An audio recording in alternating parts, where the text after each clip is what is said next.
Oaklawn Park in Hot Springs, Arkansas, on the first Saturday of the Classic Meet. The scene yesterday, Silent Tactics storming home in the Southwest Stakes.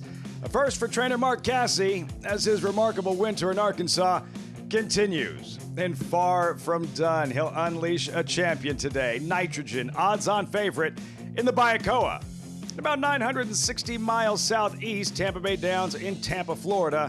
Site of the next Kentucky Derby qualifier. Race trainer Todd Pletcher's won 7 times. Can he do it again?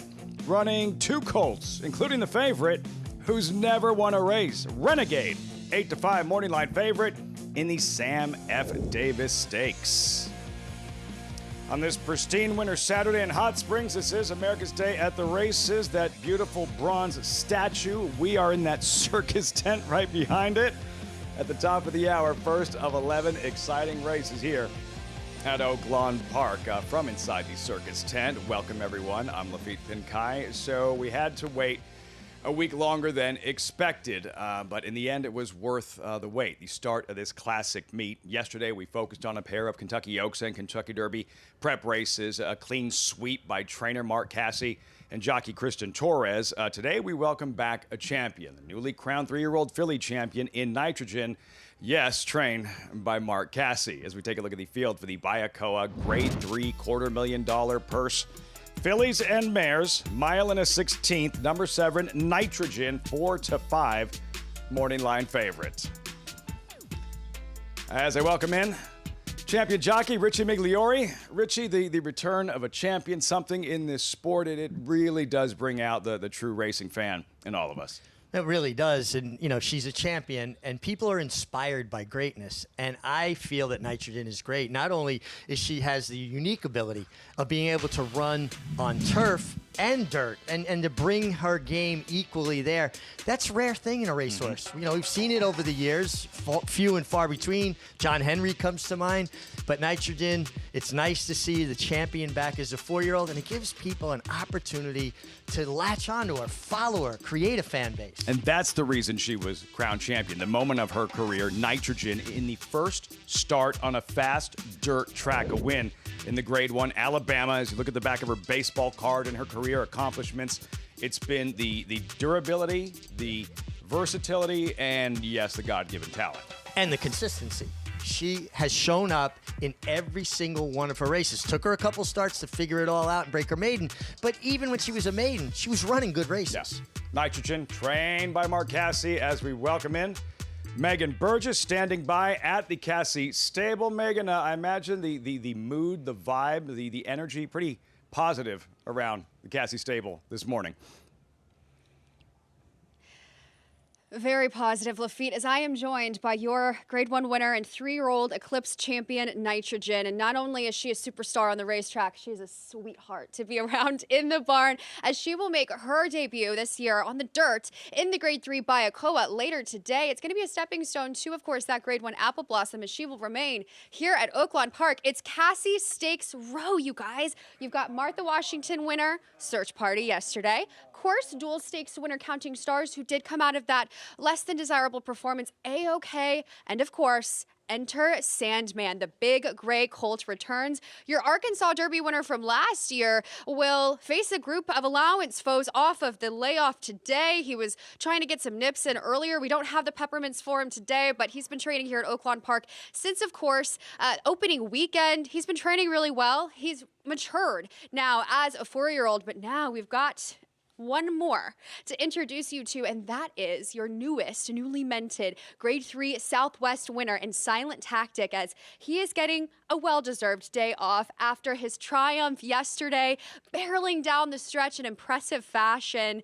And Mark Casse really believed in this horse to put him in that spot, and it paid off. And he's going to stay right here at Oaklawn Park. He has come out of the race well. He's taking a break, and I'm just very excited to see him progress on this Kentucky Derby trail right here at Oaklawn Park, Laffit. Mark Casse, I think he is, the 27 Yankees. I was just going to say that. That's Murderer's Row. Man. Just one stall after another with high caliber, highly talented racehorses. Mark Casse, a dual Hall of Famer, and you can see why.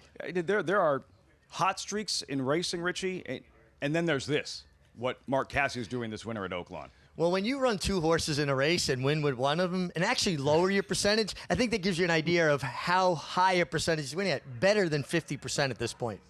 Beat goes on for the Cassidy stable. Look forward to that Bayakoa, the next step towards the Grade 1 Apple Blossom. That's the feature on today's program. Naturally, today's race is brought to you by Claiborne Farm. 100 years doing the usual, unusually well. 11 races here. Class 6 carryover. Oaklawn's Pick 6, 49,000 plus. Bayakoa Race 9. Racing canceled in New York. No such issues at Tampa. Tampa Bay Derby Preview Day. 3 stakes races highlighted by the Sam F. Davis for 3-year-olds. All this great racing, so much to watch, that much more exciting. So watch and wager, get involved. NYRA Bets, take advantage of the promo. Use that promo code BONUS200. Enjoy betting on over 300 tracks around the world. Start winning today. Join now, NYRABets.com. Aforementioned Sam F. Davis. Take a look at the field. Keep prep. For the Tampa Bay Derby, Todd Pletcher represented by a pair, Renegade 0 for 3, but the 8-5 morning line favorite with Arad Ortiz. In the saddle, we have boots on the ground at Tampa Bay Downs. Acacia Clement on site. Acacia, I could have sworn I saw you in the bitter cold of New York yesterday. You did, Lufita. Had a few more layers on yesterday, battling some allergies today, which often happens as I move locations, but I am very happy to be in the sunshine and the 60-degree weather at Tampa Bay Downs. And already, it's only race 2 coming up, but it's a great crowd for Sam F. Davis Day, as we often see on these fun Saturday cards at Tampa. And Renegade, as you mentioned, technically still a maiden, though he did actually cross the wire first in his second career start. Now, last time out in the Rem, after being disqualified from that maiden, and he finished second to Paladin, the same horse he had met in that maiden race. When I spoke to Todd Pletcher earlier this week, he said he felt it was a tale of 2 trips. Paladin was drawn in post 2, Renegade in post 9. He was forced to be a bit wide. He was forced to make the first move when going a mile and an eighth as well. So he said that this is a horse that's really going to get better with distance and with time. Now getting a chance to make his 4th career start, Todd said that this Sam F. Davis could be a prep onto the Arkansas Derby and then onto the Kentucky Derby from there. And Todd Pletcher certainly knows how to win the Sam F. Davis, having done so 7 times. So looking for his 8th today. He has 2 chances, but Renegade really does seem to be the horse to beat while he looks for his first official win and has been training exceptionally well coming in to this Saturday. So looking forward to that Sam F. Davis card coming up a little bit later on, but we head over to New York, welcoming in Andy Serling and Jackson Muniz. And guys, I know you are braving the cold weather, but very happy to hear your voices today. Acacia, I appreciate that. I've never braved anything in my life. I whine my way through the cold weather. I'm Andy Serling, Jackson Muniz joining me again today. And, you know, talking about the Sam Davis today, it is a pretty strong prep, because I have to think at this point, we don't know that much about a lot of the 3-year-olds, but Renegade's got to be on a lot of people's lists as one of the top contenders for the Derby at this point. Agree, and it feels like at this point, a lot of love has been going around for Paladin. He's kind of maybe 1A, 1B as far as the favorites go, but I'm not so sure that Renegade didn't run nearly as well as Paladin did in that Remsen Stakes, because he had to move wide, he had to move first into the fast pace. He just got run down late, but he also beat him 2 back. I know he got disqualified, but I don't think there's that much separating the 2, and I don't know if he's getting the amount of love that he deserves. I agree with that. I agree. I think if you like Paladin, if you're a fan of his, I don't know how you can't also be a fan of this horse. I'm not saying you have to say, like, you know, I love both of them, but I think he does go with them, and we'll see if Confessional can stretch out effectively in that race as well. I know you're a little bit skeptical, but as an essential quality, shouldn't distance be good to him? It's supposed to be, absolutely. I mean, his pedigree certainly suggests he might get better with distance. All right, we have to get to business at hand. The post-parade for the second race. Number 1, Yes, I'm Jess. Pablo Morales has the mount. Yeah, he's going to the dirt for the very first time, but he does have a little bit of dirt pedigree. The number 2 making the second start is Bench Boy, coming up from Laurel. Yeah, second-time starter for this barn, getting a little bit of class relief today, but he seems up against it based on his first race. It's a pretty big price on a horse that ran only once. Now, North Ship, a horse that improved immeasurably back on the dirt last time out. He did. He ran much better last time. Definitely contender today. Hard to swallow the 0-for-16 record, though. I agree, but he sure seemed like a new horse last time out. The 4-0, What a Day, is scratched. The 5 is a firster, Uncle Zeb, going out for Antonio Sano. Yeah, 5-year-old first-time starter for a barn that doesn't win very often first time out. Number 6, Neo Star, another long shot, going out for trainer Ricky Davis. I thought he might be a little interesting as a pace factor in this race. He didn't finish that far behind North Ship. Surprised he's that big a price, Yeah. all things considered. He's not that bad. The number 7, who's a big long shot, Shakira. Big long shot for sure. This horse does have a little bit of speed, though. No surprise, the 8, Ardell Ray, is a heavy favorite for Saffie Joseph. Yeah, he's way the horse to beat. 1-2 seems a little short to me, but he's definitely the horse to beat. First race wasn't that good. The number 9, Marauder, goes out for Timothy Ham. Yeah, he's another one that's drawn well on the outside and has some speed. I'm not sure I'm buying the last speed figure from his most recent race. Big long shot, the 10, Madcap. Yeah, I think the tote board tells a story with this one. And finally, off a 30-month layoff, the 11, Playing with Fire. Not kind of an appropriate name. Playing with Fire for sure. I think he might be a little sneaky in here for a barn that is on fire to start this meet. Acacia, how's the horse off the 2.5-year layoff looking? He looks pretty fit, I will say, and he does come back as a gelding sometime in that long layoff for Playing with Fire. I preferred others in here, but as Jackson said, Dave Brady, with a limited number of runners shipping to Tampa, has been incredibly dangerous. But as far as your favorite Ardell Ray is concerned, hasn't run since May, so not quite as long a layoff. I agree, it's a very short price to take, but this horse really did look best in the warm-up. Spirited solo warm-up too, as he went right off, really energetic. He is actually the half-brother to a Grade 2 winner, Grade 1 placed Rushy. So I understand high hopes, but he's a gelding. There really isn't much residual value. I think it's a little put him where he can run him and potentially move on. Now, a couple others that I thought were interesting. I agree, North Ship, the 3, took a big step forward last time out. Couldn't get by the winner, but did run very well in that effort over Neo Star, who was also in that race too. Thought that the number 1, Yes, I'm Jess, should be able to handle the main track. First time on the dirt, though, has plenty of pedigree to handle dirt, and a horse that really looked a picture out on the track as well. 8-1, and you'll get a bit of a price on pretty much anybody besides the number 8, Ardell Ray, who's currently 3-5, Andy. Thanks a lot, Acacia. Jackson and I were talking up here. If you just isolate North Ship's last race, and it's kind of hard to do, but if you just do, this horse should kind of be favored. I agree. He ran significantly faster than your favorite is at 1-2. So if you just take that most recent race at face value, you're supposed to bet this horse in this spot. The problem is, as we talked about, this horse has settled for a lot of minor awards in his career. I agree, but it was a trainer change, getting back to the dirt, and maybe this horse has just turned his career around. We'll see. But especially in races where Flavien Prat's not riding, you can expect Irad Ortiz, as he always does, to take a lot of money. Well, we'll head down to the first call of the second race with our man Jason Beam at Tampa. Gorgeous afternoon here in the Tampa area. As Playing with Fire, Wesley Ho to the outside, going in. They're in the gate.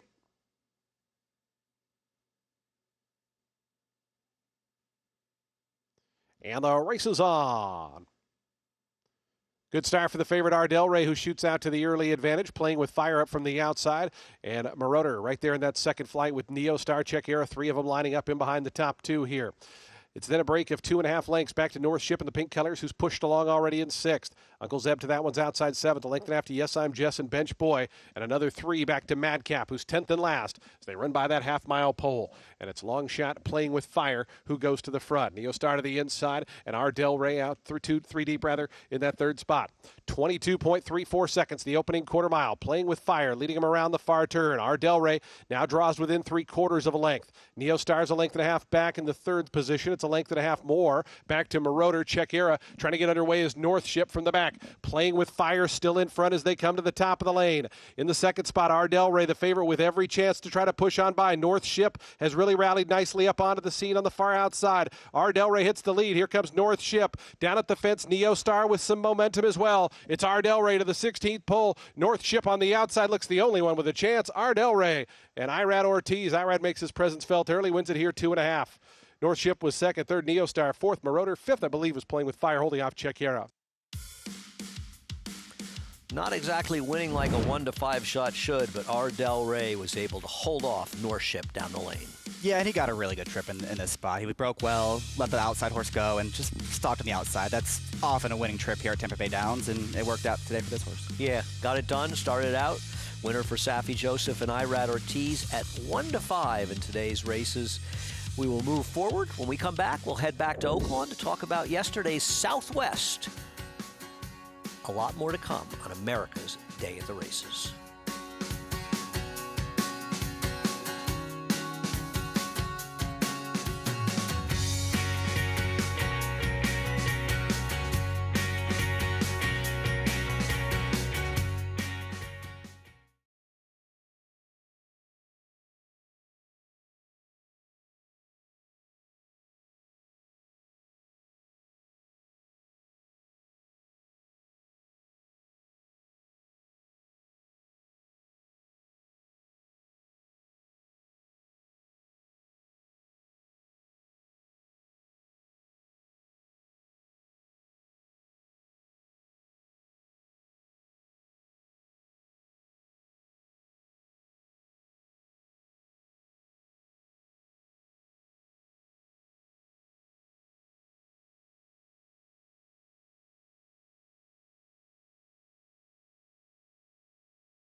Welcome back.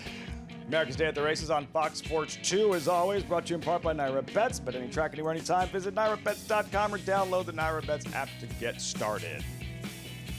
Oaklawn Resort and Casino here at Oaklawn Park. We've had a night to digest what took place yesterday on this road to the Arkansas Derby and yesterday's Southwest Stakes for 3-year-olds with $1 million purse. We go back to the start of the race. All eyes on Decode, breaking from post position number 2. Horses towards the outside. Silent Tactic, Soldier, Diplomat. What'd you notice from the start, Richie? Well, Decode making his second start, stretching from 6 furlongs to a mile and 16. He got very keen, and you're going to see Luis Saez allows him to run freely to the first turn. Now he starts taking a hold of him. Watch the head carriage. He starts getting out a little bit. I think the first turn took him a little bit by surprise. See how his head is turned towards the infield? It's up in Luis Saez's face. He's not settling as well as he needed to stay the distance. Do you think Saez knew that it wasn't going to be his day at that point? I think by the time he hit the backstretch, he knew it was going to be a tough thing to pull off because the horse just did not settle enough. But here comes the Silent Tactic on the outside. The Silent Tactic on the far outside, and it looked like he just jumped in at the 8th ball. He's coming from 11th. It wasn't a slow pace. I think it was an honest pace. Look at the way he reached for the wire. A pumped up Christian Torres. Still think you got to wait till you get after the wire. But you can understand why he was that excited. I totally can understand it. But going forward, Act like you've been there. Taken off of the code and winding up on Silent Tactic. Yep. The code's up the track, off the board, and he still winds up winning the Southwest Stakes with Silent Tactic. And the history of it, too. He was the regular rider for Sandman last year for Mark Casse, was replaced for Jose Ortiz, and it would have been very easy to behave badly and maybe have words with Mark Casse and burn a bridge. He handled himself like a professional, and he was rewarded, but he put himself in a position to pick up a horse like this and rewarded with the biggest win of his career. Mark Casse, that blanket's about to tip him over. The data, all right? Visually impressive. The data, the 88 Beyer speed figure, what does that tell us?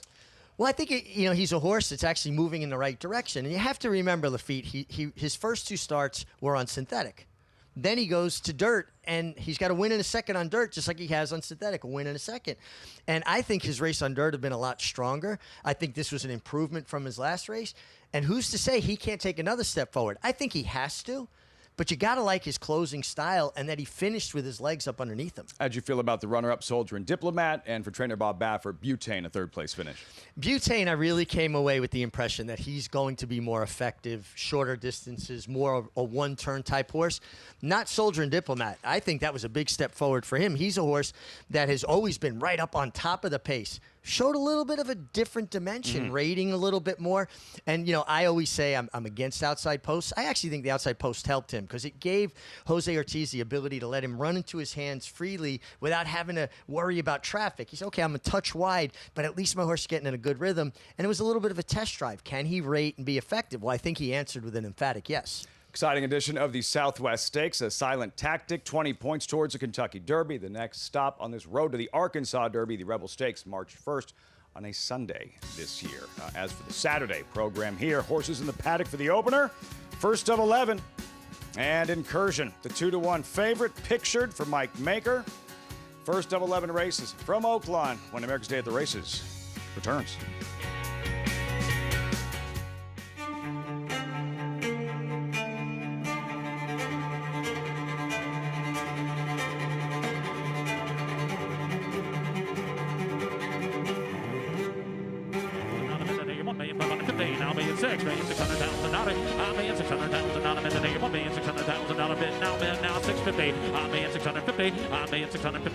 Anybody else want $650,000 bid today? $1,650,000 $1,600,000. Thank you.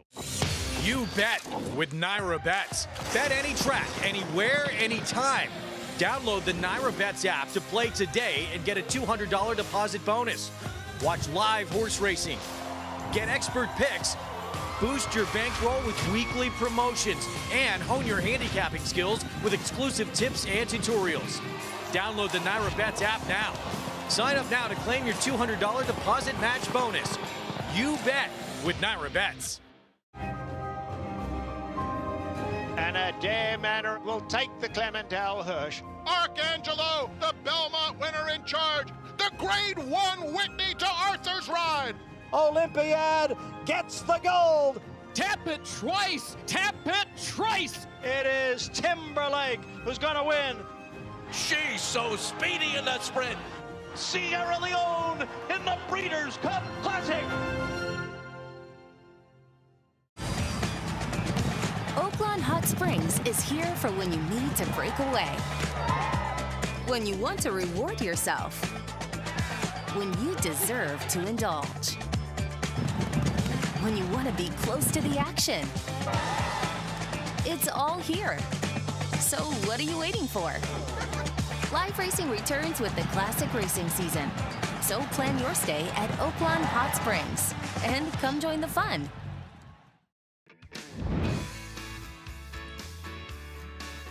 Great to have you on this Saturday afternoon, America's Day at the Races. Coverage, as always, brought to you by Claiborne Farm. 100 years doing the usual unusually well.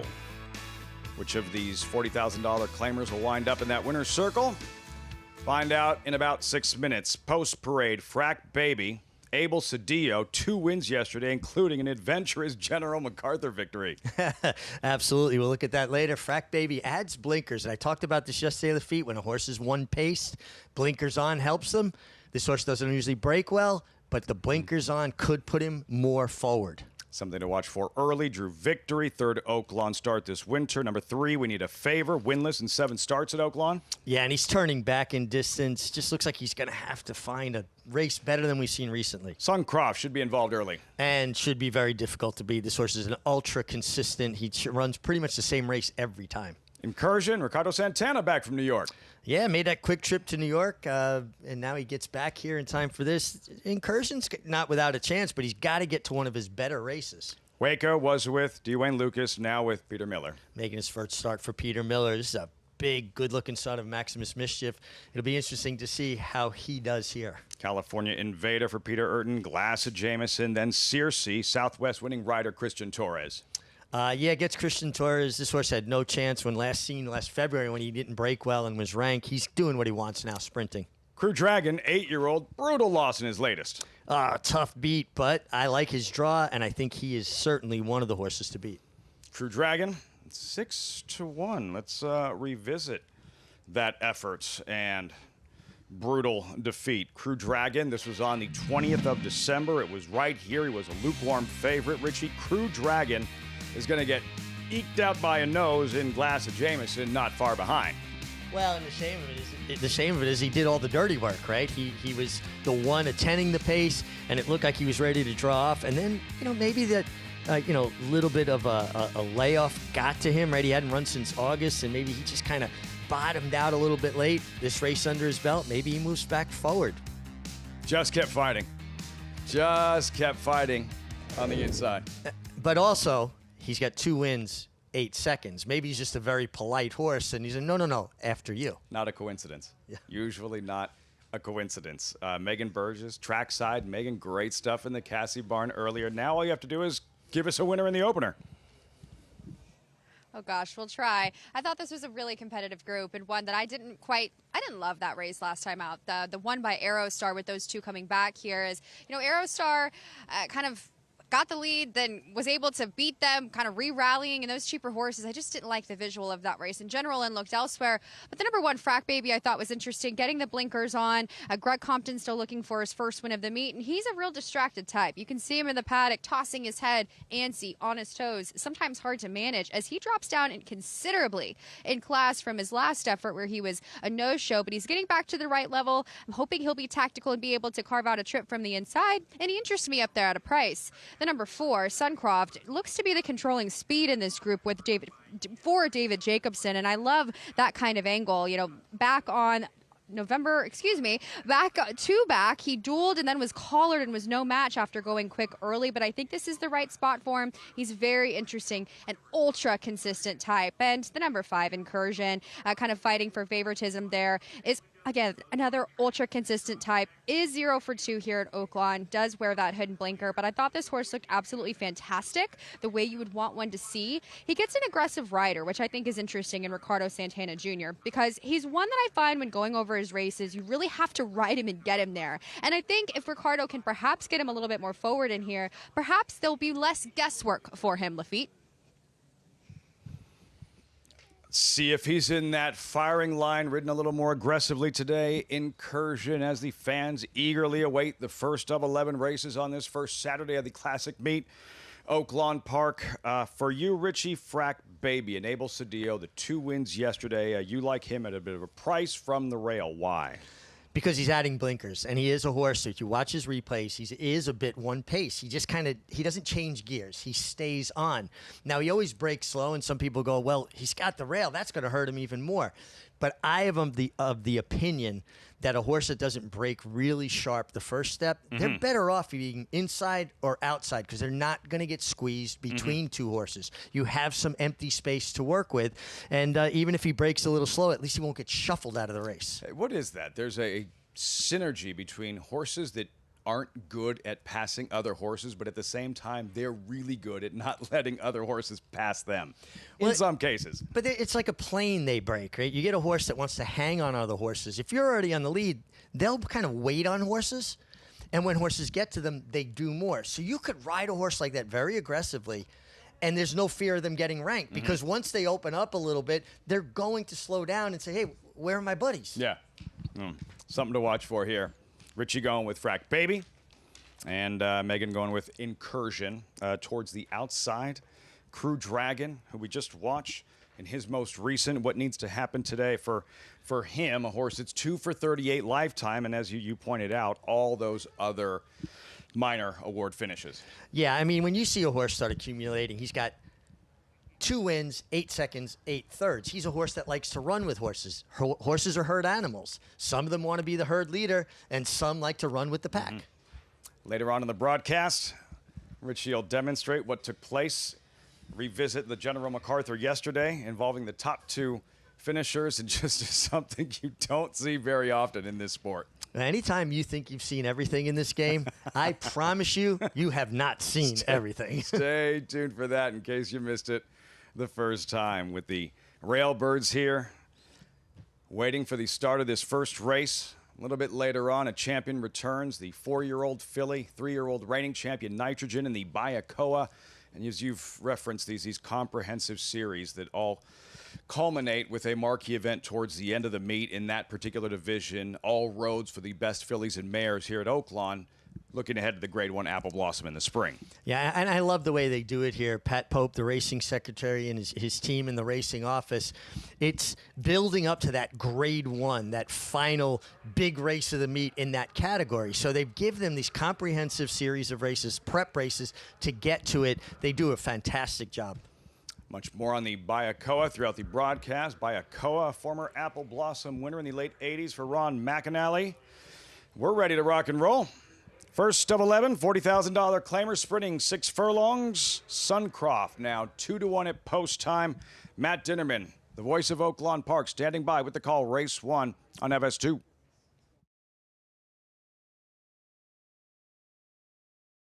Drew Victory going into the gate. Class of Jameson is loaded.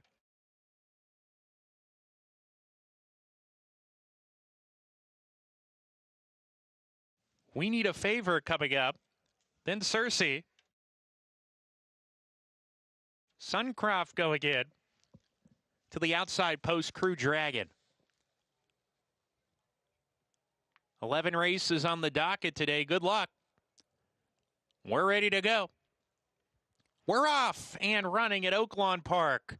Slow break from Frack Baby. No problems from the far outside from Crew Dragon. He's taking back those. Cersei on the lead in the early stages. Glass of Jameson there. Waco easing off the pace. Suncroft moving forward to come and challenge. There's 4 of them across the track. Crew Dragon right behind them. In the 5th position, Incursion gets a good trip right behind the speed on the fence. There's a gap of 4 to We Need a Favor. Then Drew Victory second to last. Frack Baby, the slow starter out of the gate, joining him trying to pass horses now. Into the far turn they go. It's the favorite, Suncroft, a half length in front. Waco sent to bond from the 2nd spot. Glass of Jameson 3rd, 3 deep, trying to come on now in the 3 path. Incursion nickeled along on the rail. He's 3 lengths off the pace. Crew Dragon is next. Cersei is mounting a rally. He's going to be caught about 6 wide coming off the turn, Cersei, and now he starts to give way as I say that. Top of the stretch. Glass of Jameson going to the lead now. Glass of Jameson puts away Suncroft at the 3/16. Incursion's coming on. It's now Glass of Jameson getting towards the inside. Incursion right up the rail, though, coming in. Here comes Frack Baby down the center. Frack Baby from last to first to get the job done for Abel Cedillo. Glass of Jameson, Incursion 2nd and 3rd, and then Crew Dragon. Just the way they drew it up on the chalkboard. Frack Baby left at the start, spotted the field a couple of lengths. Abel Cedillo, no panic. Times this move just right and still mows him down on the stretch. Richie, well done, 6-1. Well, even a blind squirrel finds an acorn now and then, Lafitte. But Frack Baby kind of blew the brake, even worse than he normally does, was well back, didn't change lead. You can see he's leading with his left Richie's foreleg. yelling, switch, switch. Yeah, but he didn't need to. He got there, and this was a nice effort, and the blinkers on a one-paced horse is an angle that I look at. What a big effort. So easy. Some horses taken out of their game plan and what they're accustomed to doing, and they'll throw in the towel with the blinkers on today. But again, no panic. Abel Cedillo taking him back, unleashes him, and going 2-1 in the end. Yeah, and this was a really good effort because he had a lot of things go against him, and then again, making mistakes, not changing to his right lead at the proper time, running the entirety of the stretch on his left lead.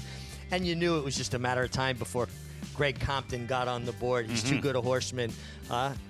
must feel good for him to get that Must first have been win. thinking, like, here we go again. Here we go again. Here we go again. Not the case. It's 6-1, 1-7-5-9. Here at Oaklawn Park, Abel Cedillo, 2 wins yesterday. The victory in the General MacArthur, and strikes early on the Saturday program here at Oaklawn. As we go back to New York, Andy and Jackson to handle post parade in Florida. Thanks, Lafitte. The action is fast and furious as the horses are getting ready to leave the paddock for race number 3 on the turf here. They are back on the turf. The turf is listed as firm for race number 3, and I guess we'll get the post parade. Any quick thoughts on it? I thought there's a lot of speed in this race. I think when you're looking at the pace projector and all the horses in this field, this pace has to be fast, especially given how many horses are there. Just by default with the 12-horse field, I was hoping to look for some horses from off the pace. Yeah, I was wondering about the number 12 horse, who right now a little chilly on the board, but those things can change quite a bit. I didn't look at it in the will pace, see it, but I agree with you. I thought there would be quite a bit of pace in this race and maybe some horses that can make runs from behind. See what happens. The number 1, Soulmate, goes out for Michael Wright. Yeah, he's a little interesting in here. He had very little chance last time. He was so wide, but his race 2 back makes him a fit against these.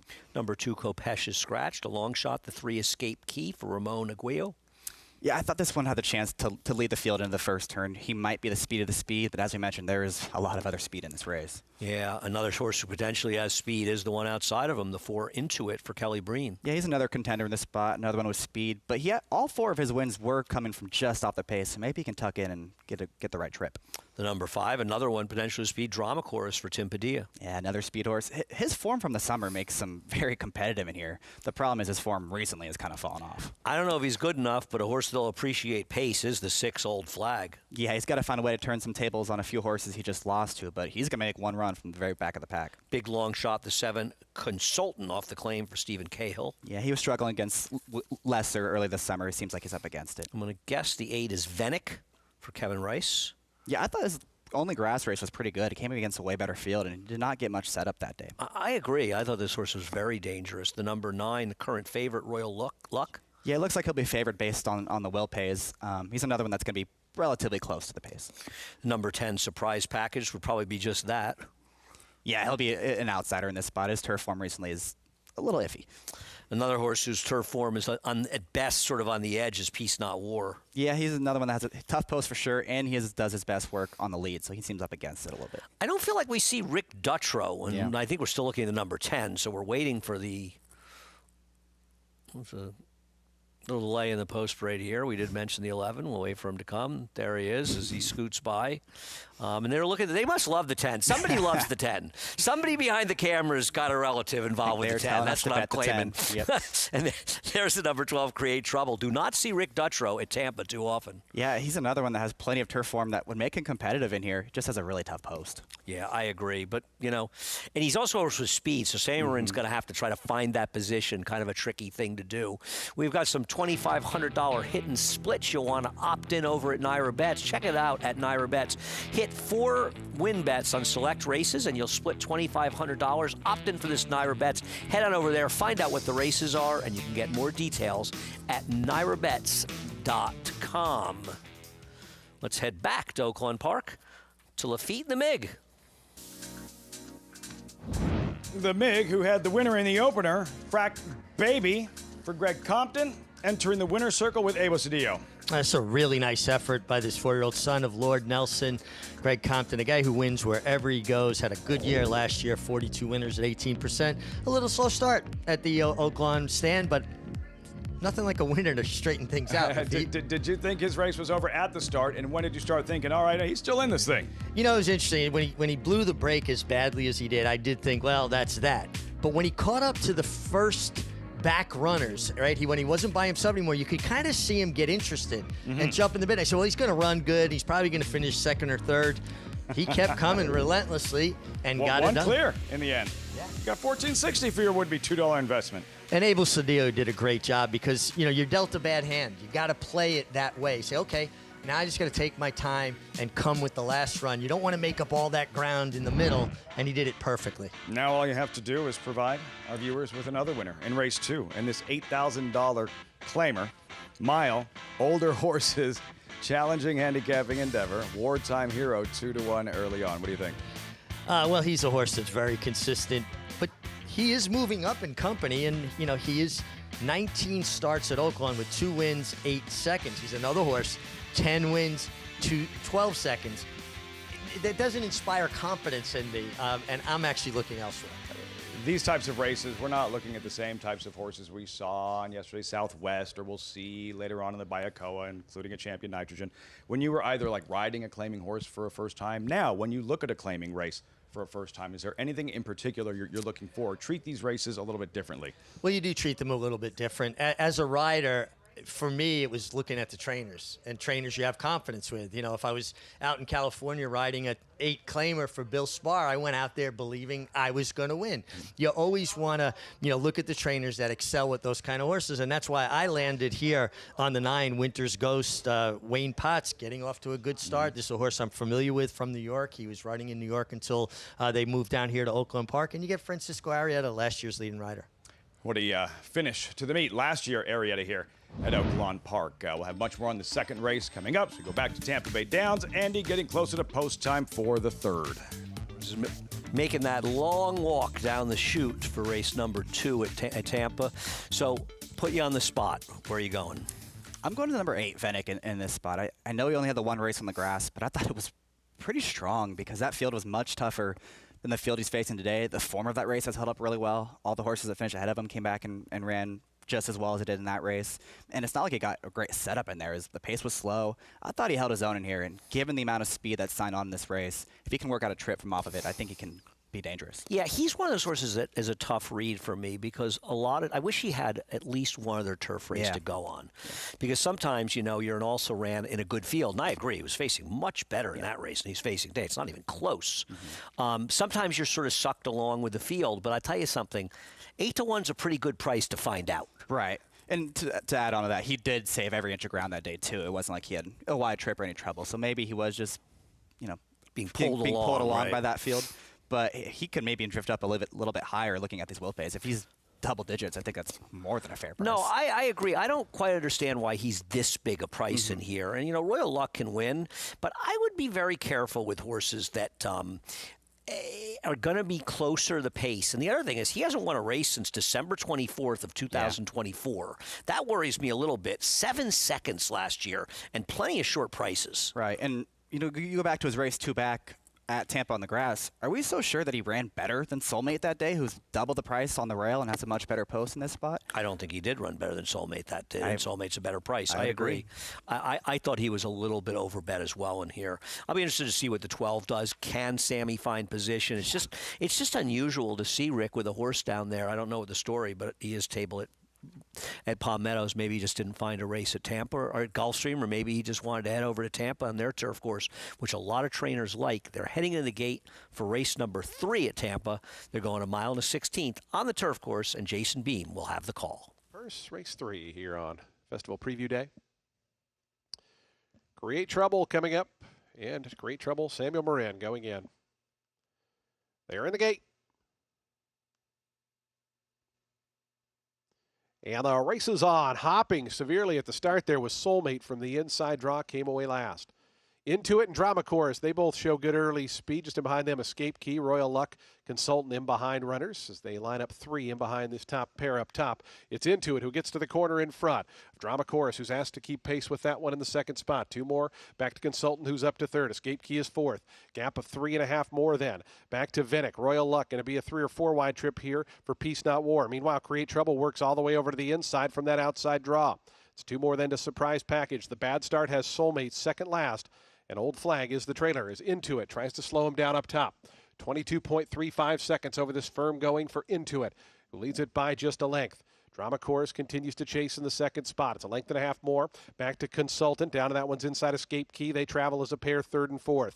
Vennick and Royal Luck, they're racing as a team 5th and 6th. As down to the inside, Create Trouble is 7th. Has saved a lot of ground, though, from that outside draw. Right after that one comes Peace Not War, trying to get a move on Soulmate, and then Surprise Package, and it's another 3 then. Back to Old Flag, who's trailed throughout.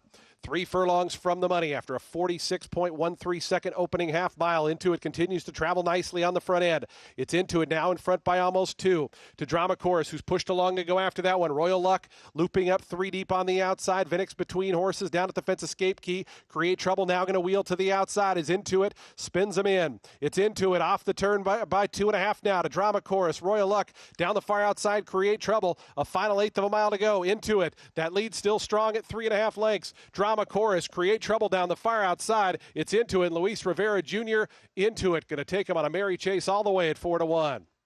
Won it by 2.5 in the end. Second was close. I think Drama Chorus held on over Create Trouble. It is a photo there. After that was Vinnick and Royal Luck. Well, there was speed signed on. The field seemed to spread out, but it feels like the speeds ran 1-2 around the racetrack, Jackson. Yeah, and I think the pace that we expected, it developed. I mean, you saw how fast they went. You saw how strung out they were.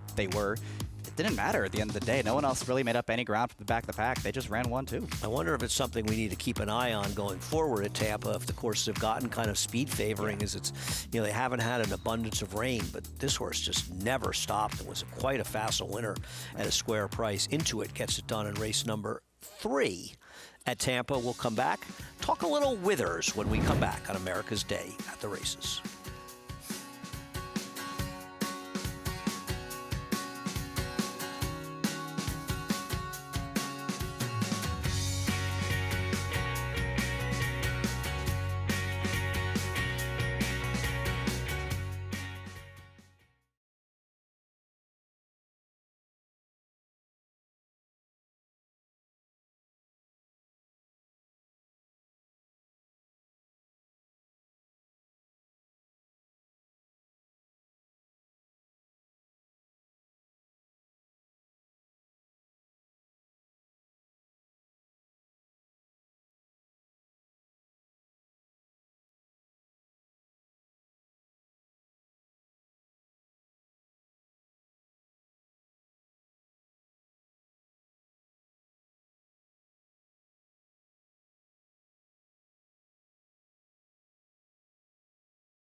Welcome back to America's Day at the Races. Nice shot of, I want to say, the Brooklyn Bridge.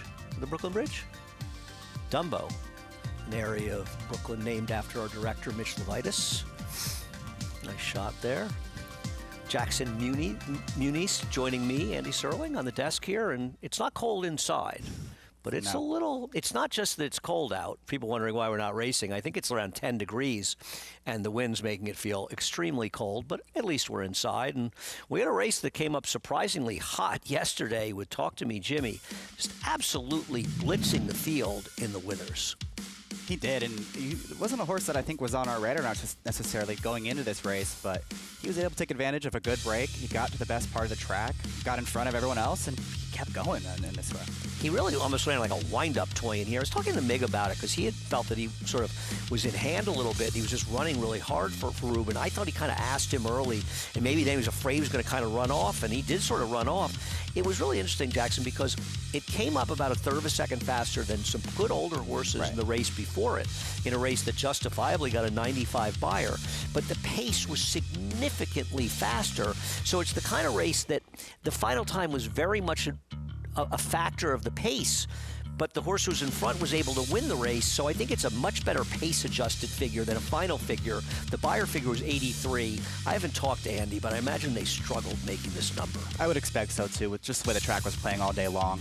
But as you said, I think the time for pace was a little bit higher than the buyer was, and that's not unexpected given how fast the pace was in that race. I'm curious to see what he does next time. I don't want to completely write him off, because I do think the horses that were expected to run well all were on the rail for a good portion of the race, and it's not like they were near him at the end. He ran away from the rest of that field. I agree, and maybe it is a situation where some of these also-rans didn't run quite as badly as we thought, and the winner just ran really well. It's one of those figures where any figure maker is going to struggle with it, I think, because I don't think anybody realistically thinks he was going to beat the horse that won the prior race.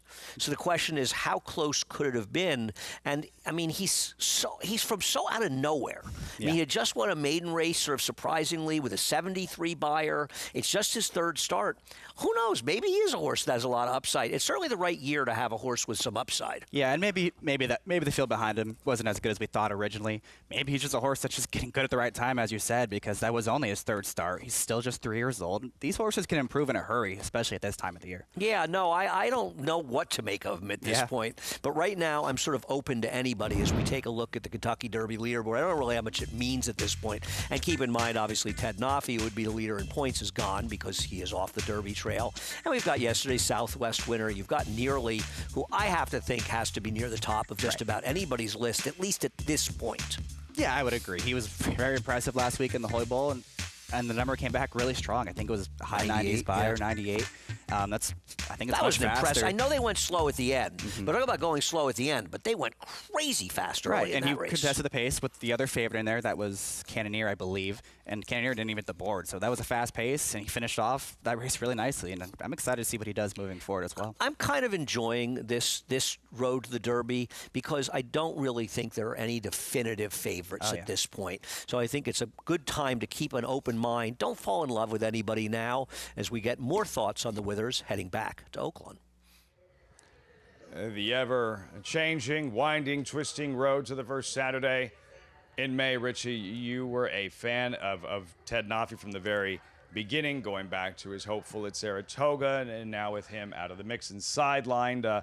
Is there another that you're somewhat gravitating towards? I think Andy said it right. I think Nearly, also trained by Todd Pletcher, so he found a very able replacement, has to be considered maybe the leader of the division as it stands right now. Obviously, there's a lot going to change over the next few months and heading to the Derby. And the thing you got to remember, these horses are constantly changing, developing, maturing at this time of year.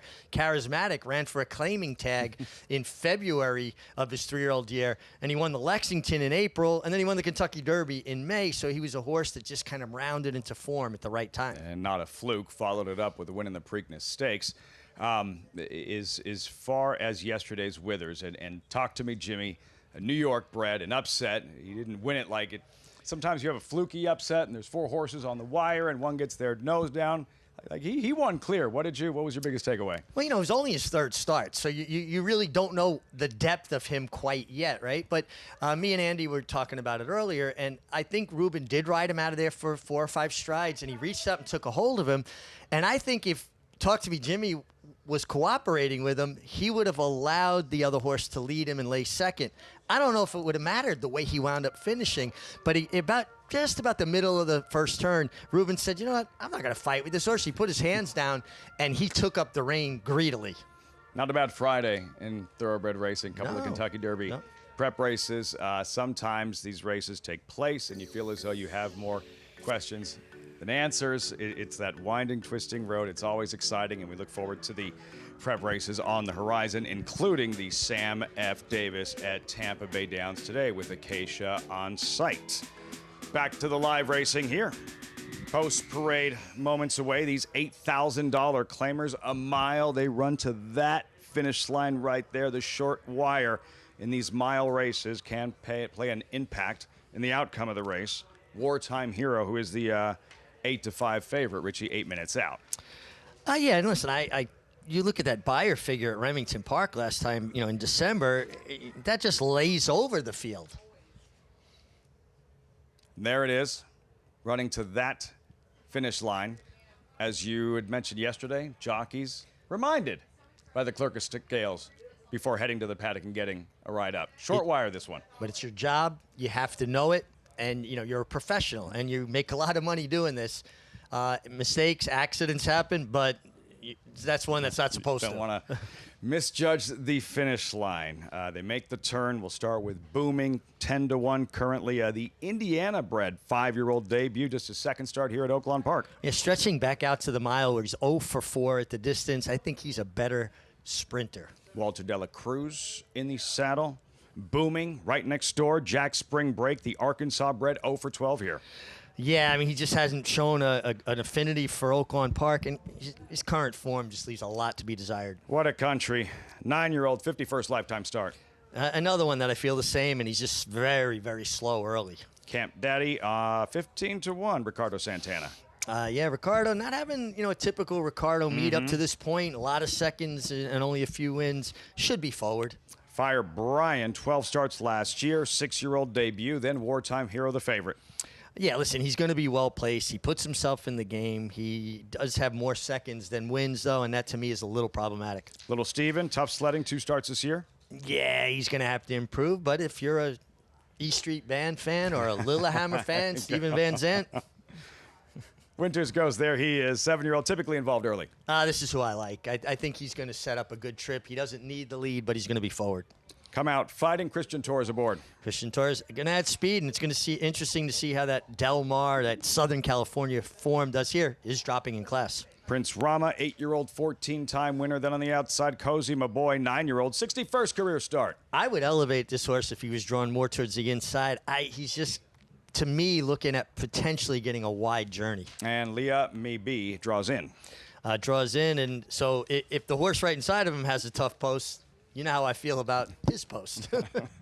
Marooned outside the large field for this $8,000 claiming crew. 6 minutes out, another look at Winter's Ghost. Let's revisit his last victory. 2 starts back. This was the day after Christmas right here, Richie. Winter's Ghost. And watch this. Like watch him absolutely refuse to lose. Yeah, I mean, he was game. He's fighting off this challenge, and it looks like here he's in deep water, right? He's got 3 horses with momentum outside of him, and he just bears down and continues on. You see Francisco Arrieta go to a left-handed crop. Sometimes you get a little bit of a surprise. You get a horse to kind of re-engage, and he certainly did. He was very game here. And he's dropping slightly in class. He came back at the 12-5 level, and now he's in for 8. I just thought there was a lot to like here. Just a perfect example, though, that it's not just the Grade 1 winners you associate with class. That is a cheaper horse, a claiming horse that does have class. All you can do is ask for a horse to give the best they have to give. Mm-hmm. There's a lot of horses with a lot of talent that keep a lot of that talent to themselves. This is a horse that obviously is very generous. Christian Torres, he has a lot of talent. His mounts this afternoon didn't work out with Circe in the opener. He's riding Come Out Fighting here. And later, Missouri for trainer Mark Casse, when all eyes on Nitrogen, her stablemate Missouri, who's very sharp, having 1-2 straight. And Torres won on kind of the other horse yesterday for Casse in the Southwest Stakes. Yeah, I mean, listen, he gave 2 tremendous rides in the Martha Washington and in the Southwest. And if Nitrogen's going to be upset, and I don't foresee that, but if she's going to be upset, the other Casse with Christian is one, and Quiet Side's the other. Casse has told the Daily Racing Form, yeah, I'm concerned.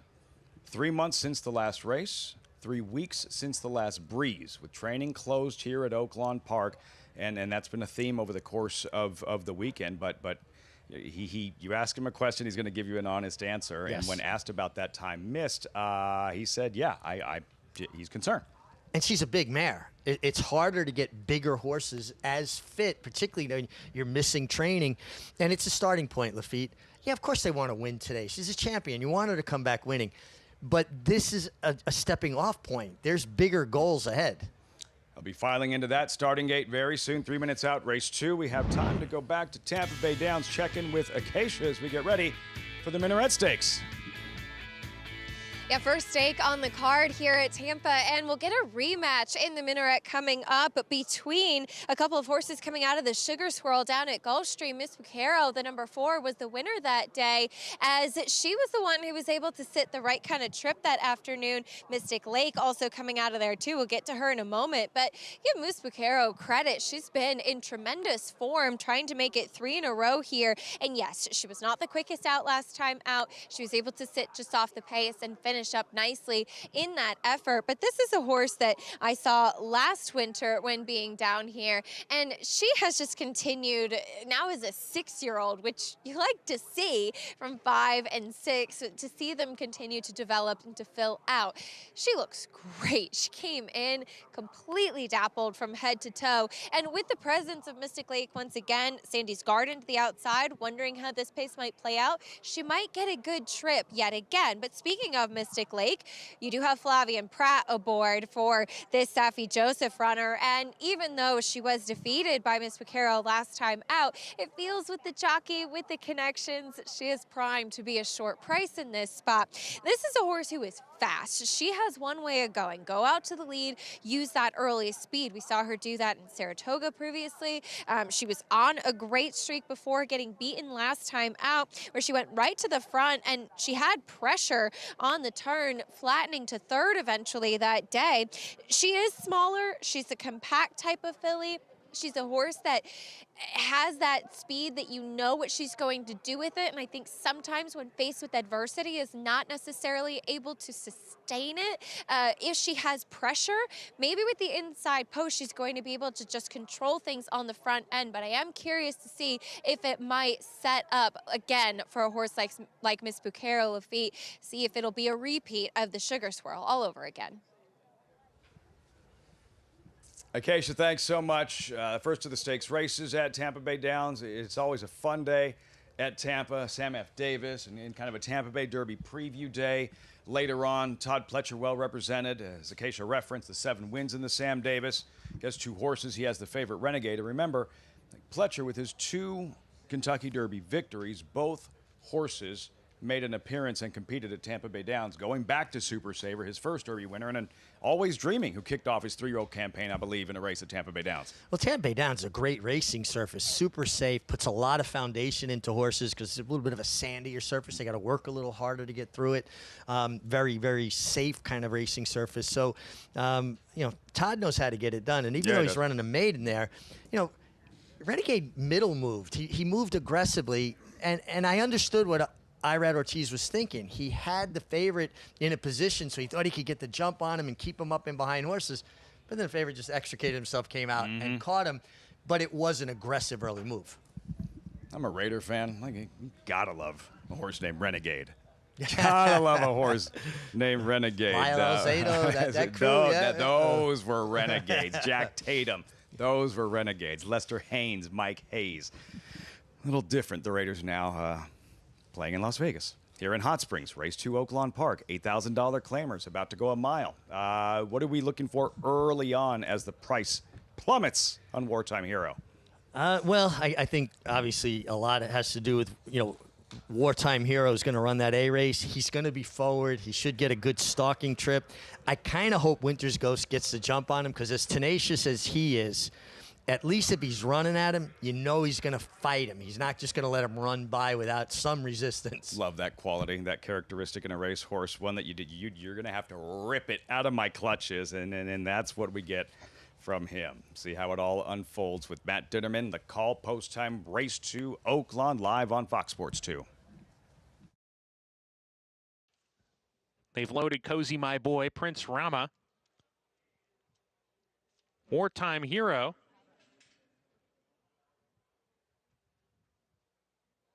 and to the outside post. Lee Be Me. We're ready to go.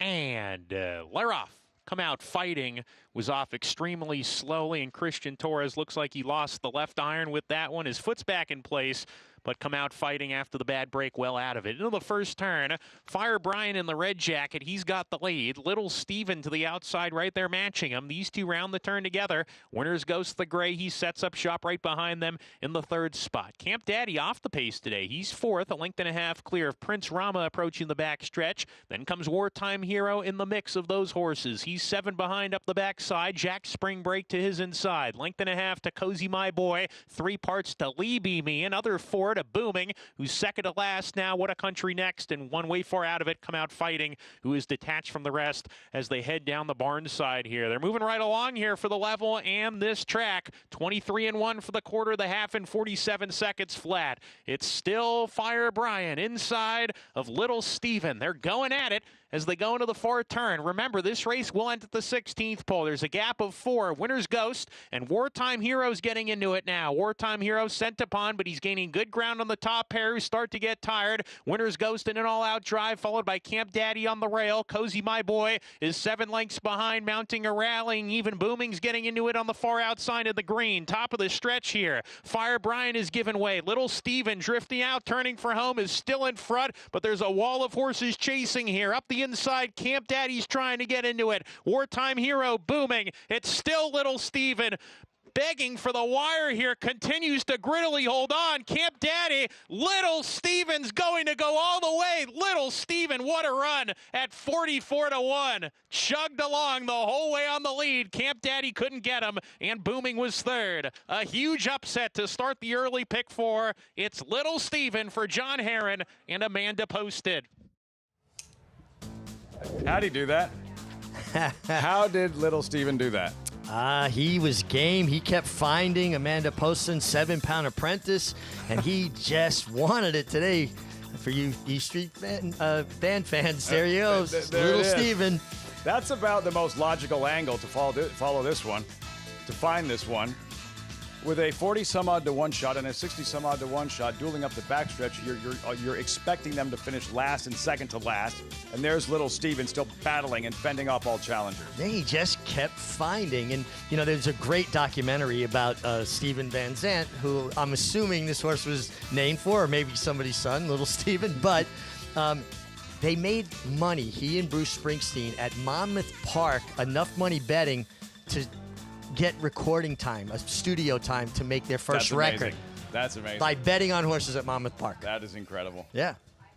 Incredible. Cool. If you found Little Steven at 44-1, you're just waiting for him to spit the bit, wave the white towel, and just kept digging and plugging away on the front end. But that's why speed is always good, and particularly lower level races. Lower level horses generally are more easily discouraged. You're on the lead. There's nothing to discourage you. You're not getting kicked back. You're not getting buffeted about by horses. He just got very comfortable when he found some of his back form. Speed is always dangerous. Big upset here. Race number 2, Oaklawn Park, a 44-1 shot. We go back to New York at Aqueduct. Andy and Jackson getting ready with the first stakes race of the afternoon. Up next at Tampa Bay Downs, the Minaret, Andy. Richie, I want to see those tickets from Little Stevie and Bruce Springsteen. I'm not buying that story for 1 second. Nice stake coming up, the Minaret, and an excellent battle between Mystic Late and Ms. Buchero, who have battled before. And Mystic Late, 11 for 21 lifetime. Flavian Pratt rides. Yeah, it looks like she'll be the favorite here. She's definitely the class of the field, and she's very fast early on. Summers Cummins, hoping they go quickly on the front end, as we're looking at a lot of Mystic Lake. Going slowly through this post parade. She is a pretty cool field. They both really are. Yeah. Summers Cummins going to need a little bit of pace. Yeah, we'll need little bit of pace in here. Coming off a couple second place finishes, her Lasix races aren't great. Yeah, you brought that up to me. Her non-Lasix races are much worse than her Lasix races. Big long shot, long gone Sally. Yeah, she is 4-4 at Tampa, but she needs to step up her game to be competitive. The main rival to the favor, the co-favorite, Ms. Buchero, beat her last time. I thought she beat her fair and square. She had more trouble than Mystic Lake and still found a way to get the job done. Irad and Flavian squaring off Admiral Hopper, a possible closer. She's another one that could be picking up some pieces late, and there is a lot of speed in here. and another speedy horse on the far outside, the New York bred, Sandy's Garden. Yeah, she ran really well last time. Not so sure I believe that race. It did come on a day where the inside was good, and the race was kind of a merry-go-round. Yeah, I kind of wondered if it was a pace-driven race. She's kind of a cool horse, but she's biting off quite a bit, and she's got some other speed to deal with in this race. Are we getting more from Acacia? We're not. We're going to look a little bit at Mystic Lake, who's won almost $1.5 million in her career. Pretty incredible. These two horses, and you see them hooking up last time out. Together, they are 21 for 40 lifetime. It's pretty impressive when you have horses that are just basically just win machines. I mean, they just show up each and every time. This last race at Gulfstream, though, right before the quarter pole, Miss Bucaro actually got shuffled back a little bit, lost some ground, and was able to re-rally and get the job done in here. I thought Mystic Lake had things her own way on the front end, and I don't see any reason why we should not be betting Miss Bucaro right back in this spot. I prefer her. I agree with you. I also love that you've got Irad and Flavien squaring off in this race, right? You've got two really cool horses like this, and you look at her right now. She's won 9 of her last 15 starts at 6 furlongs as well. You know, these two horses that win at over 50% in their careers. They have similar running styles. They've battled before. And you've got Irad and Flavien. It's a pretty cool early day matchup. And I do think it's going to be a bit of a jockey's race in here because we do know that Mystic Lake is going to go. That's her game. She's on the rail. What do you think that Irad does on Miss Bucaro? Well, you know, I'm gonna throw it on Acacia because I was going to ask her the same thing. What do you do if you're Irad with Miss Bucaro? Because you've got Sandy's Garden on the outside. So how do you play it, Acacia? Exactly. There's speed inside and outside. And I think you have to try to get Miss Bucaro to just settle. And look, she's been able to do that. It's hard to tell with warm-ups because sometimes we talk about jockey intent. With Mystic Lake, she always is quiet on the track. That's just who she is, and she has had a very reserved warm-up. But we know that she has so much natural speed, she's going to send. As far as the 6 Sandy's Garden, she acts like a sprinter. She is always a high energy type of mare, given that she's a New York bred. I do have plenty of notes on her and am well familiar with her. She was brought in, escorted by a lead pony. All in all, she's actually handled herself very well, but she's on her toes out there on the track. It was her first start with blinkers last time out. Now the waters get much, much deeper today, but she went right to the lead last time and she kept on best. It's just given the way that this race might play out, and with her drawn to the outside, you have to imagine Pablo Morales is going to hustle her. Flavien Prat will have to go from the inside with a horse that's so naturally quick, and I think Irad Ortiz and Miss Bucaro will kind of be in the Garden spot right there. At a big price, the number 5, Admiral Hopper, as you guys touched on in the post parade, she could be one that's picking up pieces running late. 2 starts back, her last dirt race, she was off pretty slow, and she had to swing very wide when trying to make a little bit of a dent, but she actually ran pretty well in Stakes Company at Colonial back in July. In the love sign that day. Now, I don't think that she is the class of the 2 horses that are the favorites right now, but she is one that's kind of the confirmed closer in this spot that might be picking up some pieces, and she is a powerful 8-year-old mare. Have to appreciate her consistency throughout as well, but got some really fun mares in this race that just don't run a bad effort, Andy. Easy ones to root for. Thanks, Acacia. Yeah, I'm interested not only in seeing how these 2 horses do, and you never want to assume that one of them's going to win, but they're both pretty good and pretty likely one will win. But it's a bit of a cat and mouse game. It definitely is, and Irad's going to have a decision to make. I think he's probably just going to play the break here, and I think his hope is that the horse on the outside, Sandy's Garden, goes and pressures. If that horse does not go pressure the favorite, then you go on and maybe you do the dirty work yourself. It would be a lot easier for either the 1 or 4 if they drew the far outside. Right. But because Sandy's Garden, who's so quick, and she really only has one way to go, she's drawing the far outside, and she is fast enough to run with the 1 and 4 early. I don't know that she is late, but she's fast enough to take it to him early. Agreed 100%. I'm going to go with the 4. I really do believe it's a toss-up between these 2. I think they're very similar in ability, and it seems like the 4 is going to be a bit of a better price in this spot. Yeah, I mean, I don't know. You know, you look at a horse like Mystic Lake. Look at her fast dirt track races. She's 9 for 14, and the thing about it is she's a bit of an all or nothing. 1 second, 1/3. When she shows up, she usually gets it done. But she is coming off a defeat last time out. The 5-year-old mare, Mystic Lake, against the 6-year-old mare, Miss Bucaro. Jason Beam has the call. Irad Ortiz Jr. Admiral Hopper to gate 5. And Sandy's Garden to complete the line. The Minaret Stakes, 45th running of this sprint. Here on Festival Preview Day. It's a gorgeous afternoon here in Oldsmar. They're in the gate.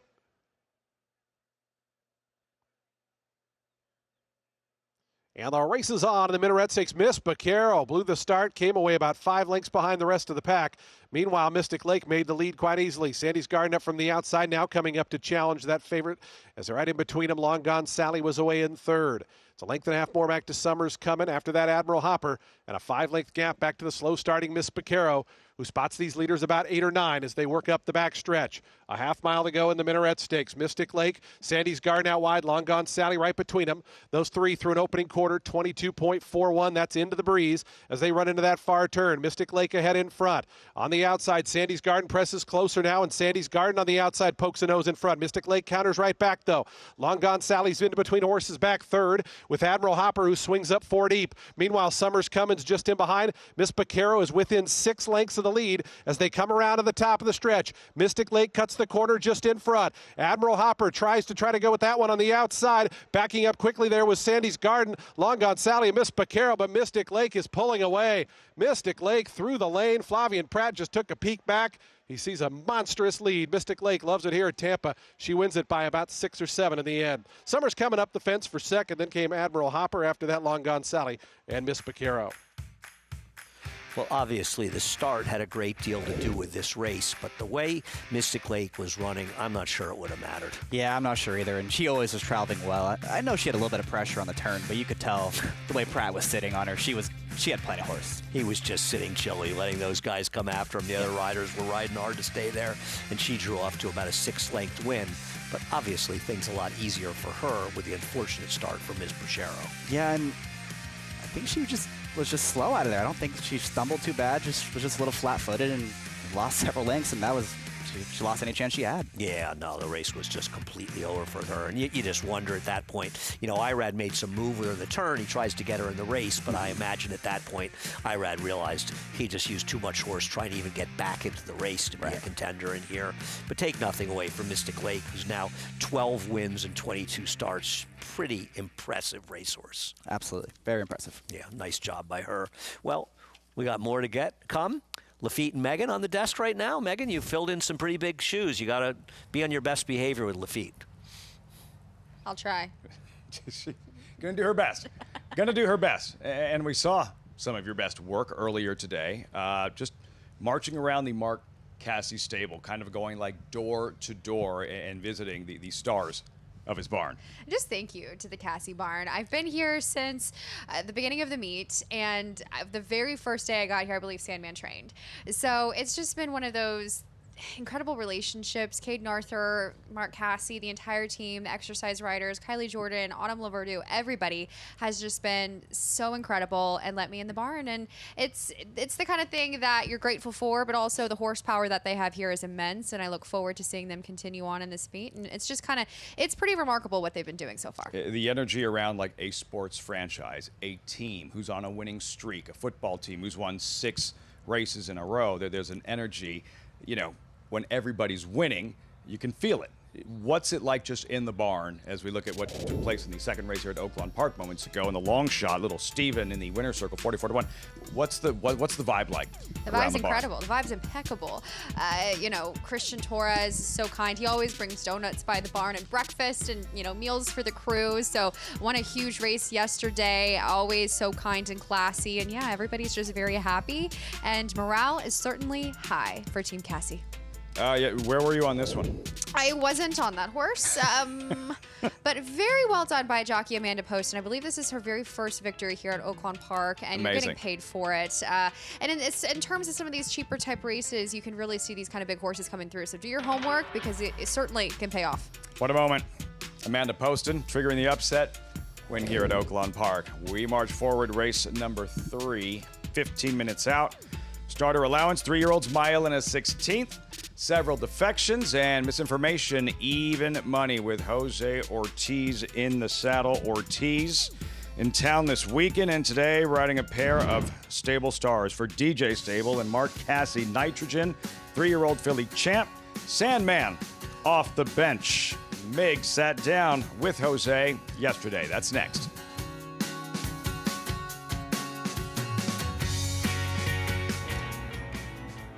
Some horses are remembered, other horses are passed down like an heirloom. He's the kind of horse that lives in stories, each better than the one before, hardened like a diamond, and equally brilliant. He ran 3 straight years at the highest level, and he himself was elite. Putting on a show in the Preakness. Who's it gonna be? It's gonna be National Treasure. National Treasure would not be denied. National Treasure wins the Pegasus World Cup. In the blink of an eye has opened up a 5-length advantage. So 1-horse race. National Treasure. There's a brilliance in the way he moved and a tenacity in how he finished. By quality road with a wealth of family, and he raced like he knew it. National Treasure, the key to quality.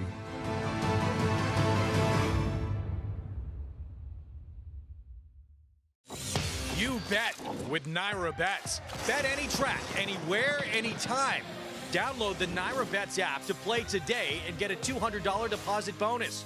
Watch live horse racing. Get expert picks.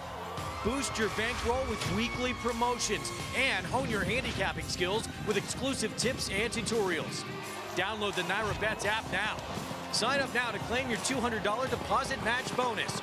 You bet with Naira Bets. Adelphi Racing Club offers the unparalleled excitement of owning thoroughbred racehorses at a fraction of the cost. We're not just a syndicate, and our members aren't just investors. We are partners.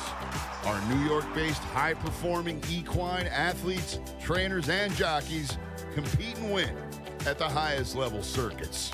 Contact us online to get a taste of the Adelphi difference, and let's win races together. Welcome back to America's Day at the Races. It might be cold up here in Aqueduct, but it's warm down at Tampa, and a very impressive win by Mystic Lake. Yeah, I think we saw the good version of Mystic Lake today. She got back to one of her better efforts for sure, and she crushed that field. She really did. Acacia caught up with the connections. Here with winning trainer Saffie Joseph Jr. Already the second win on the card here. Mystic Lake, Saffie, now 12 for 22. Just a gem of consistency. Yeah, she has. When we bought her, we thought we would have an early 2-year-old, and she wasn't that precocious actually, coming from the sale, and she just got better as she got older, and she proved it today again. Yeah, being an older mare and kind of being able to keep her together, keep her with that fast early cruising speed, and just talk a little bit about how she has developed now she's been able to continue on. Yeah, she stays strong, obviously. That's the most important part, and she has that will to win. She's a very good sprinter. She's won grade 2. She hasn't broken through at grade 1 level yet. We would hope to do it this year, but some of the race 7/8 stretches are a bit at 7/8, and that's not her best distance. And unfortunately, all the grade 1s are 7/8 for the sprinting fillies. So just grateful to her year, and hopefully she might catch the right one this year. Well, always nice to pick up another stakes win, but could be a big afternoon for you still to come in the Sam F. Davis, sending out Dr. Kapoor, giving him another try at distance. What's the thought process with that? Yeah, I feel he can go the distance. He has to prove it. Last time we didn't ride him to really get the distance because we sent him hard. We wanted him to lead. Mr. Ramsey called before the race, and he very rarely requests anything. He said he wanted him on the lead today. He wanted to see if he was really that good, and obviously we weren't that good, so now we have to go back to plan B, basically. He's coming off a layoff, so fitness, you think he'll move forward from the race. We're going to ride him a little patient, and if he does get the distance, he is fast enough on the numbers to beat these horses. Thanks. Great insight. Appreciate it. Congratulations on the win here. Thank you very much. Bye. Funny horse, Dr. Kapoor, the Dam Avis kitten, named for Chad Brown's daughter, Ava. Actually, she was a turf sprinter. See Saffie Joseph and the connections in the winner's circle, and horses like Mystic Lake are just such cool horses in racing. Yeah, we got to have horses like that. They show up every time. These veteran horses, she's run 6, 7, 8 times a year, and she wins half of them each time. And she's now 5 years old, I believe. Yeah, just very easy horse to like. And I think sometimes we don't appreciate how difficult it is for a horse to maintain that form. Yeah. And obviously, Saffie and his crew do a great job. But just for the horse itself, it's been a pleasure having you. You're going to be leaving us, but we'll leave with some thoughts on the Suncoast. I got to say, I'm kind of hoping the heavy favorite Zany runs a big race because I have some high hopes for her. I agree. That most recent race here in New York was really impressive.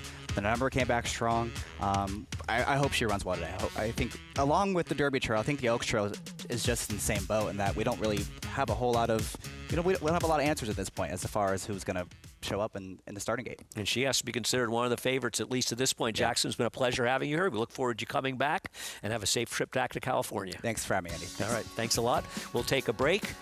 A lot more action to come, and a lot of people's favorite horse, Sandman, is getting ready to return just a little over a half an hour at Oaklawn. Much more to come on America's Day at the Races.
Gorgeous Saturday afternoon in Hot Springs. Welcome back. America's Day at the Races on Fox Sports 2. From the paddock, along with Megan Burgess, I'm Lafitte Pinkai, getting ready for the upcoming third race here at Oaklawn Park. Misinformation, who is the heavy favorite. That's DJ Stable. That's Mark Casse. That's Jose Ortiz. Ortiz here back at Oaklawn and locked and loaded. Several live mounts this afternoon, including the one he won the Arkansas Derby on last year and the champion he rode last season as well. Made the ship from Fairgrounds here to Oaklawn Park for some pretty big mounts there, of course, with Sandman. This horse has a huge chance in misinformation, but I will say this.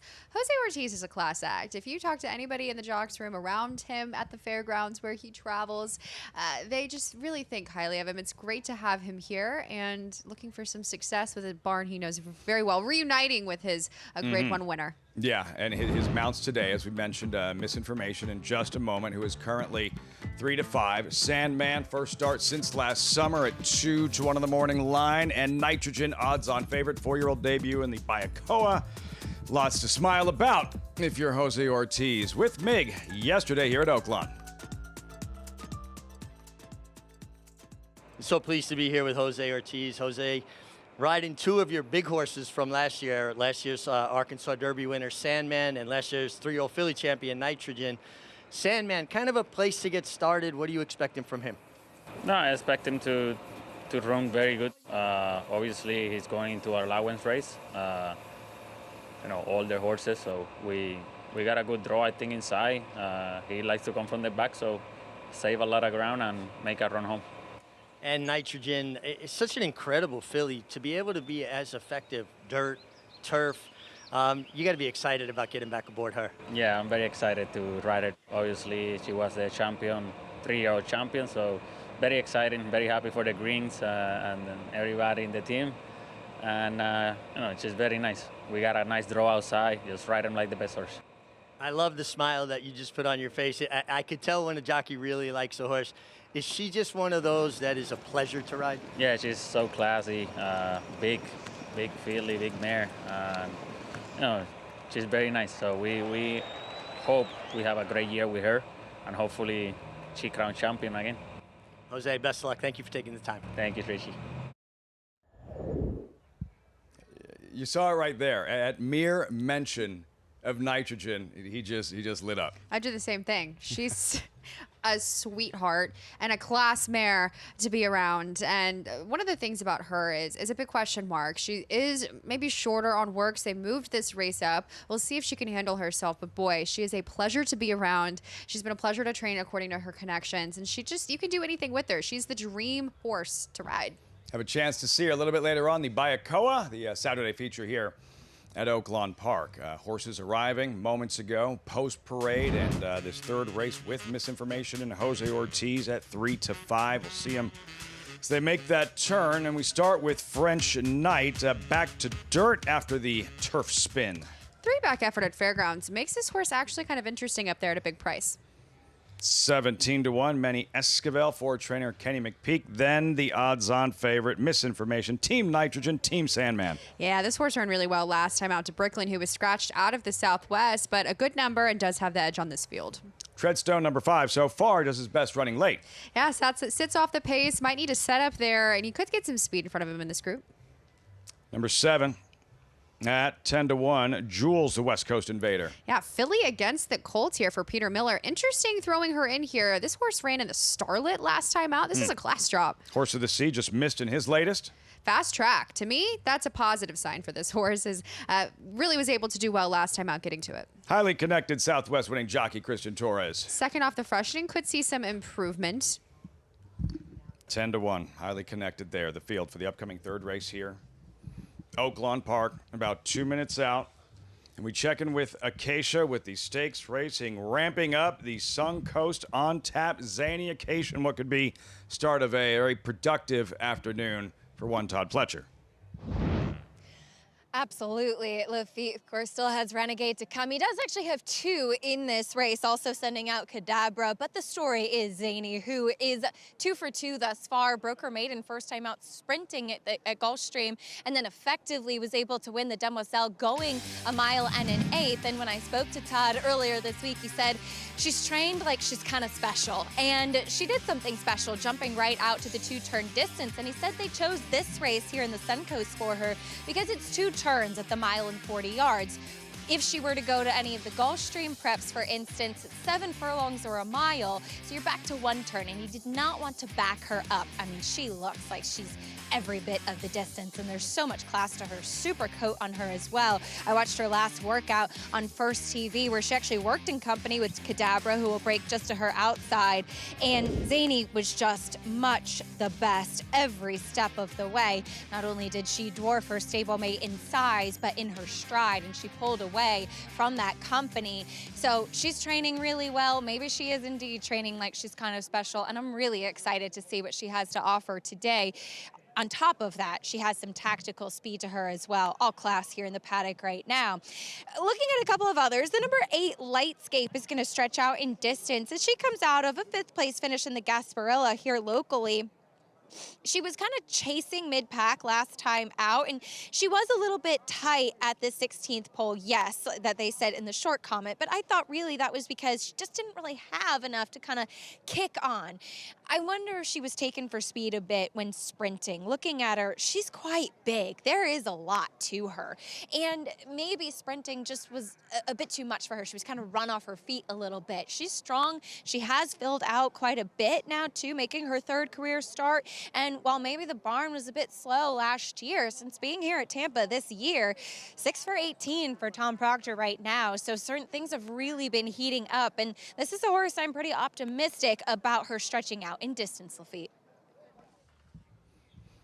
All right, Acacia, much more from Tampa Bay Downs. Suncoast on deck here at Oaklawn. They're at the gate for the third. All eyes, Megan, on Misinformation. Final thoughts. Yeah, I think this horse is going to be extremely tough. But at the same time, I'm honestly really interested in a price in the number 7. That filly against the boys, perhaps taking a step forward there for Peter Miller. DJ Stable, Mark Cassie, Jose Ortiz. In the 4th race, Sandman. Later, the champ, Nitrogen. First things first, Misinformation. The heavy favorite in the 3rd from Oaklawn, live on FS2. Here's Matt Dinneman. This race will end at the regular finish line here. We're ready to go. And they're off. The half dozen broken a single file line. Jules gets the first call. Misinformation, the big favorite, right on her neck from the inside now. Treadstone, the gray, runs in 3rd. French Knight a little bit eager as they go into the turn, is 4th on the fence. Horse of the Sea guided off the rail. He's in the 2nd last position, highly connected. Can see him all early. 5 lengths from tip to tail. Misinformation, and Jose Ortiz going on with it here. 3 parts of a length ahead. Jules happy to track now in the 2nd position. Then comes French Knight. He's still tugging inside of Treadstone, a length and a half clear of Horse of the Sea and highly connected. Still can only see backside 5 behind with 5 furlongs to go. It's Misinformation and a good gallop here. Went off at 2-5 for the Mark Cassie stable. A half length in front of Jules in 2nd. French Knight still on that stronghold 3rd. Treadstone to the outside. Horse of the Sea joining that party 3 deep and a gap of 2 to highly connected with a half mile left to go. The pace is contested, but it's not fast. Misinformation into the turn. Half length in front. Jules 2nd on the outside. French Knight shown a little more rain now 3rd. Treadstone between horses. Horse of the Sea is 3 wide rounding the turn, attempting to get closer on the outside, and highly connected as yet to pass a runner as they round the far turn. Jose Ortiz hasn't moved on Misinformation yet. Jules is turning up the pressure. Horse of the Sea is 3 wide. Highly connected is making a move on the far outside, trying to make a blitz from last as they come off the turn. Misinformation off the turn with Jules, and here's Horse of the Sea. Highly connected on the far outside. Horse of the Sea has the lead. Highly connected trying to reel him in. Misinformation battling from the inside. Horse of the Sea, narrow lead here on Misinformation, who's fighting back from the inside now, and highly connected coming to the line. Horse of the Sea, Misinformation in a photo finish with Horse of the Sea. If I had to guess, I think Misinformation might have got there by a nose, but that's a guess. It was very tight. Hard to tell from that angle late. Wild finish. A slugfest to the wire. Misinformation, the favorite. Horse of the Sea hitting the wire simultaneously. A glacially slow pace. Misinformation had the perfect trip, controlling on the front end. Swipe. And then you mentioned off camera, it seemed like a turf race where they sprinted home. It definitely was. Everybody crowding to the finish. Misinformation, even if he does win this race, honestly, I wish he would have done it a little bit easier than he did. Some trading of paint, a side swipe, some brushing, and deep stretch. It looked like Misinformation coming out a couple of paths, or Horse of the Sea coming in. Yeah, they met each other in the middle. There was some brush, some trading of paint. So we take a look at it from a bit better of an angle here above. The drone shot. Trusty, I love it when we have this angle. As we'll see the number 9 on the outside. To me, I thought he was the one that was making the movement and kind of veering in and out there in the stretch. As they meet up here. Horse of the outside. He comes in. He comes paths. in. Does he make look like he made contact barely? No. Very, if any. From the pan, it looked like there may have been a little more brushing, a little more contact, the overhead coming together, but it didn't look like any contact whatsoever, and nothing to miss. Require the stewards to look at too closely, I don't think. I agree with you there, but like I said, it was a slugfest late. Maybe not the fastest race, as I mentioned, a very slow pace. Little bump there as we take a look at the front end. It is still unofficial. We'll bring you any updates with that as we take a look at a pretty exciting force coming up in race number 4. I would imagine many are excited about this upcoming allowance group. Misinformation defeated. Correction, it is misinformation. No, defeated 9-4, 10-5. Horse of the Sea by a flared nostril at 4-1 with Jamie Torres in the end. Yeah, slugfest there late. Got the better. I applaud this horse for being able to come off of slower fractions late and get that victory. Horse of the Sea, trained by Brad Cox. Jamie Torres aboard, hard-fought victory over the heavy favorite Misinformation 9-4, 10-5 at Oaklawn Park. As we go back to New York, Andy Serling, now joined by Paul Benarosa. Thanks a lot, Lafitte. Yes, we have a new guest. Paul Verderosa's here. It's good to see you, Paul. How you doing? Doing good. You know, a little cold outside, definitely warm in here. So. It's nice in here. Yeah. And you live locally. You walk over? No. No? I still got to drive. You probably wouldn't walk over here in July. Anyway, it's good to have you here fair. as the horses are hitting the track for the Suncoast, a race that I think a lot of us are really excited about and looking for. And you know, listen, you never want to concede a race, and Life of Joy is certainly a talented horse for Brad Cox, but we're excited to see Zany back. But we'll start with the one, Tremont Tammy. Been a little overmatched when she's tried some stakes races here. She'll stretch back out to do the 2 turns today. The number 2, y'all ready for this? I don't know if we're ready for this, but it's coming. First time dirt. We'll see how she does. I hope she's ready for it. She better be ready, because that horse they haven't shown quite yet is they're sticking to the 1 and 2. Okay. There we go. Now we're on the 2. Now we're ready for this at 68-1. Now we're ready for y'all ready for this? Yeah. But it's the next horse that obviously all the eyes are focused on. Zany making her 3-year-old debut for Todd Pletcher and Ripoli Stable. Yeah, just so impressive making that jump from 6.5 furlongs to 1 mile and 1/8 in the Demoiselle last time. The number 4, Cadabra. Some length in this pedigree. It's a little bit more turfy. Ran into Holland Drive, who was 4th in the forward gal last time out. I think a phone call when Todd explained to the owners he was running her against Zany. The number 5, Life of Joy, the second choice for Brad Cox. Yeah, she made a little bit of a run last time out, and a little disappointed with that effort, too. A long shot off a maiden 16 win Acclaim. Just a moment, please. Taking a shot here for some bigger money. The 7, Fly Life is scratched. The 8 rounds out the field for Tom Proctor. Lightscape stretching out. Yeah, got a little bit tight for her last time out late, but Pedigree says a little bit more sprinty, but draws outside. You never know. This is why you got to take a shot early with some of these horses, see what you have. New faces appearing from everyone, and I'm going to tell you, they're going to need smelling salts for me if our next guest is against Zany, as we bring in the man, Jonathan Kinchin. Andy, I appreciate it. Yeah, look, I think this happens very often on Saturdays this time of the year. You have some very competitive races with these stakes races that we get to see in the spring and late winter, and they're exciting and they're fun and they're great. And then we have races like this where we have horses that are coming back that are very big short prices, or horses that are on this Derby or Oaks trail that are very short prices, where the competition in these races isn't always going to be there. Sometimes horses can just stand out a little bit. Zany's one of those horses. The way that she ran up at Aqueduct, the way she sprinted down at Gulfstream, there is nothing about this horse that suggests that she's going to get beat. Now, there's that little thing you can say that sometimes it's that, bigger, stronger 8th grader that has a mustache that's better than all the other kids. And then when they catch up in high school, sometimes the fields can be a little bit more of an even playing field. It doesn't feel like that's the case here. It feels like Zany's the best horse in this group. She might be one of the best horses in the female division altogether, the 3-year-old division. And I think she'll show it here in this Suncoast. I can't even try to get creative in a way to tell you about how someone else could potentially win this race.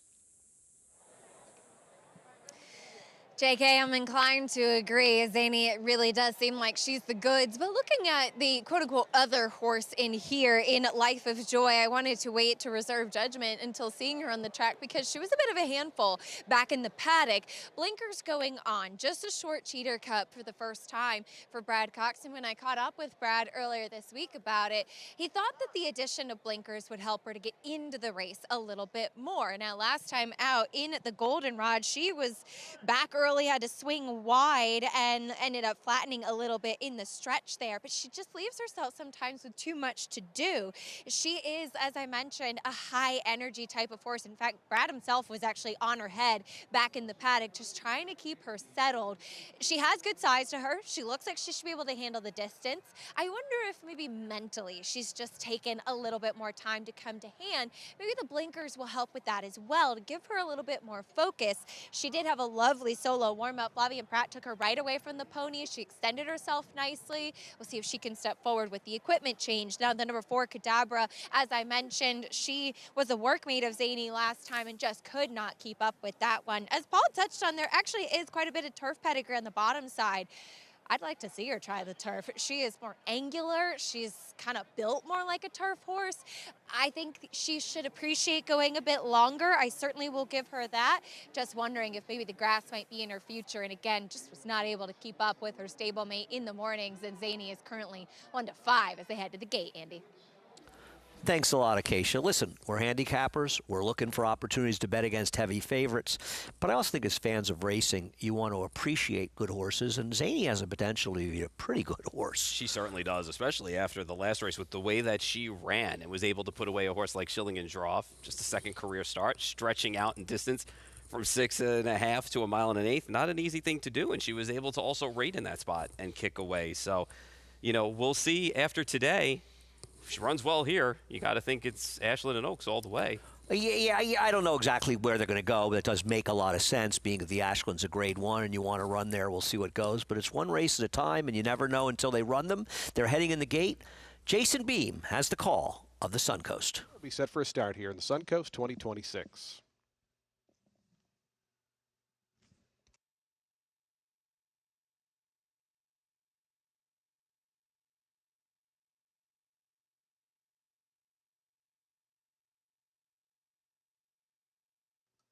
Lightscape to the outside, coming up. And Lightscape going in. They're in the gate. And the race is on in the Suncoast Stakes. Life of Joy hesitated a little bit to start, came away slowly. Good start for Kadabra, who goes right out to the front, up from the outside. Lightscape, just a moment, please. They're going to be forwardly placed as Zany's going to tuck in behind them and try to work out a path or two, but Life is Joy having none of that. Going to try to hold that one as Zany's in a bit of a tight spot going by the 7/8. Tremont Tammy works to her inside. Y'all ready for this? The early trailer. The 6 of them only separated by 3. As they work through that first turn, it's Kadabra the leader by a neck. Just a moment, please, on the outside. Second. Lightscape out 3 deep in the third spot with Tremont Tammy to the inside. Zany in and amongst horses is 5th right now. Only 2 off the leader. Then comes Life of Joy, who moves to the far outside. And Life of Joy going to make an early decisive move here going up the backstretches. The pace is not very quick to develop. 24.89 seconds for that opening quarter mile. So they race with 4.5 furlongs to go in the Suncoast Stakes. Kadabra's the leader by a neck. On the outside, just a moment, please. Life of Joy now. Zany moves to her outside. So Zany going to be caught out about 4 paths wide as they run to that far turn. Tremont Tammy's back 5th with Lightscape. And it's another 2 then back to it. Y'all ready for this?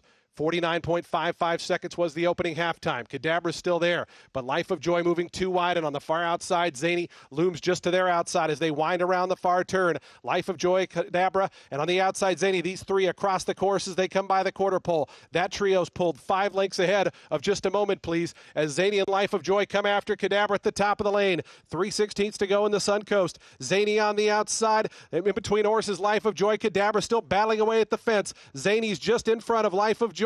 Kadabra back to 3rd on the inside, a final 16th to go. It's Zany lugging in sharply there. Zany ducked in, but is plenty good enough to win the Suncoast under wraps. Won at 2.5 in the end. Life of Joy was 2nd, 3rd was Kadabra, and 4th. Just a moment, please. Well, clearly the connections we're looking to use this Suncoast is a bit of an educational race for her, and not necessarily the FASA winner you expected and lugging in a bit in the stretch, but Zany gets it done. Yeah, she's still learning on the job in start number 3 for sure right there. You can see her jump a little bit. She wanted to get to lugging in, but she passed another test today for me. You know, she passed the 2-turn distance test in the Demoiselle. Here she passed being in between horses and not very comfortable for most of that journey, and then, you know, in the stretch got a little goofy. So she's growing up, but she's good. She's just got to now put it all together mentally. Yeah, I agree. Listen, the goal is not to win the Suncoast. Right, exactly. You want to win the Suncoast, yes. But this is not. This is the beginning of what we'll hope will be a long and fruitful campaign for her this year. And obviously, Zany gets it done, Lafitte, in the Suncoast. The first potential star on today's program. Of a few stars that you'll see on America's Day at the races. The start of what could be a very productive afternoon for trainer Todd Pletcher. And this thrilling finish you just saw moments ago at Oaklawn Park. The 3rd race, Horse of the Sea. Jamie Torres, the odds-on favorite, denied by the slightest of margins, misinformation, having to settle for a 2nd-place finish. 9 4:10 in the third race at Oaklawn Park. Up next, speaking of stars, welcome back Sandman. He runs in the fourth, $100,000 allowance optional claimer. Mile and a 16th is the distance. Scratch numbers 5, 8, and 9. No surprise, Sandman odds on early on. For Sandman, the numbers, the stats, what we've seen thus far, he's won 3 of 12 overall and banked $1.5 million. Much of that as a result of his victory in the Arkansas Derby last spring. Up next, his 4-year-old debut, Sandman. 15 minutes to post.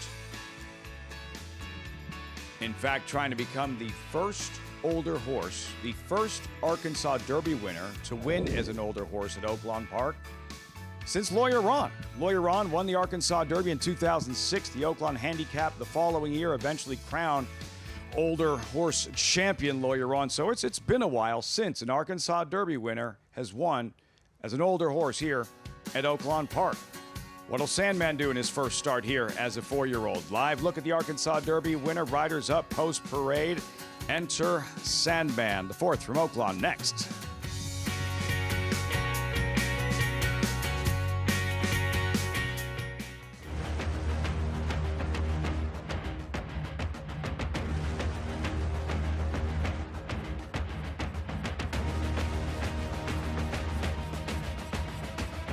They're coming down for the finish, and it is Silver State. 10-25, 10-25, at 25-35, 335,000. Grade 1 winner Silver State, standing at Claiborne Farm. Next Saturday, defending champion Forever Young returns to face a star-studded field in the Saudi Cup. A win and you're in for the Breeders' Cup Classic. Undercard kicks off next Saturday, 8 a.m. Eastern on FS2, followed by the Saudi Cup noon Eastern on FS1. Saturday delivers coast-to-coast Super Stakes action on Naira Bets. Start fast with a 2,500 win bet hit and split on select stakes races, then finish strong with a 2,500 hit and split on the late pick 5 at Tampa Bay Downs. Play and win with Naira Bets. First again and again and again.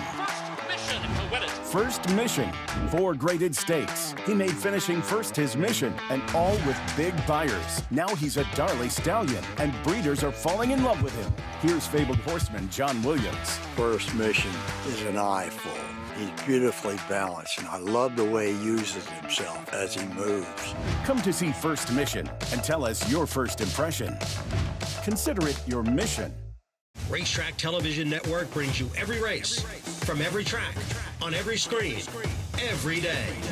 With monthly packages starting as low as $5, RTN gives you great value and access to more live HD streaming and race replays than anyone. Visit RTN.tv today to sign up and watch on almost any device, including Roku and Amazon Fire. RTN has packages that start at $5 per month.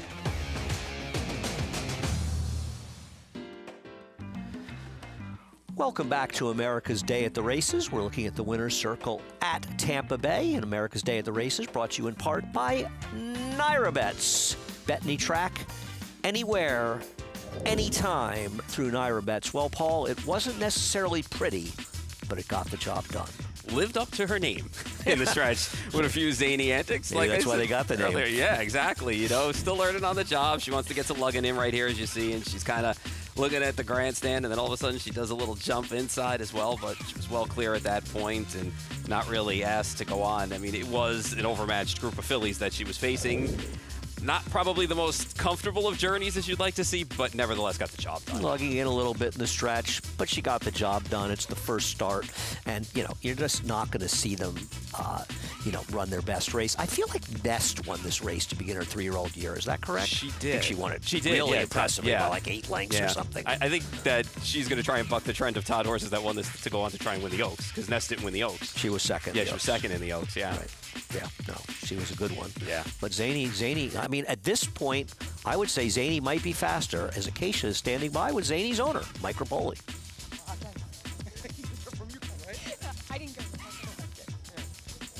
As I'm here with Mike Rapoli. I was joking with him as St. John's beat UConn last night, but Zany beat everybody today. What another nice performance from a very nice filly. Well, the funny thing is you said you weren't going to give me a hard time when I'm actually the one that won, but that's okay.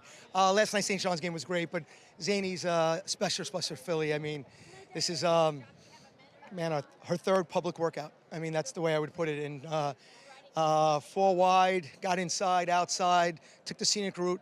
I got to talk to the trainer, Todd Pletcher, who's not here today. I did see Brad Cox, but that's another story.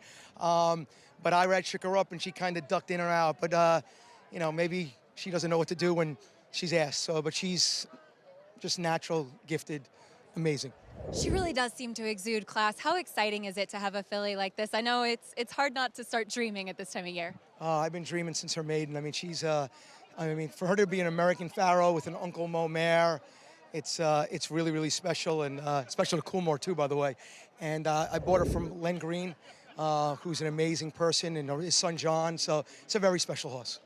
Congratulations as well. Enjoya, as always. Did you enjoy that? She looks pretty exciting. Yes. Well done to the whole team. Zany's a great horse. I agree. Zany's a great horse. There you go. Maybe greatness a little bit premature, but she certainly has the potential to be a leader of her division as she gets it done, and you take a deep breath and move on to bigger and better things. Yeah, you give a couple of months now, probably before her next start. We'll see her in about 6-7 weeks, you would think, and by then, you try and get her a little bit more sharper. I'd say that she was nominated the Triple Crown, and, knowing Mike, if things go well, and obviously it's a long way, you never assume anything in this game, but if she stays down and goes well and does well, I could see her doing the same thing as Nest, running the Tucky Oaks, and then running in the Belmont Stakes up in Saratoga. I wouldn't doubt it. When you have a horse that has talent, like she does, naturally gifted talent, it's now a matter of progression, right? And we see it, sometimes it takes a little bit longer than others. But right now, listen, the sky is the limit. She's 3 for 3. She's a perfect 3 for 3. She's made easy work of the fields she's faced. So right now, you can't knock her too much. No, I don't knock her. I mean, I don't love her behavior in those races. I'm sure that she's Todd gonna doesn't have to love get it a lot either. more, yeah. But having said that, she is extremely talented. And speaking of talented horses, you had pointed this out to me. Sandman's trying to do something that hasn't been done in quite a while down at Oaklawn. He's getting ready for the 4th race.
Cold battle, Sandman going at it, and Publisher trying to break his maiden in the Arkansas Derby. Cold battle has lost the lead to Sandman. Publisher, the only threat to beat him. Sandman, he's green, drifting around here. It's Sandman in front by 2. Publisher is second, and Sandman, he's run his A race, and he gets a confidence booster heading to Kentucky. Put it all together on that afternoon. Jose Ortiz aboard Sandman in last year's Arkansas Derby in front of 60,000 plus. It was a maiden he defeated at 50-1 in Publisher, but a popular win for a lot of reasons. Enter Sandman, enter the winner's circle on that afternoon, and carrying that momentum, he would go on to the Kentucky Derby. He would be just 5-1 in the Kentucky Derby and ran 7th. Took advantage of a fast pace. The table was set, and Sandman able to take full advantage in the run for the Roses. Now he has not won since, which leads us to today. His 4-year-old debut has not run since last summer, and trying to become, that first Arkansas Derby winner to win at Oaklawn Park since Lawyer Ron back in 2007. Sandman, there he is, the first one we'll see in the post parade. Jose Ortiz aboard in the DJ Stable colors, trained by Mark Casse. Sandman, odds on and rightfully so, followed by San Siro, who was 4th in the Tenacious at Fairgrounds. Christian Torres rides Nirazzurri a little bit later on for Mark Casse in the Bayacoa. Catching Freedom, 24 Louisiana Derby winner. He's banked more than $1.4 million. 4th in the Derby, 3rd in the Preakness. Winnemac Avenue, runner-up in his latest, 7-2 currently. Luis Saez aboard. Track Phantom, he ran in the 24 Kentucky Derby. He's the 3rd horse in this field who competed in a Kentucky Derby. And finally, Echo, again, who was 5th in the Commodore. New Year's weekend for trainer Norm Casse. Ricardo Santana back from New York in the saddle. That's the field. 4th of 11 on this Saturday at Oaklawn Park. Sandman, odds on, trained by Mark Casse, standing by live with Megan. Mark Casse remains here at Oaklawn. He's got some stars, of course, on the docket. First up is Sandman. And how is he doing now? Debuting as a total? I think he's doing well. It's kind of a weird race, not a lot of speed. We're inside, so we'll see where it trip. But he looks great. He's training well, so we're hoping for the best. It's an opportunity for him to also run on LASIK, something that has not really been able to do. Do you find that could be maybe an additive for him? It shouldn't hurt. It shouldn't hurt, and so we'll see. But he seems to handle it well. We have breezed him on place to make sure that it didn't bother him, and he was good with it. Tactically, you mentioned the pace and potentially maybe even a bit more forward from that inside as far as a smaller compact field here. Well, the good news is we have Jose, so I'm going to let him figure that one out. He knows him well. Best of luck here, Mark. Thank you so much. Lafitte? Thank you, Mark. Megan, thanks so much. Mark Casse coming off of a spectacular Friday afternoon, having saddled 4 winners. Search Party in the Martha Washington, Silent Tactic in the Southwest, the sweep of 3-year-old stakes races for a barn that's been unconscious this winter at Oaklawn Park, and locked and loaded this afternoon with a Sandman here. And a little bit later on, the champion returns at Nitrogen in the Bayacoa. As Jonathan Kinchen is with us, my friend, it's been a while. We get to watch Sandman make his 4-year-old debut together here. He's 4-5, but I understand you're taking a swing against him. Yeah, I'm going to try the 7, whose name has escaped me, but now I remember that it's Echo again. Yeah, look, this is more of the total way that I came up with this idea to take the 7 is more of a play against the 1, and this is the default where I landed. A horse that has some fast numbers, been doing it probably a little bit shorter, but does have that one good race going a mile up at Saratoga, on a racetrack that against some pretty good horses. I think that he can handle that trip there. I'm not too concerned about the mile and a 16th here. I will say this, though. Like I said, I think that the opportunity in this race is to play against Sandman. And the reason that that's the case is because for the rest of Sandman's poor life, he's going to be overbet. One, because of his performances on the 3-year-old races at Oaklawn last year. Anytime horses on Triple Crown Trail do well, win races, are big bet horses in those races, they always take a lot of attention. Their name recognition goes a long way. Not to mention Sandman's connection to Griffin Johnson's gonna always be something that's going to pull a little bit of money in. And then the West Point Thoroughbred side of the thing. I like all of those parties involved. It's just the price is going to be a little bit lesser than it deserves. And you heard Mark Casse talk about the fact that Sandman is probably in a race that he's not going to get the greatest pace setup of all time. And I think that if he gets invited into the race and all these other horses are just kind of clumped, and it turns into a sprint for home, give me the horse that has the best turn of foot. Give me that, quote, sprinter. I'll take the 7. I'm not going to be shocked when Sandman wins, but he's going to win without me at what looks like it's going to be odds on. Echo again for Jonathan. Sandman there pictured. Megan, you as well gonna try and see if you can figure out which one of his rivals, of his competition, can potentially trigger an upset over Sandman here. Well, Mark also explained that the pace isn't exactly the setup that you would want for an out-and-out closer that he has displayed, and Jonathan mentioned it. When you have a slower race throughout the running, sort of like a turf race, and then it's a sprint to the finish home, it just negates his running style, that grinder, that stayer, that doesn't have that turn of foot or acceleration late. We shall see. Races sometimes don't play out as they do on paper. We could see a couple of those rush to the front. This number 6 and the number 7 look to be the main pace, but the number 1 Sandman, he, to me, just shows a lot of similarities of what we saw from him last year. I wanted to perhaps see him show a new dimension today. We will see if that happens. To me, this is the time to take against him. You know, I've saw him not breeze, but just have a little bit of gate work because he's had some issues getting out of the gate, and that's very well publicized. We saw his memorable leap in the air that he partook last year here at Oaklawn, and he's still kind of that big horse that doesn't get out of the gate well. So that's something to keep an eye on here as well. I agree with Jonathan. I think this is the time to go against him.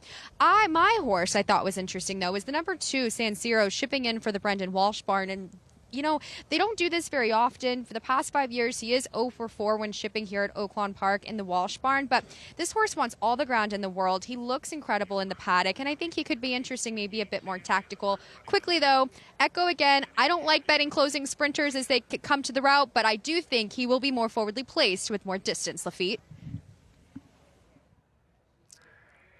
We're about to find out as they are at the gate, and it's post-time Sandman from the inside gate. Odds on with Jose Ortiz. Matt Dinnerman with the call. Race 4 live from Oaklawn on FS2.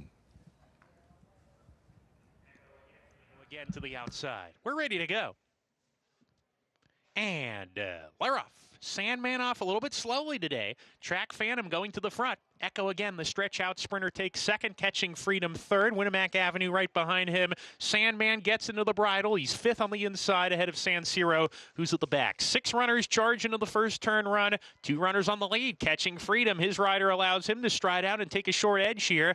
And Track Phantom, he's going to concede the lead, racing in the second spot. Not a fast pace at all. Sandman off the layoff, a little bit fresh. He's still in the bridle, and he's 3rd inside of Winamac Avenue. Echo again, 3 grays across the track, 2 off the leader, Catching Freedom, and San Siro is the clear caboose of the field with 5 furlongs to go. Catching Freedom dawdles along here, leads a neck from Track Phantom, who's the pressure. A 3-deep Echo again behind them, running in 3rd. Sandman down on the inside. Winamac Avenue still between horses, and a length and a half to San Siro, who's biding his time there. Halfway home, Catching Freedom opens up the lead to a length. Track Phantom gets a breather. Sandman inside 3rd, right on the heels of the leader as they go into the turn. Winamac Avenue between horses still. Echo again is 3 wide, and 2 back now to San Siro as they start to pick up the tempo. Catching Freedom's trying to steal it. Track Phantom right up alongside now. Winamac Avenue has come under a ride, coming to split that pair, but he needs to get going as they come to the top of the lane, and in the meantime, Sandman's behind a wall of 4 who swing off the corner. Sandman looking for a spot to go. He's trying to get outside. He's going to stay in the 3 path. 1 furlong to go. Catching Freedom gives way. Here's Winnemac Avenue on the lead. Echo against second. San Siro's trying to come on now. 16th to go. Winnemac Avenue has the lead. San Siro lunging after him. Sandman's beaten. Coming to the line. Winnemac Avenue. San Siro gets him. San Siro perfectly ridden, perfectly timed by Christian Torres and the horse. Well done to him. San Siro narrowly over Winnemac Avenue. Saw Mark Casse looking on there as Sandman defeated in his 4-year-old debut here at Oaklawn Park. A thrilling finish. San Siro, Christian Torres with a beautifully timed ride. What else is new? Able to pick off Winnemac Avenue. In deep stretch, Winnemac Avenue, the gray pokes his head in front. Echo again in the mix. He was out in the clear, pulling rank, aggressive up the backstretch. Sandman, red cap, in behind horses in some traffic, but really not accelerating or ever threatened, while San Siro finds his best stride late. Christian Torres, strong handling, and able to run down Winnemac Avenue in the shadow of the wire. San Siro, well done, Megan. Top selection at 7-1, 2, 4, 3, 7. Sandman off the board. And a look from above here. San Siro, you can see Sandman in behind horses. Didn't have a lot of room to operate, but really wasn't advancing or accelerating when it mattered most either. Disappointing return to the races, I think, for Sandman, while San Siro, though, just finding his best. Winnemac Avenue reaching for the wire. San Siro went out and got him. Trained by Brendan Walsh. Oaklawn debut, a winning one. San Siro, it's 7-1 in the 4th here in Hot Springs. We'll have results, reaction in just a moment. We go back to New York with Andy and Paul. A break in the stakes activity at Tampa. Riders up for the 6th. And perhaps an unusual maiden race coming up here at Tampa. The one War World Rocks, a long shot. Yeah, soundly beaten all 3 starts to start the career. I don't think you're going to get the current 5-1 emerging market, a firster for Chad Brown. If you do, I'm going to bet him because Chad's got sick numbers. 12 for 20, 16 in the money, 331 ROI with first-time starters at Tampa on the dirt last 5 years. I believe he will outrun his 5-1 odds, but all the money is going in for the Todd Pletcher Power Shift with IRAD. Yeah, paid $500,000 for this son of Constitution. The second dam, Ruby Surprise, was a multiple graded stakes winner, so definitely has the pedigree backing as usual, as most of these Todd horses do. So taking all the money right now, 3-5. The number 4 is Undertaker. That's a bit of a Interesting dark name for a horse. It's an interesting name. We're a big wrestling fan, but either way, 24-1 going in the 9th career start. Wow, I didn't even notice that at first. Mo Beach Time, the 5. Taking the blinkers off here. Struggled last time on the turf. The 6 will be last in the post spray. Jess No Flattering, a Jess's dream. The long Yeah, shot. was beaten 21 lengths in the debut on turf, but now shifts over to the dirt. Mr. Hooligan has some experience for Kevin Rice. Yeah, showed some pace on the stretch out last time out as well. Kevin Rice always dangerous. 9 is scratched. The 10 Municipal goes out for Safi Joseph. Yeah, Safi brings this horse over from Gulfstream. Now didn't get the most comfortable of trips last time out. We'll see what this horse does on the stretch out. Plus some promising horses, one of whom who finished second last time will be in the Sam Davis, the Puma, a little bit later. We never saw the 6, right? We never saw the first. The 6 is the $1.1 million one for Mike Rapoli alone, but IRAD's riding the other one, and that's where the public's money is going, though, is Make My Day. Does have a pretty solid family, though, that horse. Yeah, the Dam was a solid sprinter with 12 career wins. It's half to Imagination and a Colt, too, as well, both graded stakes winners. Let's head to Acacia. Yeah, and as far as the 2 Todd Pletcher first-time starters, beginning with the one that is taking most of the money, the 3 Power Shift, this horse is stunning. Not the tallest, imposing type of individual, but the offsprings of Constitution do tend to be a little bit smaller and broader, and that's exactly what I see from him. And he's very laid back, switched off, exactly the demeanor you want for a horse that is going to be debuting, going 2 turns. I have no knocks on him as your favorite. I did watch his last workout over at Palm Beach Downs. Looked to me, or I should say a recent one, in fact 3 back, going from the gate. Irad Ortiz, it looked to me, was actually aboard that morning when working him coming out from the gate, and he and his workmate, who's actually running at Gulfstream later today, Chess Matched, both broke really well from the gate. And for a firster to be able to be sharp like that, a jockey to be aware of how this horse is going to break, he's done everything right thus far. Can't say the same about the 6, Make My Day, the other first-time starter. The reason you didn't see him in the post parade is because he came out last, way behind the rest of the field. He was naughty getting the rider up. He had to be escorted by a pony leaving the paddock, trying to stay away from the field. He's also debuting with blinkers on, and you can see him acting up on track right there. Typically, for a Todd Pletcher firster to debut in blinkers, that's a no-no for me. Watching his workouts, he has been training in the blinkers as well. He's a big, good-looking individual, ton of pedigree, as you guys mentioned. Just seems like mentally just not really clued in as of yet. The 2, Emerging Market, another first-time starter. This one for Chad Brown, very chill, very laid back type of individual.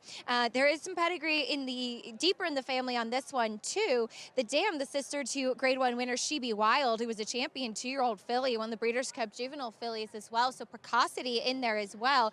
Super fit, just hasn't done anything wrong. Maybe just not as eye-catching as Power Shift to the outside. But I did land on a horse with experience, Municipal to the outside. Massive horse. Definitely looks like he wants every bit of the ground, and watching his last race behind Chief Wallaby, who looks pretty good, and the Puma will be running in the Sam F. Davis. He will love the stretch out and distance for that even running style, Andy. Thanks, Acacia. I will tell you that Chad Brown has been high in Emerging Market for quite a while. He actually had mentioned this horse to me in Saratoga, but based on the board, he may be facing a pretty good one in the number 3, Power Shift. Yeah, we'll see if the money that the 6 is taking is well spent as well, seeing that Acacia said this horse was acting up and you could see it. Well, I think that horse is dead on the board for a $1 million horse. 7-2, yeah, I agree. We'll see. Clearly all the money is going to the one that Irad's on. Irad and Flavian squaring off again. Acacia's gone to one with experience.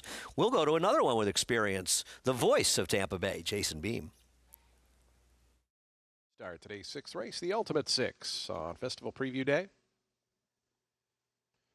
Here's Municipal. Edwin Gonzalez for Saffie Joseph. Municipal coming up. Andy, they're in the gate.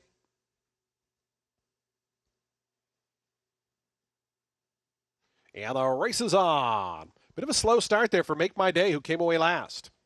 Good start for Power Shift, Undertaker. Those two head out for the early advantage. Mr. Hooligan, Municipal, going to be cast out about 4 or 5 paths wide as they run to that first turn. Power Shift going to cut the corner along with Undertaker. They're 1-2. Mr. Hooligan away in the 3rd spot. Then comes Emerging Market down on the fence 4th. Right alongside of that one, Just So Flattering in the orange colors 5th. A wide journey here for Municipal, circling up on the outside.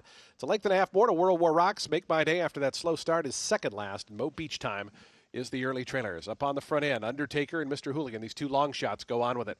23.71 seconds. The opening quarter mile, it's Undertaker and Jesus Castanon.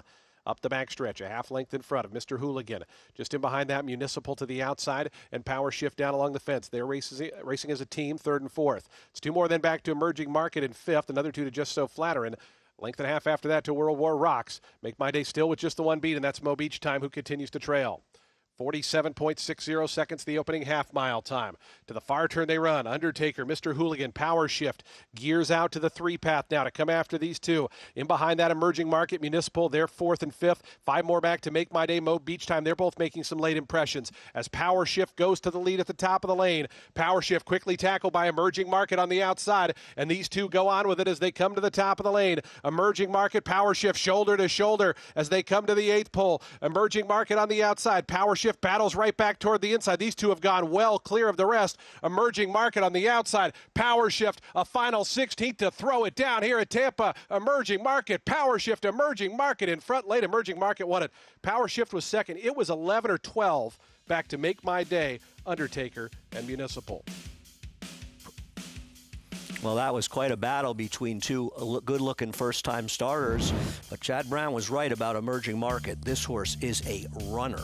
Yeah, you know, originally on the backside, he kind of got shuffled back behind the favorite Power Shift in that spot, and he just followed Power Shift through. And boy, when he came calling, I'm not sure if Erod was ready for that or thought that he was going to move that quick on him, and he did. And boy, they threw down in the stretch here, and I like to see how far they beat the rest of the field by, but they seem to cut it off awfully quickly because it feels like they beat the rest of the field by an absolute city block in here. And this is, 139.11 for a mile and 40. Now, I'm looking at the last race, the Suncoast, so that was over a second faster than the filly went in the last race. These are two very, very good horses in here as we head back to Oaklawn for a little postscript on race 4. Andy, and now rejoined by Richie Migliori. We just had a chance to watch Sandman make his 4-year-old debut. Things did not go as planned, but perhaps more significantly, you were gone for an hour and did not return with one of those corned beef sandwiches you've not shut up about for about a week. Well, I'm very disappointed. Lafitte, I went, got 2 corned beef sandwiches, one for me, one for you. And if I only had one race off, it would have made it here to you. But the 2 races, I wound up beating both of them. So, Let's get back to the racing here. So I'm not terribly aggravated the rest of the afternoon. Aggravated is what Jose Ortiz was probably feeling, where, yeah, he was bottled up a little bit, but still, if it felt as if Sandman had the horse, we would have seen a better finish. yeah, he laid up a bit closer to a slowish pace. Just seemed a little one-paced, maybe almost a little bit flat. And this is a horse coming off of a layoff that is in a place that he has had interruptions in his training. You can expect him to get better. He's better when there's more pace. But we got to see a better version of Sandman than we saw today. And all the credit to San Siro, and we'll get back to him in a moment, but we want to hear from Sandman's jockey, Jose Ortiz, who's with Megan. To be able to catch up with Jose Ortiz here at Oaklawn, obviously down at the fairgrounds, but just talk me through that ride with Sandman. You had him in a great spot. He was a bit more forward, and then maybe didn't have room late. Yeah, I was very happy with him being forward, but when we approached the second turn, it was a little bit crowded for him. He's a horse that needs a clear ceiling when I wanted to move, so I had to wait a little bit too long. And honestly, I was trapped almost every step of the way. But I think it was a good race to come back and to see him more forward early. I was very, very happy to see that. We need to find another day, but I think he ran very good today. Do you find any differences from him? Obviously, you rode him here last year and him now at 4. I think, that's the key for him, being able to leave the gate and put himself into the race. Today it didn't work out, but, next time probably will. We were kind of trapped every step of the way today, but, I was happy to see that he put me forward today. You definitely showed a new dimension, and I really, really appreciate the time, Jose. Thank you. Thank you, Megan. Lafitte? All right, so didn't work out today. But if you're looking for a positive, and Jose Ortiz focusing on that maybe an older Sandman is a more tactical Sandman. Yeah, I mean, again, there was no pace on, so naturally his stride should put him there. But I like how candid Jose was. He's just a big horse, not as comfortable, kind of surrounded in and amongst horses. I don't think that's quite his trip. But, if you look at his one win last year in the Arkansas Derby, he got a incredibly fast pace to run into. And I just think he's a horse that's more pace dependent. How about the performance from San Siro and Christian Torres and the acceleration we saw from him late? We really got to give him credit. He finished San Siro, and again, not a lot of pace on. I think, this is a case of where his 2 turf races, 2 and 3 starts back, kind of dirtied up his form, because his dirt races, he's faced some very, very good horses, and he has not embarrassed himself. I think it was a terrific effort by San Siro, and another great ride by Christian Torres. I don't think that anybody is riding better at Oaklawn Park than Christian Torres. In a groove, the Southwest Stakes win yesterday, and more live mounts this Saturday afternoon for Torres here at Oaklawn Park. For Jose Ortiz, he'll be back aboard the champ. DJ Stables, Mark Casse, there she is, Nitrogen, Alabama winner, 3-year-old filly, champ, 4-year-old debut in the Bayakoa this evening in Hot Springs.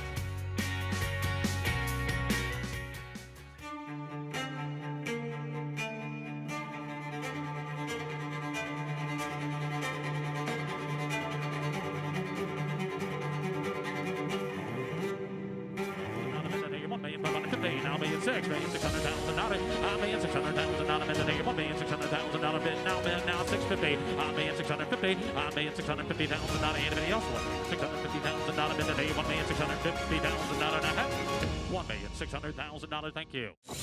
You bet with Naira Bets. Bet any track, anywhere, anytime. Download the Naira Bets app to play today and get a $200 deposit bonus. Watch live horse racing. Get expert picks. Boost your bankroll with weekly promotions and hone your handicapping skills with exclusive tips and tutorials. Download the Naira Bets app now. Sign up now to claim your $200 deposit match bonus. You bet with Naira Bets.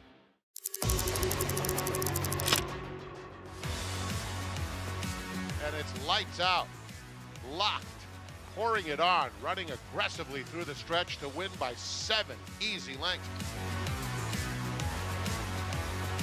Here is Locked. Locked racing by on the outside for the lead. Locked, the wine steward. It is Locked. Here comes Locked after Mulligan. Locked catching with every single stride, and Locked will win the Cigar Mile.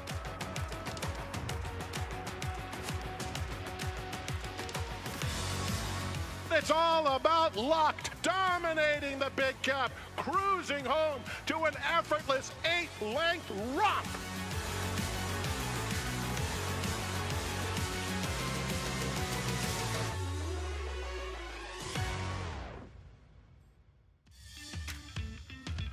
Well, this race lived up to the advanced billing, Paul, as both the first and second place finishers, Emerging Market and Power Shift, put on quite a show, going over a second faster than Zany did just 30 minutes before. Yeah, these look like the real deal, and it's going to be fun to watch them now in their next starts to see where they go, because they were a city block ahead of Make My Day, who figured things out late after acting up in the post-parade, finished third. Yeah, we'll get more from Acacia. Winning jockey Flavien Prat joining me is Emerging Market. Might be an emerging star, Flavien. Maybe still kind of figuring things out in the stretch, but pretty impressive debut. Yeah, he was very straightforward most of the race, and yeah, when I asked him to make a run, then he looked around a bit, but I thought there was some talent there. He and the Power Shift, the other first-time starter, put a lot of separation on the rest of the field. What's that feeling, kind of digging in, and you see that fight in the stretch? Yeah, I really like the way that he fought, and you know, some horses they kind of gave up. It was not his case for sure. Coming up in the Sam F. Davis, you're going to be riding Confessional for Brad Cox. First time aboard this horse, but he is stretching out in distance. What are your thoughts on how the race may play out? I don't really know. I get the one hole, which is not great, but he seems pretty handy out of the gate, and first time 2 turns, so we'll see how he get himself going into the first turn, and we'll go from there. As you said, one hole not ideal at Tampa. Do you feel like typically outside usually a little bit more beneficial on this track? Well, I think in general on the dirt, you don't like to be in a one hole, but I mean, we'll see how he breaks, and like I said, we'll see what happens. Thanks for the insight. Good luck later. Thank you. Flavien Prat, a nice debut winner, Andy. No doubt about it. A very good-looking debut winner. Getting away a little bit from the other horse towards the end, but I think both of them were horses to watch. And as I said, as they were going to the gate, Chad Brown's been high on this horse for a long time. He'd actually first mentioned this horse to me at Saratoga one night at dinner, and he had some issues, obviously. But he had told me over a month ago he was going to try to point to this exact race, and the horse had been training extremely well. Yeah, raced extremely well, too, when you think about it, because he kind of got a little bit backed up on the backside, Yeah. and he kind of got picked off a little bit behind the favorite. But to Flavien Prat's credit, got him to settle down, follow the favorite through. And, boy, that turn of foot in the turn was what was most impressive to me, how it took, I think, a ride by surprise there. I thought you made a great point to me. You said Irad must have thought this race was over, Yeah. and all of a sudden that horse was It's right on his him. shoulder. Yeah, and went by him. No, they're good horses. Yeah. Nice races today, and still a lot more to come on America's Day at the Races.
You're watching America's Day at the Races on FS2. It'll be here before you know it.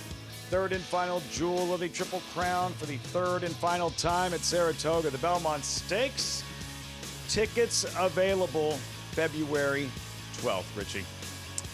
Can't wait. Saratoga, it always gives you a little kind of jolt when you see that crowd. Look at that. Saratoga is just such a timeless, wonderful place.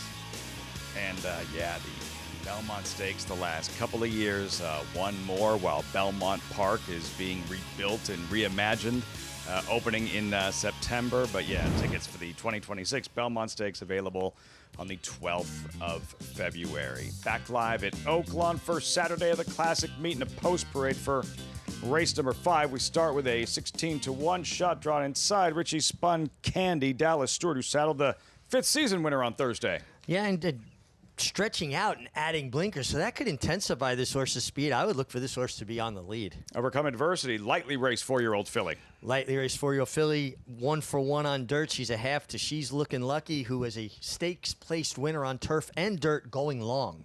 Carries Kiss, a nose and a neck away from winning 3 straight. The 4 is out. The 5 is in. Vino Tiempo. Jamie Torres seeking a second. He is a deep closer, deep closer. Not seeing it. Thea has some speed. Didn't break in her latest. It didn't break. You get an apprentice, you're getting a break in the weights. It feels like she got to get faster. Goes to Light. Showed she should be in the mix early. Yeah, and I actually give her a big look. She it kind of middle moved last time in that mile configuration. A little more patient tact maybe today. Number 8, Quiet, I'm Not an Outsider. Tyler Bacon takes over. Then Pronghorn, expensive filly, high-profile connections. Yeah, and much like a lot of other Steve Asmussen's runners, steady improvement. Could take another step forward today. My Side Hustle, 5-year-old debut. Just kind of feels like another one to me has to get a little quicker. Lady Whoopig just missed in her latest. Then number 12, Showers, would make the rider Jose Ortiz. Got off poorly last time. We'll be aided much better, get a better trip, can break cleaner for our colleague Tom Amos. And Floating Beauty draws in. For Lonnie Briley, Cole Battles trainer from last year. And the last race was a nice effort at Delta Downs, and before that previous, a good run at Oaklawn Park. So maybe it translates. Big field, what else is new? It's Oaklawn Racing. We'll step aside when we come back. The 5th race of 11 from Oaklawn. You're watching America's Day at the Races.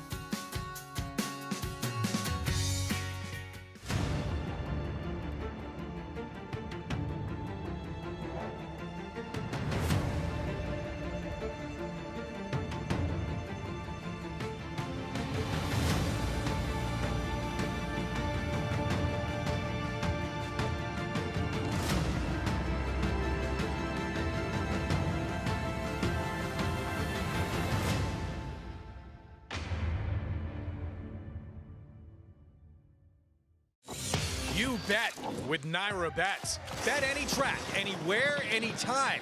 Download the Naira Bets app to play today and get a $200 deposit bonus. Watch live horse racing. Get expert picks. Boost your bankroll with weekly promotions and hone your handicapping skills with exclusive tips and tutorials. Download the Naira Bets app now. Sign up now to claim your $200 deposit match bonus. You bet with Naira Bets. Twirling Candy, proving Lane's End's stallion-making tradition. Twirling Candy has seen success on the track and in the sales ring, siring multiple Grade 1 winners and millionaires, including Kilwin, Ice Cream U Scream, AG Bullet, and Fian, and reaching 7-figure yearling and 2-year-old sales. Twirling Candy, a leader of his generation. Witness history. Sandman is getting a little bit closer with Hypnus. Greatness. Here comes Cole Battle and Juan Vargas rolling towards the lead. And legends in the making. Cole Battle, the story continues. Cole Battle does it. Sunday, March 1st at the 2026 Rebel Stakes. Watch champions rise on the road to the Kentucky Derby and compete for a $1 million purse. It's all happening just a short drive away at Oaklawn Hot Springs. Plan your stay today and come join the fun. Back just in time for the 5th race at Oaklawn Park. We've reached post time. We check in with Megan trackside. Well, the number 2, Overcome Adversity, is taking favoritism, and for good reason, as she stretches out in distance for her trainer, Matt Shire. And I loved this filly from her debut. I thought she has had a world of talent, and she's continued to do that now, second off a bit of some time away. I will say physically, she's a good doer. She's got some muscle mass and condition to her. She's certainly doing well now, second off of the layoff. We didn't see her most of the year after that very impressive April performance at Keeneland. And last time out, she had a tougher trip. She hopped a bit. She didn't break as sharp. She trailed early, and she kind of had to make a big sweeping wide move, finishing there on the synthetic. She's back on the dirt where she belongs, and her second dam was a grade 3 winning router. She's a half to a winner routing, so I think she's going to be able to get this distance from that aspect and from looking at her physically. But a quick long shot to touch on the number 11, Lady Woo Pig, who had a very good effort last time out, and the connections had made a bit of equipment changes inside of her mouth because she's a very ornery filly. She gets on her toes. She always has to be saddled in the winner's circle, so I'm hoping she can kind of be easier on herself in this race as well and be able to follow up that big performance with yet another one at a price, Lafitte. See if she behaves, if she can focus. Yeah, nearly triggered that 37-1 upset. And her ladies, Lady Woo Pig, 2 stalls to her inside, Richie, is Pronghorn. Yeah, Pronghorn just has improved with every start. I think there's potential for another step forward here. And you've got to like her 1 mile victory here, the way she drew off, albeit against maidens. But she's lightly raced. So to me, there's more upside there. Much like Overcome Adversity, who, her debut was great. And they all have to overcome adversity. But I thought Pronghorn, to me, was the most logical upsetter if there's going to be an upset. Kaleem Shaw, Campaign Dortmund, Campaign Bayern, Breeders' Cup Classic winner. And this filly, beautifully bred by Triple Crown winner Justify, Mom, Donna Veloce. She was pretty good in her own right.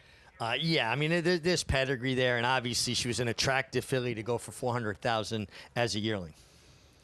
Ready to rock and roll. Race number 5 from Oaklawn Park. 2-1, Overcome Adversity, the favorite. At post time with Louis Size aboard. Here's Matt Dinneman.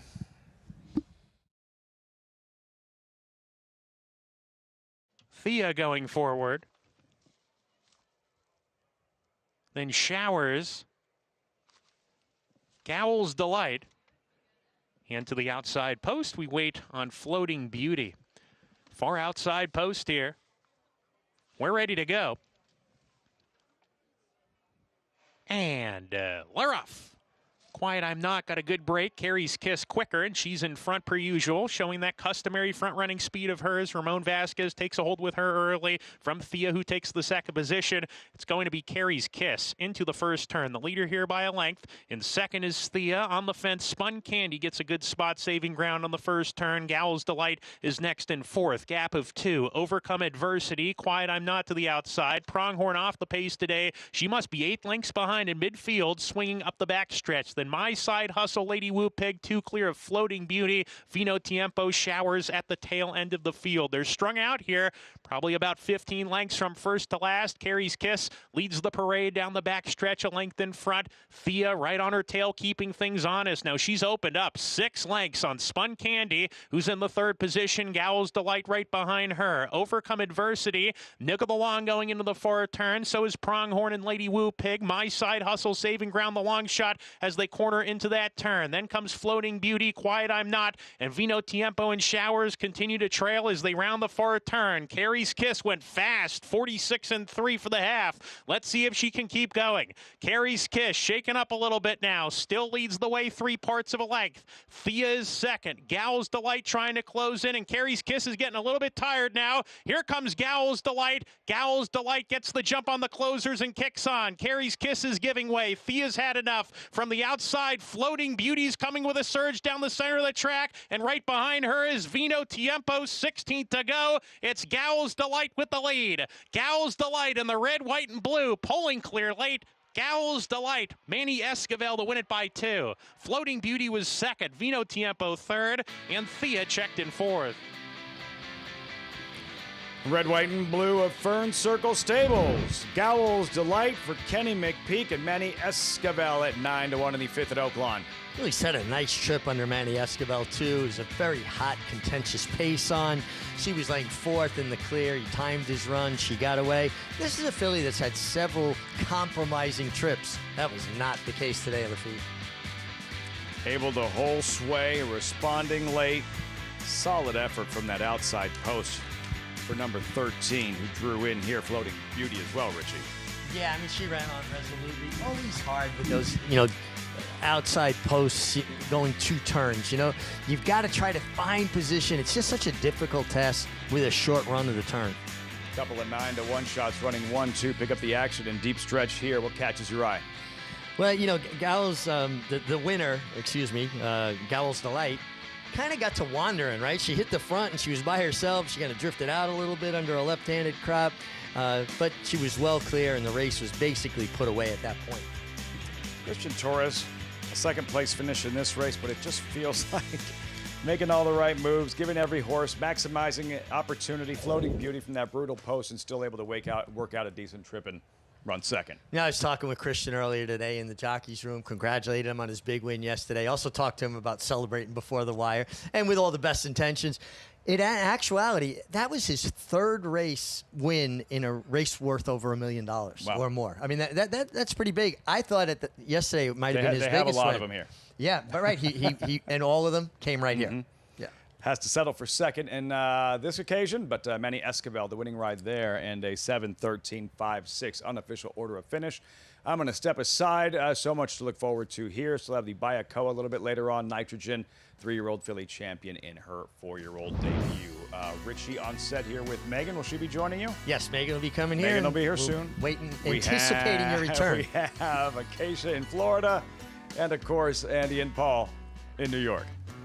Lafitte, I'm just repeating exactly what you said. I'm going to step aside. There's so much to look forward to. I'm just getting it out there right away as horses are on the track for race number 7 at Tampa. The one is Rosario's Prayer.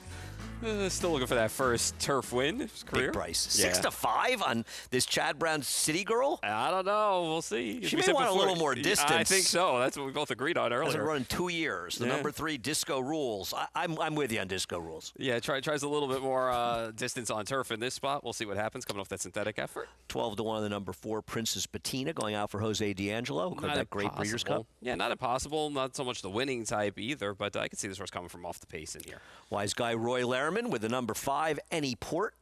I love seeing Roy if he can win a race, man. We always do. So I'm rooting for him no matter what I close last time. Always pay attention to Roy. Yeah, well, 100%, Absolutely. no matter the price. Absolutely. Yeah, Knows how to win a race. Yeah.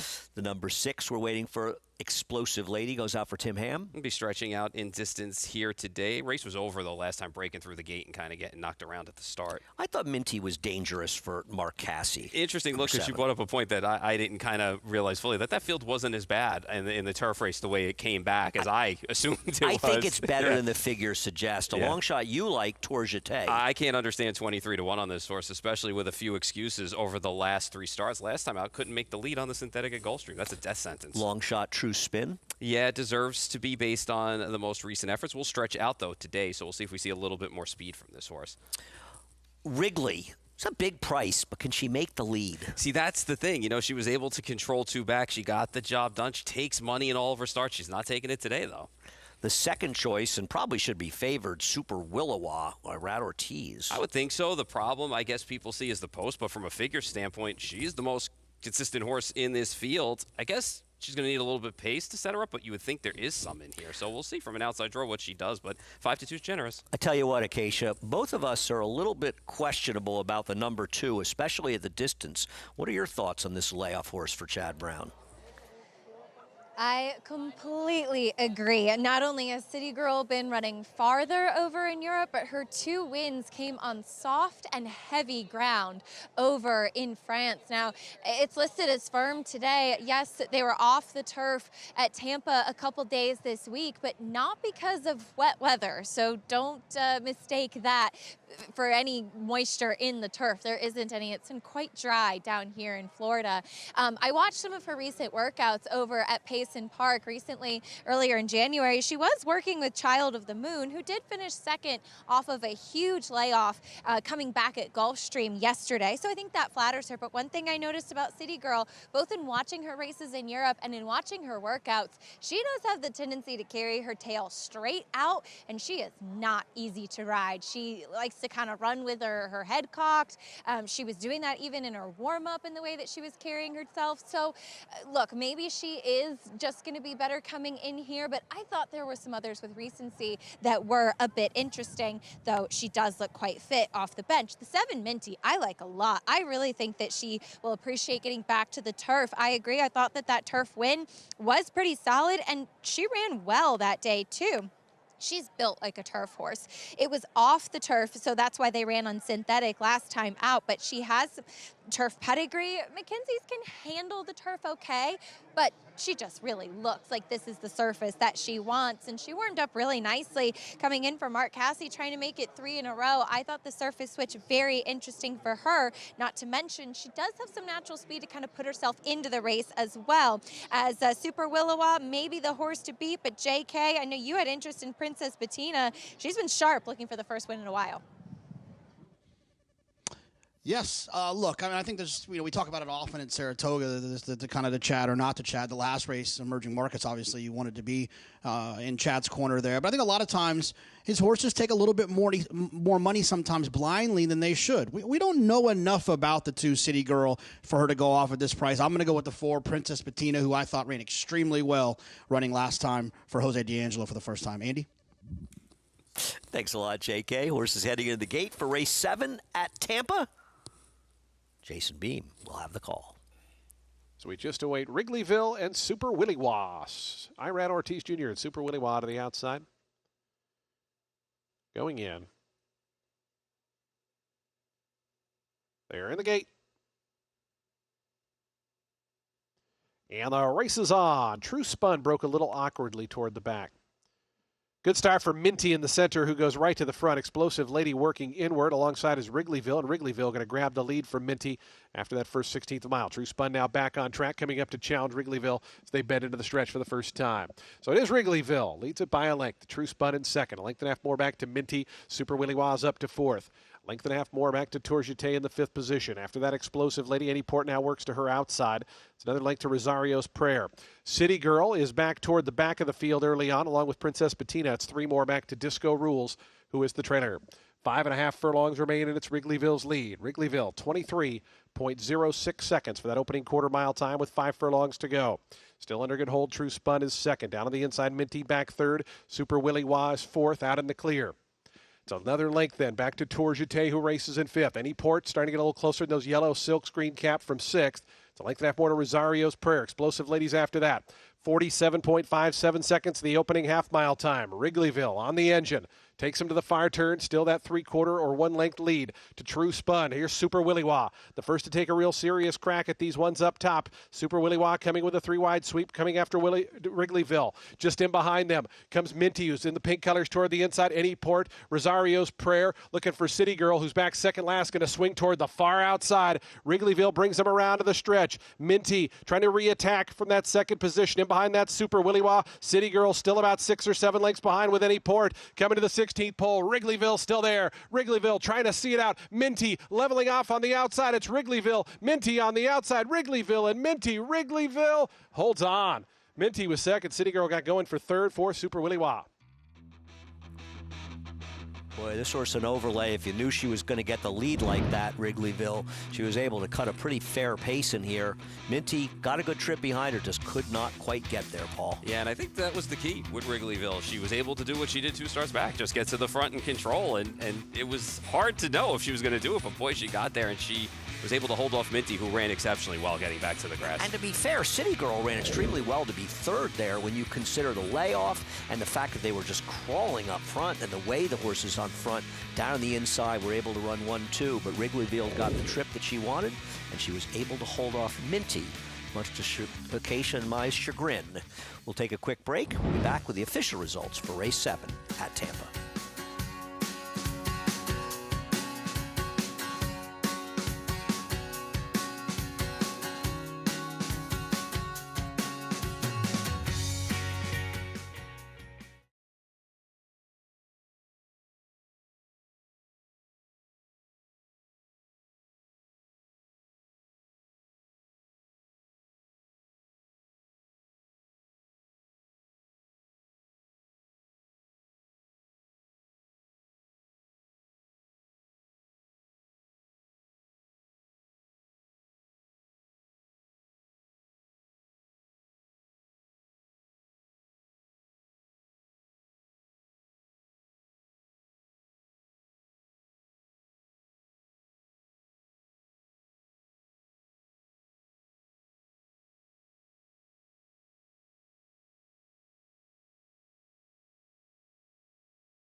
Welcome back to America's Day at the Races as you see Wrigleyville returning the winner's circle. You been to Wrigleyville? No. No? No. Never been to Wrigley? No. Ah, No Wrigley's, Wrigley. you're a baseball fan. You got to get I there. It's know, fun. no Sit in the Wrigley Field. bleachers, enjoy yourself. If it's as easy as what...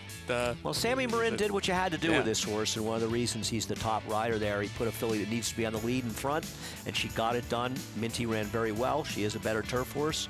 It's not easy to beat Mark Casse at any racetrack these No. days, but Wrigleyville managed to do it. Yeah, and Minty set a really nice trip. It was interesting that Minty didn't go up there a little sooner.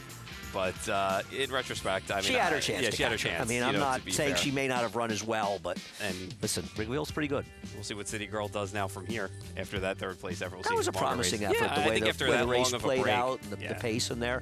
Anyway, Paul, it's been a pleasure being with you. I am going to step off the desk. Greg Wolf, a real, actual professional host, will be coming to the set after I leave. You're going to stick around for a little while, Yes, so one enjoy the more, rest of yep. the day. I hope you enjoy the rest of the races as well, both at Tampa Bay and Oaklawn. We're going to take a break. We'll be right back, though, with more on America's Day at the Races.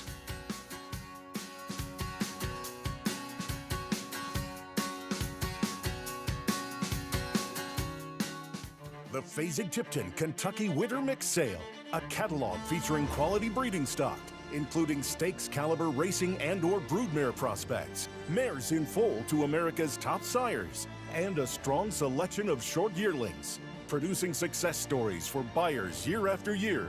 Don't miss the last mix sale before the breeding sheds open. The Kentucky Winter Mix Sale, February 9th at Fasig-Tipton in Lexington, Kentucky. Where will you be? New York breds. Race them. Respect them. Bet them. Respect them. Breed them.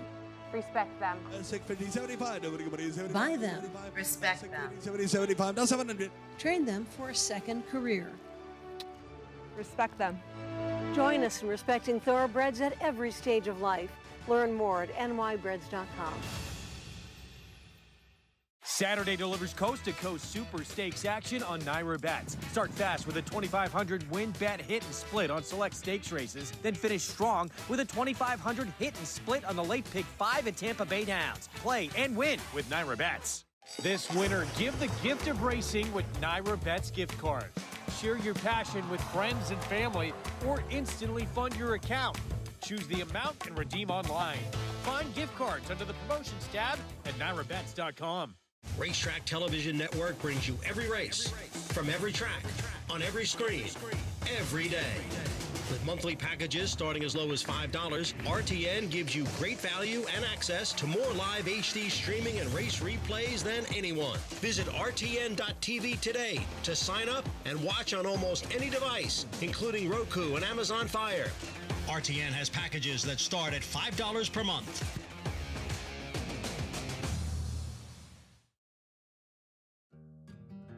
We're standing in Oaklawn's new receiving barn, which is pretty cool since they've literally never had a receiving barn. So I had some ideas and I talked to a lot of other folks with receiving barns. So we kind of took everyone's idea and I tried to implement it to the construction. So basically I'm sort of an advisor between a horseman and the construction people. They're building they believe, a state-of-the-art receiving barn that is focused primarily on keeping down the risk of contamination and making things safer for the horses. The feed will be delivered through the outside. They won't have any reason to step inside where people were trying to run their racehorses. They deliver it right here, and then it's under a lock and key. We've designed it to where there shouldn't be a reason for a lot of people in the barn. We have it to where there's a clean line side of everything. Also, the stalls were designed to try to be to where you could wipe them off and keep them clean, and where a horse couldn't reach things out of the stall to lick on, which we know horses love to lick and chew. We made a little bit higher yoke on the stalls, and we made it to where there wouldn't be somebody bringing in outside contaminants and hopefully not exposing somebody unnecessarily. Oaklawn, you know, they're one of the only people that I know that run races, and especially at Racino, that are building barns. They've built, in the last 12 years, I think they've built somewhere around 16 new barns. They've sort of just said, hey, we are investing in horse racing, and from a horseman's standpoint, I'm glad to see that. So I'm very willing to help at anything regarding horses.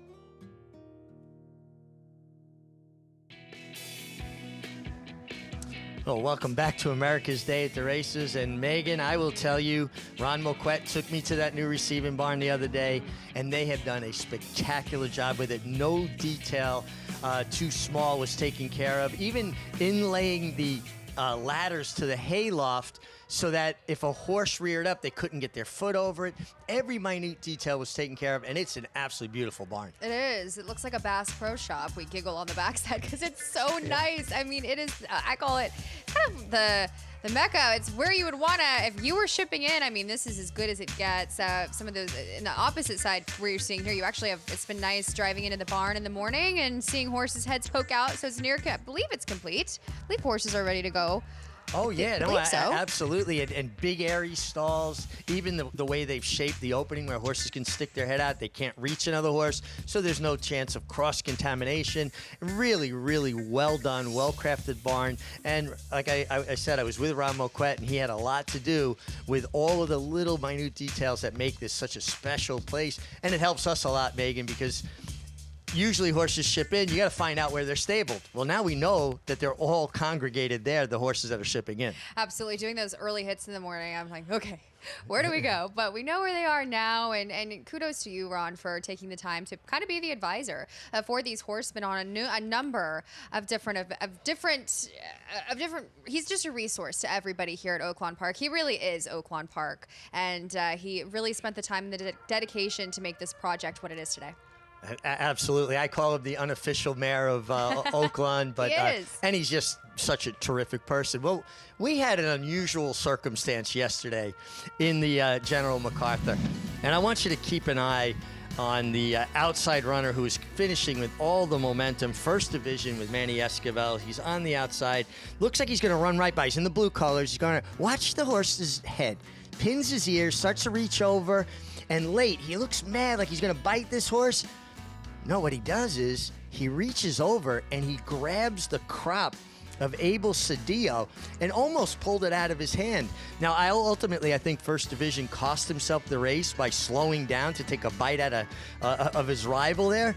But what do you think it was? He was going for the stick, the horse, or the stick just got in the way? I think he was going for the horse and the stick got in the way, typically, especially these kind of animals in the heat of the moment. But, I mean, riding in that kind of situation so close to the wire is already hard enough. And then if you're Abel Cedillo and that kind of circumstance happens, but I agree with you wholeheartedly. I do believe that is exactly what cost him this race. He had that distraction late. He's been in incredible form, hoping to see him come back strong. He's been doing really well for Kenny McPeek. But at the end of the day, he needs to keep his mind on business in the heat of the moment. See, that's one of those situations when if I've got momentum, I'm going to stay a path or two away from horses. I don't want to give my horse a chance to hang on another horse or allow that horse to get interested. But this was more, he was trying to take a bite out of him. I've been in this game nearly a half a century. That's how old I am, by the way. And I have never seen a horse try to grab the other rider's whip. I've seen riders get bit. I've gotten bit. I've seen other horses get bit. That was a new one on me. Half a century, and I'm a quarter century old, so I'm aging myself. Don't right rub now. it in. Absolutely don't. But don't rub it in. It's okay. All right, well, we got a real competitive 6 race on tap here, and let's get to the post race, Megan. Let's do it. I thought this was a pretty competitive field. I think there are many horses in here that could, especially at this kind of non-2 winners of lifetime level, that could take things. Here is the one horse, Severe Clear, with Francisco Arrieta for Peter Miller. Comes off the bench and has the speed from the inside to potentially trip out. And you get Chica Armor taking a drop in class, could be significant. That drop in class is interesting, especially second off some time away here at Oaklawn, and against tougher throughout. CC Foxley, Greg Compton got his first win of the meet earlier today. He did, but this horse was just so flat last time out. We'll see if she can unlock a new dimension here. 4, My Spittin' Image, showed improved speed last time here at Oaklawn. Yeah, broke sharp, but then was just so weak late. We'll see if this horse can settle maybe into a better rhythm. Ragtime Sizzle making a bit of a drop in class, slight drop in class off the claim. Yeah, very familiar with this horse from back in New York, and she's just always been that closer, not a lot of speed.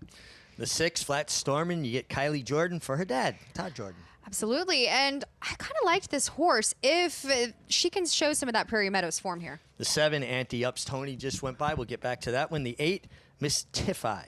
Another one that lacks speed and needs to improve.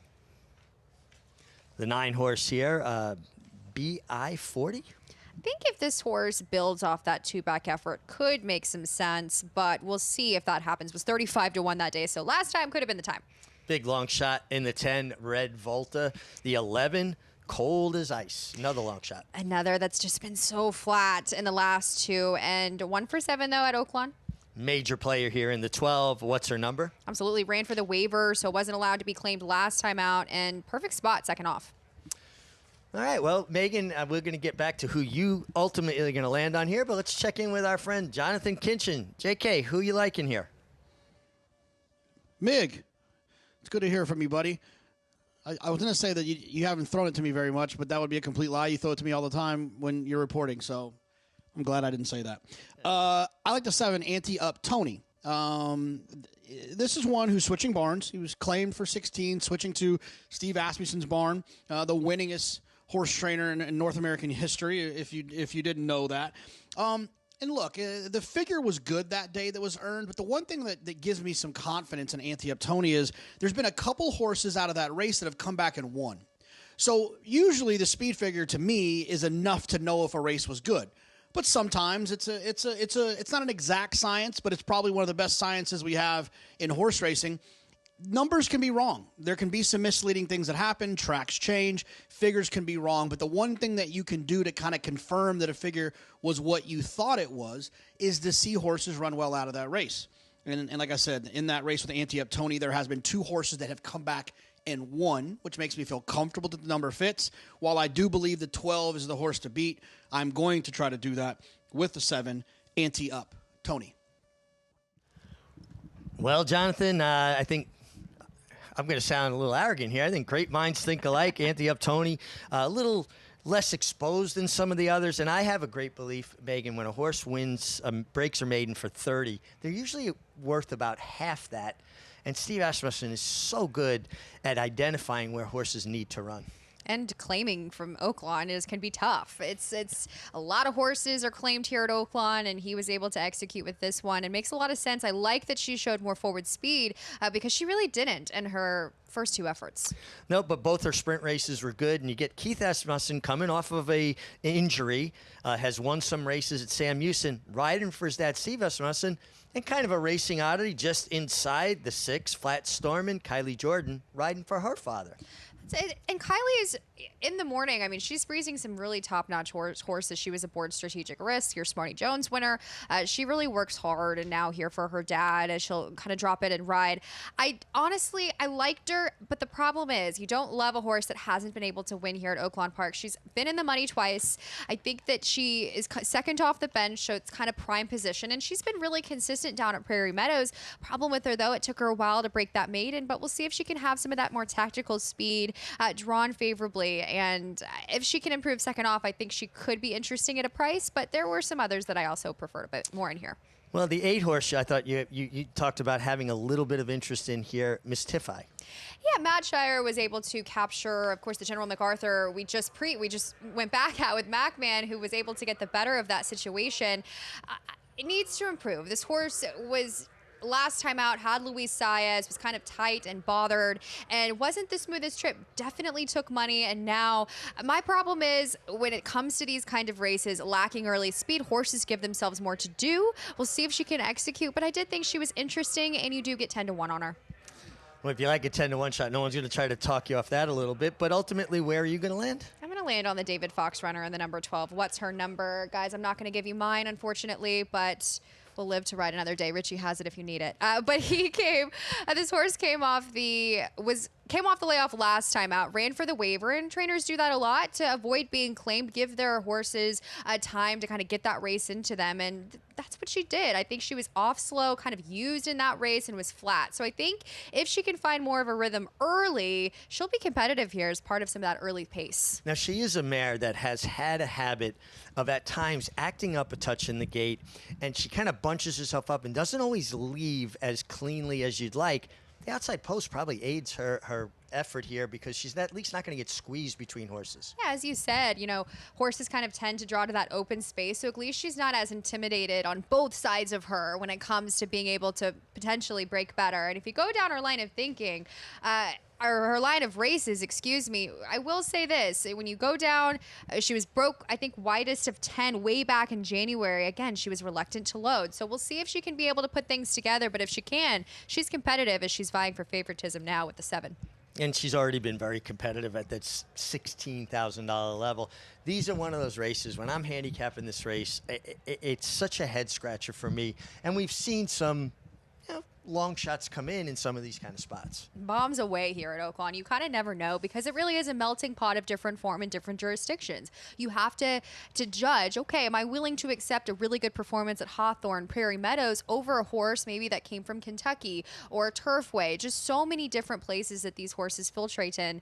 And it can make it really competitive because those maybe lower level races at Hawthorne or Prairie Meadows, they can show up sometimes here at Oaklawn. Yeah, absolutely. And that's one of the handicapping challenges of Oaklawn. So many horses coming from so many jurisdictions and trying to decipher what form is going to hold up here at Oaklawn. Let's talk about the 7 again briefly. More the jockey, Keith Asmussen. Tough injury. He's off. Now, people that don't know, Keith is on the taller side for a rider. It's such a balancing act. You need calories to heal. But at the same time, as a jockey, you want to go back to riding. You can't put on too much weight. And he shows such tremendous discipline. He does. And he's also has spent time really getting his education. I mean, he went to school, I believe got his master's. He's as sharp as a tack and now has devoted himself to his craft here. And you can really see it in how he rides. He's just gotten stronger and stronger. And kudos to him for always bouncing back and giving it his best. College graduate with an accounting degree. I finished the 8th grade. Let's throw it up to Matt Dinnerman with the call of race 6. My Spitting Image and Red Volta.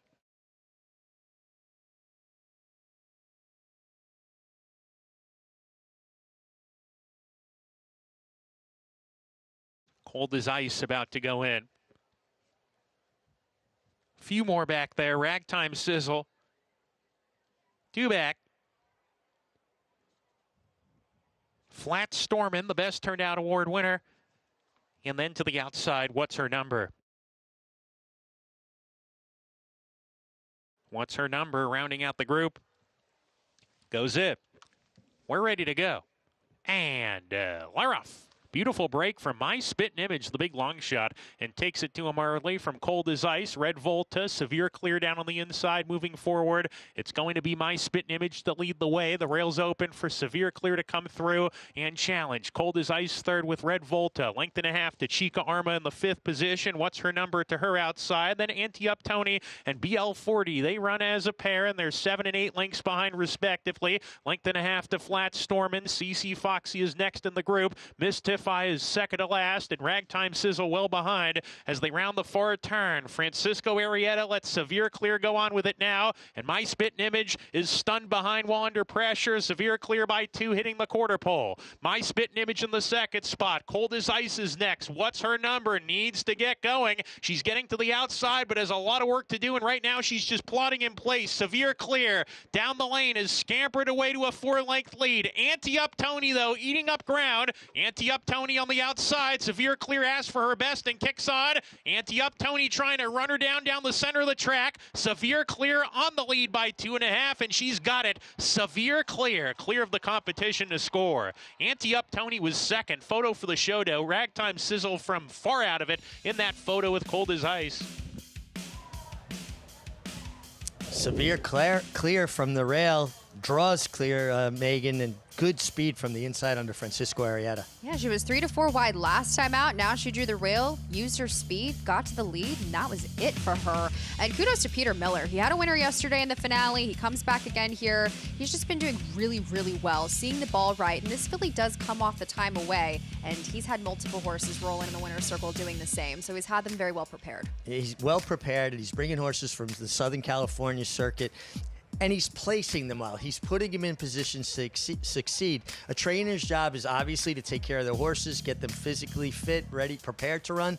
But then you have to spot them where they can win. You don't want to waste races where they're over their head. So Peter Miller winning at a good percentage here, having a good meet at Oaklawn Park. Yeah, I think it should be up to about a 30% clip now with his win yesterday. We'll see, but man, he is putting his horses in the position to win, and that can be a difficult situation sometimes, gauging the condition book here at Oaklawn Park.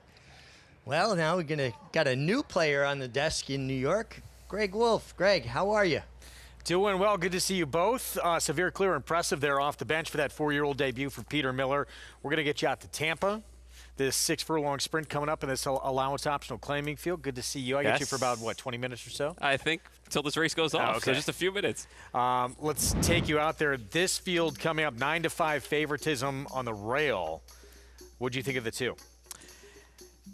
I think it's just a matter of this horse dropping in class in this spot and should be able to establish some forward position off the layoff. The figures play well in this spot for this horse, so probably a deserved favorite.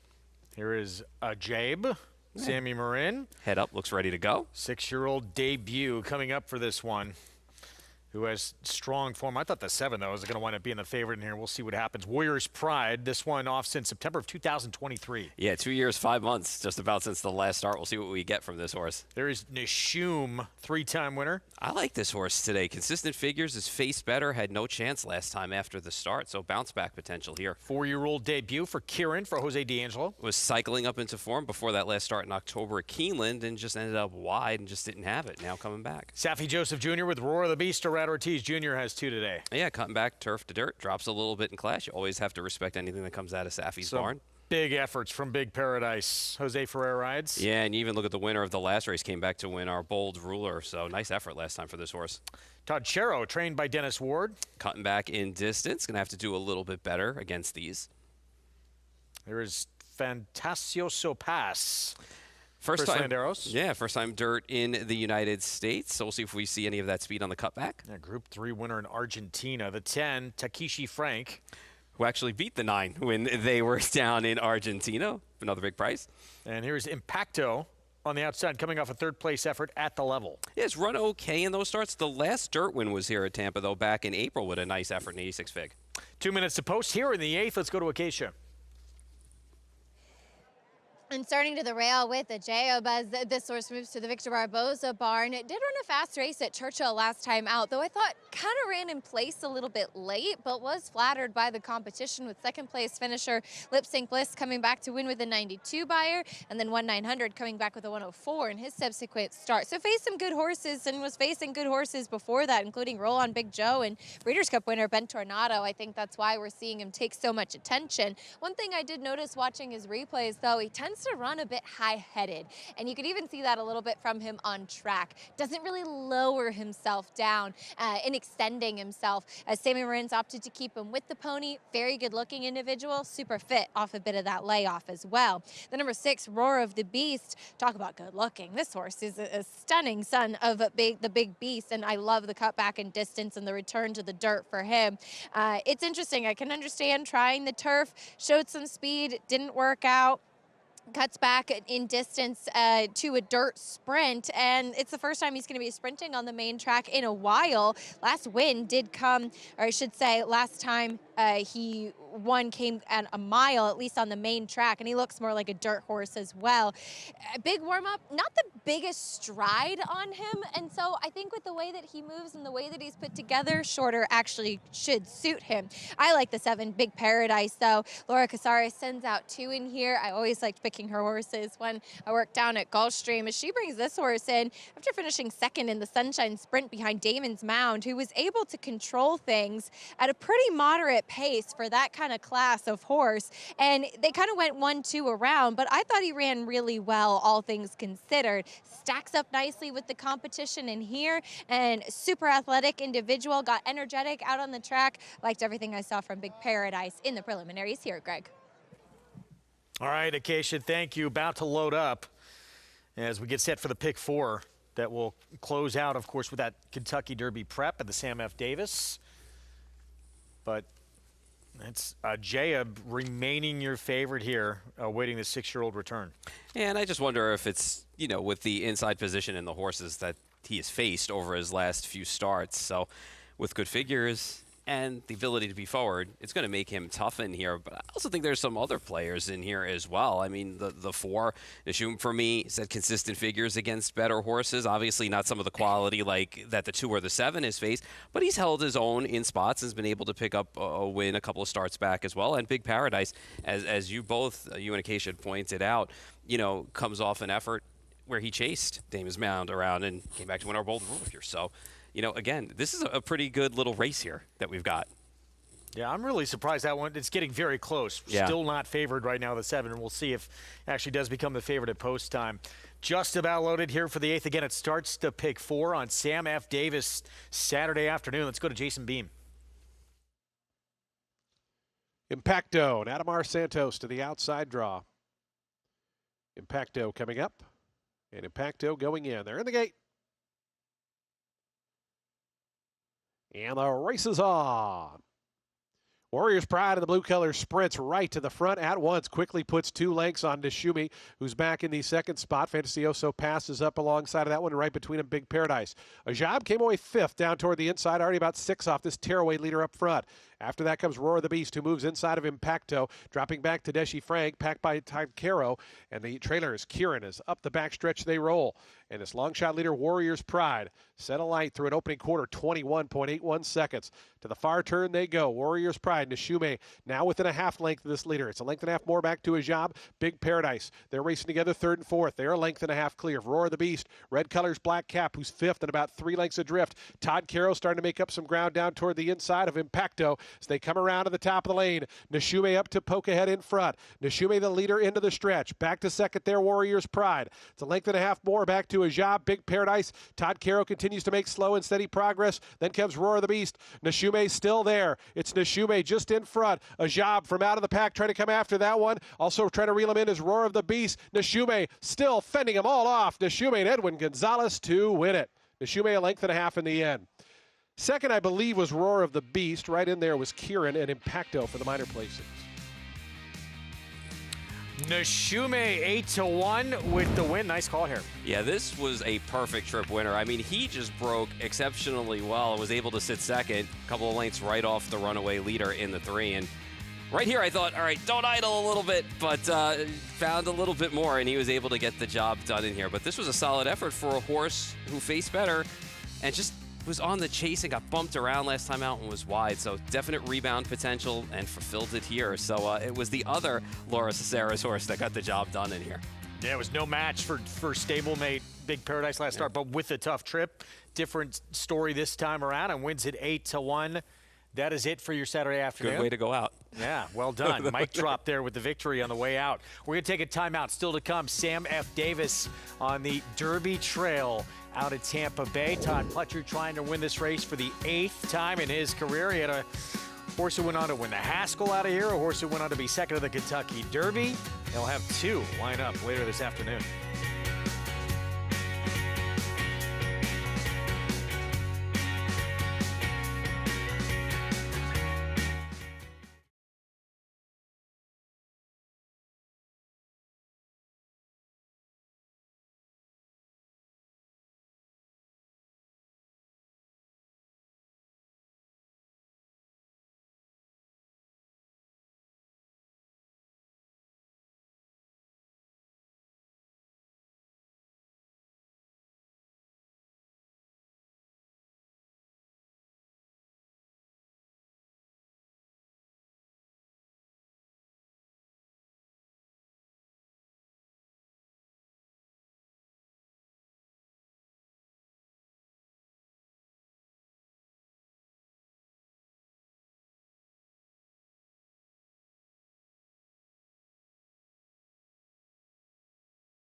Back with you on America's Day at the Races here on our Fox Sports coverage. It's brought to you in part by Hill & Dale at Alapa on a gorgeous Saturday afternoon out in Tampa Bay with their Derby prep still to come. In the Sam F. Davis, we'll have a preview of that coming up momentarily. It was Nishum taking race 8, $18.20 for the victories. I'm joined by Sarah El Badwi and Paul Verderosa leaving us on a nice note, giving out this winner, 4th career win for this 4-year-old. Paul going out in a blaze of glory here with a nice price, $18.20 on your winner. And your favorite not finishing on the board there, Edwin Gonzalez picking up the mount later in the Sam F. Davis on a horse, the Puma, who's one of a couple of maidens that will be trying to earn that first career official victory. Now, one of those maidens is the horse to beat in that race. One of 2 in there for Todd Pletcher. That is Renegade, who did cross the wire first, only to get DQ'd. That was against Paladin, who then came back and beat him. Let's get to the big one later this afternoon. That is race 11, mile and a 16th in that race. And here is Renegade in action. This was in the Remsen in the rematch with Paladin. And he was one that he had more of a difficult trip than the horse who was able to defeat him officially yet again, though crossing the wire ahead of him for the first time here. And I thought that these two put on another great show where Renegade had to sit a little bit wider than Paladin, as you can see early on. And then he was able to start his run around a similar time as Paladin. Paladin, I felt, drew away to be clearly best in this spot, but given a tale of 2 trips, I think that Renegade is worth taking a shot on coming into this spot. And Todd Pletcher has some interest in keeping this horse separate from another contender that he has for that Kentucky Derby, and Nearly, who just won the Holy Bull. Paladin, $1.9 million son of Gunrunner, who is pretty highly regarded, so no shame in being a runner-up to him. As mentioned, finished ahead of him, only to get DQ'd in that maiden special weight. Let's hear from Todd Pletcher about this Triple Crown path for this 3-year-old. We just felt like the timing was good. Ideally, we'd like to run him back in the Arkansas Derby if this goes well, so we like kind of the spacing of that. Gave us an opportunity to keep him and Nearly separated as well, and so yeah, we kind of just like the Sam Davis as a prep. I thought he ran a great race in the Remsen. You know, he had a tough draw. The outside post kind of got pretty crowded going into the first turn. He was pretty wide throughout, so we're looking forward to getting him going again. He's improved start by start by start. Now his 3-year-old debut coming up. We'll see if he can continue to move forward. And you look at all the success Todd Pletcher's had in the Sam F. Davis, including a couple of names that stand out. Obviously, Bluegrass Cat would go on to be 2nd in the Kentucky Derby and the Belmont Stakes. And then even Saturday would go on to win the Haskell. Yeah, it's going back a little ways to some of those horses that we've really seen make a major impact as far as Todd Pletcher's Sam F. Davis winners, but he knows how to get a horse ready for this race for sure. Well, the other main player in this race, and we talk about the 2 big ones from Todd Pletcher, Nearly is that other big name. This horse, Confessional on the Rail, today ran distant second to Nearly when they met back on January 2nd. And that was just a 4-horse field, so maybe you want to be a little bit more forgiving of those compact types of groups because strange things can happen with dynamics. He was actually favored over Nearly, but this is a look at his debut win, which was professional, impressive, an 85 Beyer speed figure. This horse who was able to show some good rating tactics going the 7 furlongs. This will be his time to try to get a little bit more distance, and they're actually taking the blinkers off today. So we'll see what we get from this one, breaking from that inside post if they try to take back or go on with some early speed he might possess. Yeah, I mean, you got quickness, you got the rail. Why not go? We'll see what his plans are. Yeah, interesting read. I mean, that next start, obviously, against Nearly, as you mentioned, 4-horse field.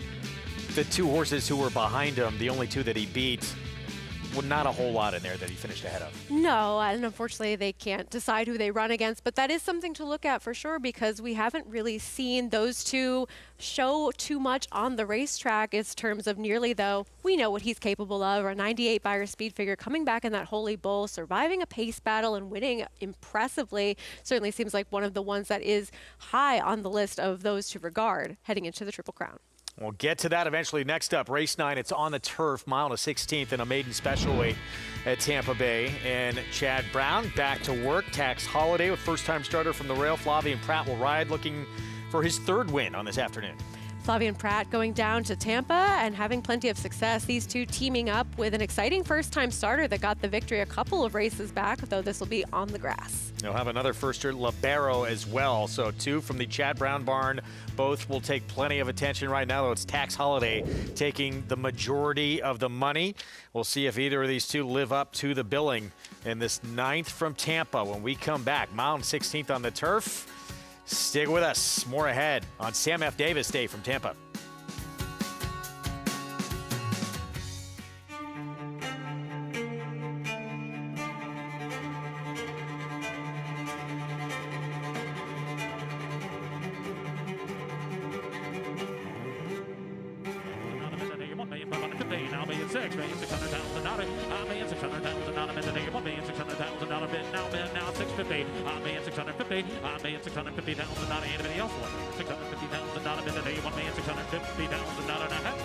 $1,600,000, thank you. You bet with Naira Bets. Bet any track, anywhere, anytime. Download the Naira Bets app to play today and get a $200 deposit bonus. Watch live horse racing. Get expert picks. Boost your bankroll with weekly promotions and hone your handicapping skills with exclusive tips and tutorials. Download the Naira Bets app now. Sign up now to claim your $200 deposit match bonus. You bet with Naira Bets. The sun shines bright on Carraconti. His first crops of racing age are showing brilliance on the racetrack with a high percentage of stakes winners. His versatility is evidenced by winners on all surfaces across the globe.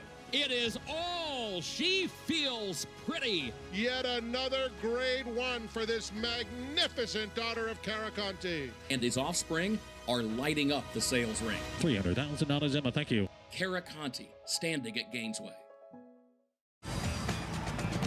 Oaklawn Hot Springs is here for when you need to break away. When you want to reward yourself. When you deserve to indulge. When you want to be close to the action. It's all here. So what are you waiting for? Live racing returns with the classic racing season. So plan your stay at Oaklawn Hot Springs and come join the fun.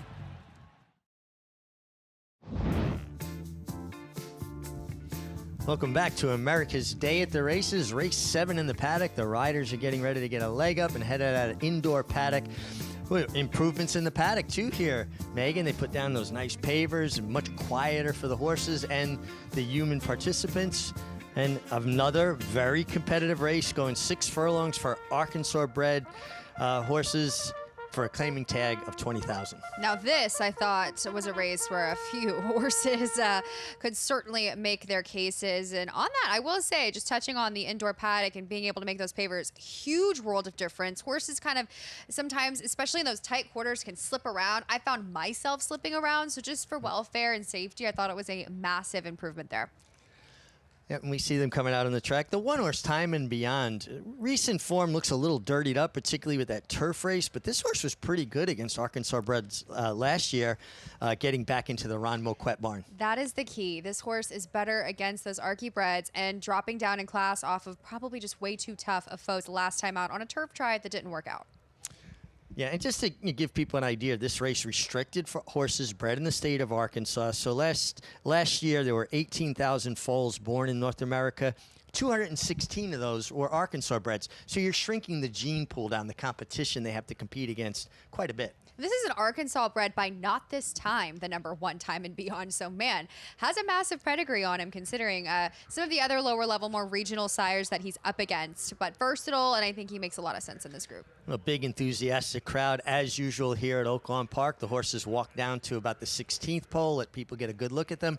And when they make that turn to the right, we start the post parade with the #1 Time and Beyond. Hey, looks great from what I can see on camera here just on the desk. But as I mentioned, drops down in class, has kind of just been running consistent figures and now gets the chance to run against those Arkansas-bred foes. He's a good-looking individual. He is only a 1 for 20, but I think he's getting back into the right spot. Here is the 2 Chrome Runner. Blinkers on could potentially wake this horse up a bit. On to the 3 Naderade. Maybe I need a little bit of Gatorade. I think that as far as just him being such a deep closer, he carves himself out some work to do in his races. 4, Battle of the Ravine with Joey Belmere. Just not showing really any form in his last couple. The 5-horse Outlaw Run. Robert Klein, 0 for 21 here at Oaklawn Park. You got the 6-horse coming up with Castle Gap. Broke his maiden for $7,500 at Louisiana Downs. Yeah, tough ask to me. Now, but though, second off and back with Arkansas Breds. The 7 is Scratched Giant Moon. The 8, Lord Hennessy. Does Horse get loose on the lead here? Absolutely. That's his gig. He could be the controlling speed, and if he does, he's won doing so before, though, at Prairie Meadows. Here's the 9, Gray Street, trained by Randy Morse. Yeah, looks like second off the time away. Was a winner against much cheaper at a different jurisdiction. 10-horse Speaking Loud, another big price. I think this will be a part of the pace puzzle up front as well. 1 for 11 here at Oaklawn. The 11, Saved, lightly raced, got it done in the 3rd start. Has some upside, especially against Arkansas Breds. We'll see for the Jamie Gonzalez barn if he can improve second off the freshening. The 13, Max Dot Sox, was in decent form, broke the maiden first time. Last couple races leave a lot to be desired. They do, but he is, to me, one that's coming second off the time away, and he's taking money from that 12-1 morning line now at 5-1. Well, let's get a little bit more help here with this handicapping conundrum. Jonathan, how you seeing it? Yeah, I mean, I thought this was a race between the 1 and the 8. They're both sitting on basically the same price. I thought the race was a little bit more competitive prior to the scratches, though. I'll say this about the 2 horses, and you can make the decision you want to make. I mean, ultimately, for me, whoever goes off at the higher price for 2 horses that I find to be very similar, who I'd land on. Let's start with the 1, Time and Beyond. The last time this horse won, he was in Ron Moquette's barn. He's back in Ron Moquette's barn now. It's pretty much as simple as that. You look at the figures.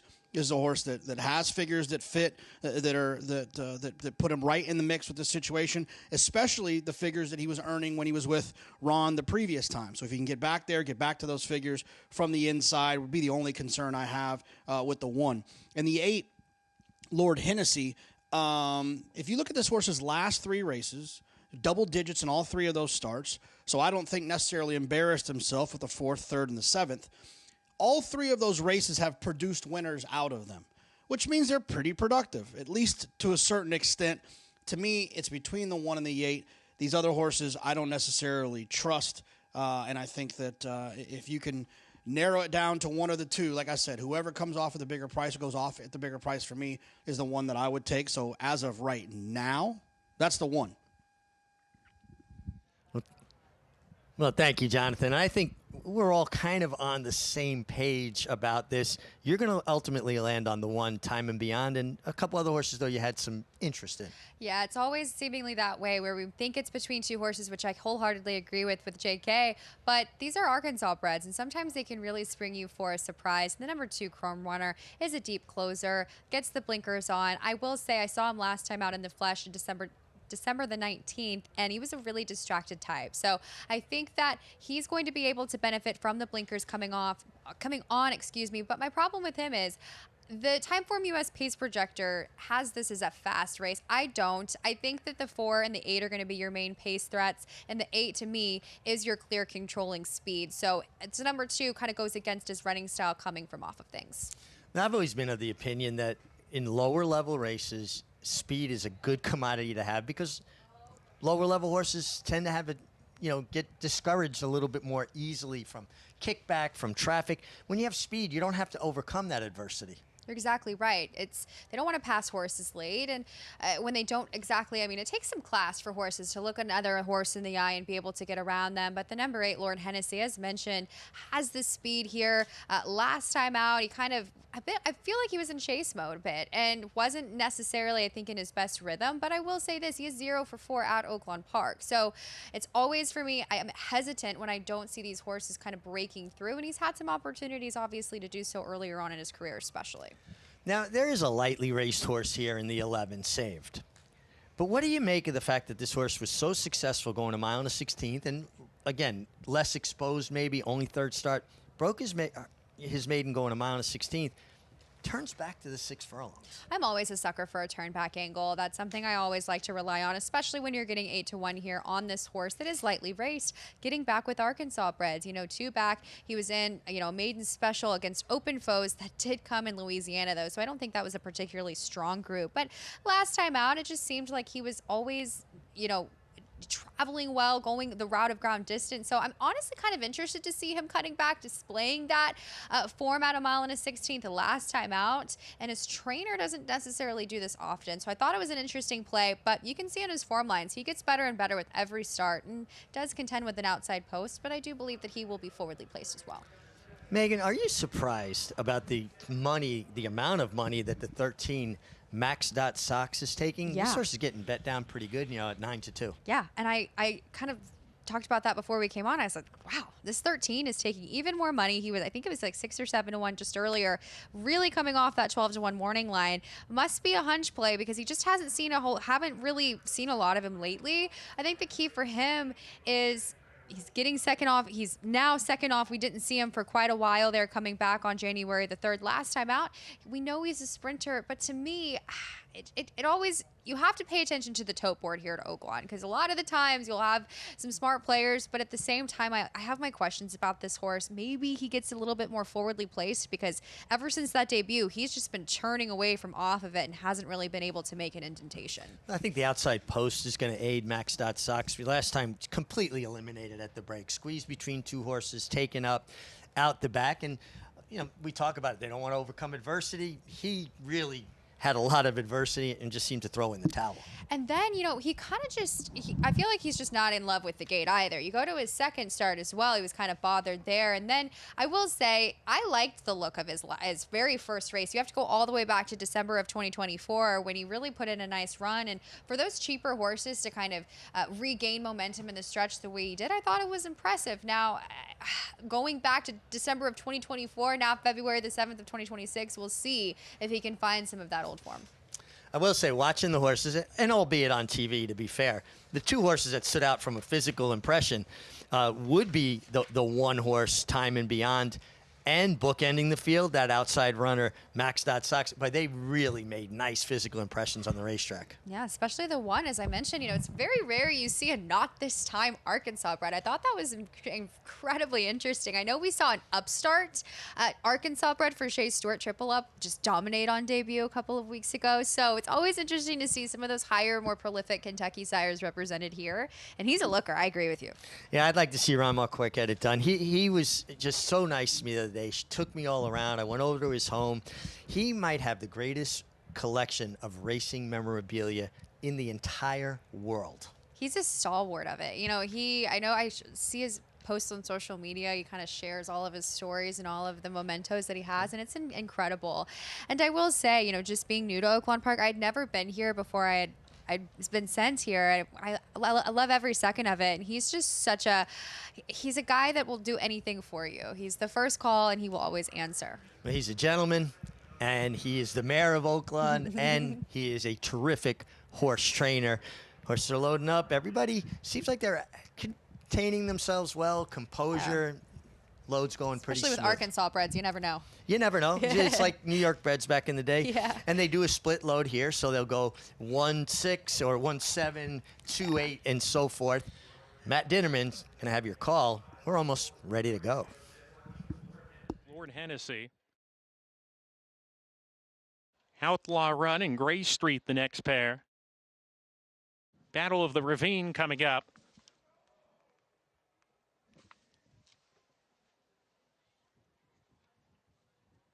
Speaking Loud goes forward. Outlaw Run. Two back. Saved. And Max.Sox to round out the field. Here's Max.Sox. Going good. We're ready to go. And we're off. Uneventful beginning. Battle of the Ravine going to the front here. Leads narrowly in the early stages. Lord Hennessy in the second spot. Saved is alongside of Max.Sox there together. There's a gap of 2 to Naderade. Chrome Runner to his inside. Gray Street and Speaking Loud, they run as a pair. Outlaw Run is next in the group. Castle Gap is second to last. And Time and Beyond is at the back of the field as they go towards the 4-turn run. On the lead, Battle of the Ravine, a half length in front of Saved, who's right there on the outside going into the 4-turn run. Max Sox is third. Naderade is trying to get forward on the inside. He's 4 off the pace with Lord Hennessy rounding the turn. 3 back to Gray Street. Speaking Loud is next in the group, and then comes Chrome Runner, and then comes Time and Beyond, who's trying to get outside for a stretch rally. They are off the turn here, and the leader still up top is Battle of the Ravine, leaving the rail open for Naderade to come forward here. Max Sox, and now coming on Time and Beyond from well out of it, is coming with a surge here. Final 16th. Time and Beyond trying to catch Naderade, who's in front. Naderade, Time and Beyond is surging from the outside. It's Naderade with the lead. Naderade, Amir Mendoza to win it. Time and Beyond was second. Third home, Max Sox, and then Battle of the Ravine. And an absolutely perfect trip gets it done for the 3. Naderade saving ground, coming through up the inside for Tom Vanberg, son of the late, great Hall of Famer Jack Vanberg. This is Amir Mendoza's first ever meeting here at Oaklawn Park, and kudos to him and his agent, Jose Santos Jr., carving out new business. He has done a tremendous job. This was the perfect, absolute trip, and now gets his first win here at Oaklawn Park since March of 2024. And it took a perfect trip, a perfect ride to get it done. The one Time Beyond was in another county, came with a bold late rally, but too little, too late, and a good effort. Let's head back to New York and Greg Wolf and Sarah Bodway. Big thanks. Here's our post parade for the 9th and 1 of 2 for Chad Brown. Tax Holiday debuting. First-time starter by Kingman, who is actually 26% with his 3-year-olds and up first-time starters. That one taking all the money at 6-5. My Honey Child debuting. Would be a big surprise in here. This one would be the first-time starter winning on turf at Tampa for the trainer. Stretching out from sprinting on the grass, Chat-A-Lot. Yeah, this one's switching over to Kerry Raven, and the dam has some turf route pedigree. Tim Ham sending out Attagirl. I like this one a little bit. I think she had a tough trip in that last start, and think that she's one that's been a little underestimated. Here's the other Chad Brown, first-time starter Libero. And this one with Irad Ortiz Jr. aboard, not taking any money. Coco Motion. Dam was multiple graded stakes placed on the grass. Yeah, this one has that pedigree, as you mentioned. The dam also won her first start. Midsummer, Shug McGahee Barn, turf debut. This one, the second timer, stretching out dirt to turf. It's a good move for Shug. Bill Mott has gin joint, blinkers on, and Lasix. And first-time blinkers with turf maidens is not a good move for Bill Mott. Owen Hardy Barn sends out Inkling. Did debut on grass at Keeneland, was pretty far back that day in a race where the pace held together. Quite a bit of pedigree with Nasia. And Will Walden has sent over 3 horses this year to Tampa. 2 of them have won. Rejuvenator, the second dam, was a Group 1 winner at the Curra.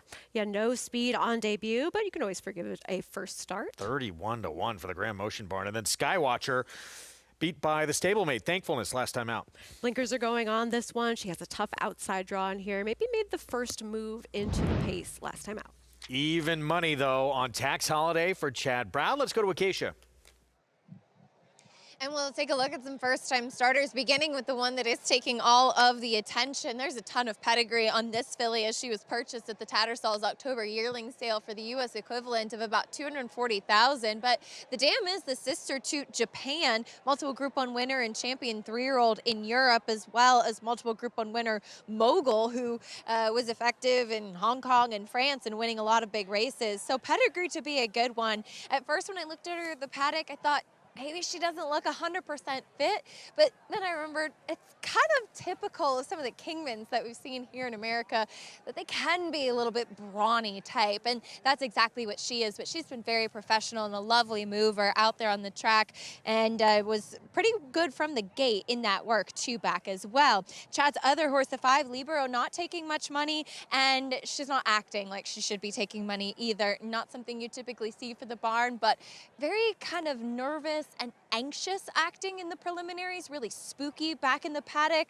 beautifully put together. I just think mentally not really clued in as of yet, not really relaxed and settled as you'd like to see, especially debuting at a distance of ground. The number 6, Coco Motion, debuts for Whit Beckman. As Greg mentioned, the dam was good on the turf. She worked 10 flat at the OBS April 2-year-old sale nearly a full year ago. But I noticed in that workout, she was such a pretty mover. And while she's been working very fast at Payson Park, those are fast workouts for that deep track. She moves like a turf horse. I think maybe will benefit to strengthen up a little bit overall, but she's energetic. She strides out well. I think she's well spotted. The 7 Midsummer gets onto the turf for the first time. She is a daughter of Mendelssohn, and while the dam was a dirt sprinter, the second dam was a multiple stakes winner in Europe, all turf and synthetic. So there is pedigree in there, and I thought watching her first race on the dirt, she moved like one that would appreciate getting onto the grass, and she's a generous price as she switches surface. I think a lot going on in what's a really intriguing maiden race, despite the fact that you have an even money favorite, Greg. Yeah, there's a lot of interesting runners in here, some big pedigrees, but Tax Holiday is just getting hammered on the board right now at even money. She is, and look, Chad Brown, 3-year-old and up first-time starters on turf at Tampa, he is 34%, 70% in the money, a $2.16 ROI over the past 5 years. So you could apply the same stat to the number 5, who isn't taking quite as much money, but I do think that the wagering on this one is telling towards the inside. There are other places to go, though. Acacia mentioned some interesting types outside of the favorite if you're looking to get a little creative. Both Pratt and Arad Ortiz Jr. with 2 wins apiece this afternoon. They're riding the 2 Chad Brown runners in here, but it's Pratt on the much more highly regarded filly from the rail. But yeah, quite a few that you can get interested in, but I mean, you got to pay attention to the board too. This much money on, when there's 2 Chad Brown first-time starters, one's taking that much money, this horse must be pretty good. And I think the discrepancy is notable, right? When you do have such a disparity between the two in odds, it's not as though they're both taking the bulk of the play in here, and they seem very close to one another in the wagering, at least so far. So all bettors have gone towards the one towards the inside, and this horse might just end up being better than the ones she's facing in this spot. We have seen speed on the grass at Tampa, going 1 1/16 hold up pretty well today. Race 3, a front runner was able to win into it. Race 7, front runner, Wrigleyville. So I think you want to be forward into this spot. Some big pedigrees with some big prices right now. Will Walden barn with a 10. Dam was a winner going long on the grass, but the second dam, graded stakes placed on the turf in the Sands Point.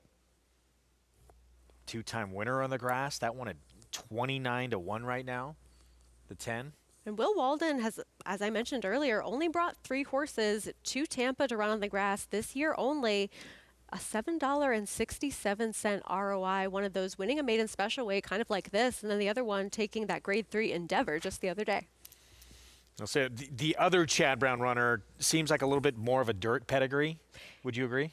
It does, and the dam did win first time out. It was a dirt sprint.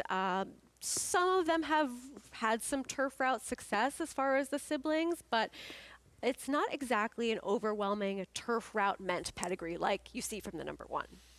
See if Tax Holiday can live up to the billing. Even money from the rail position here as she makes her debut. Here's the 9th from Tampa Bay. Jason Beam, the call. Nasia set to move forward. Here's Coco Motion, the first-time starter for the Icon Racing stable.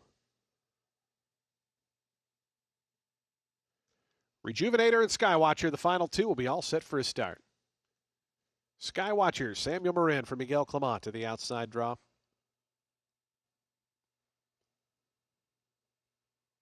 Rejuvenator not quite in.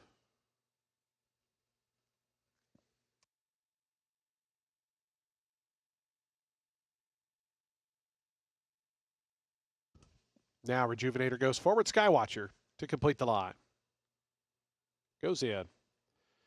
They're in the gate.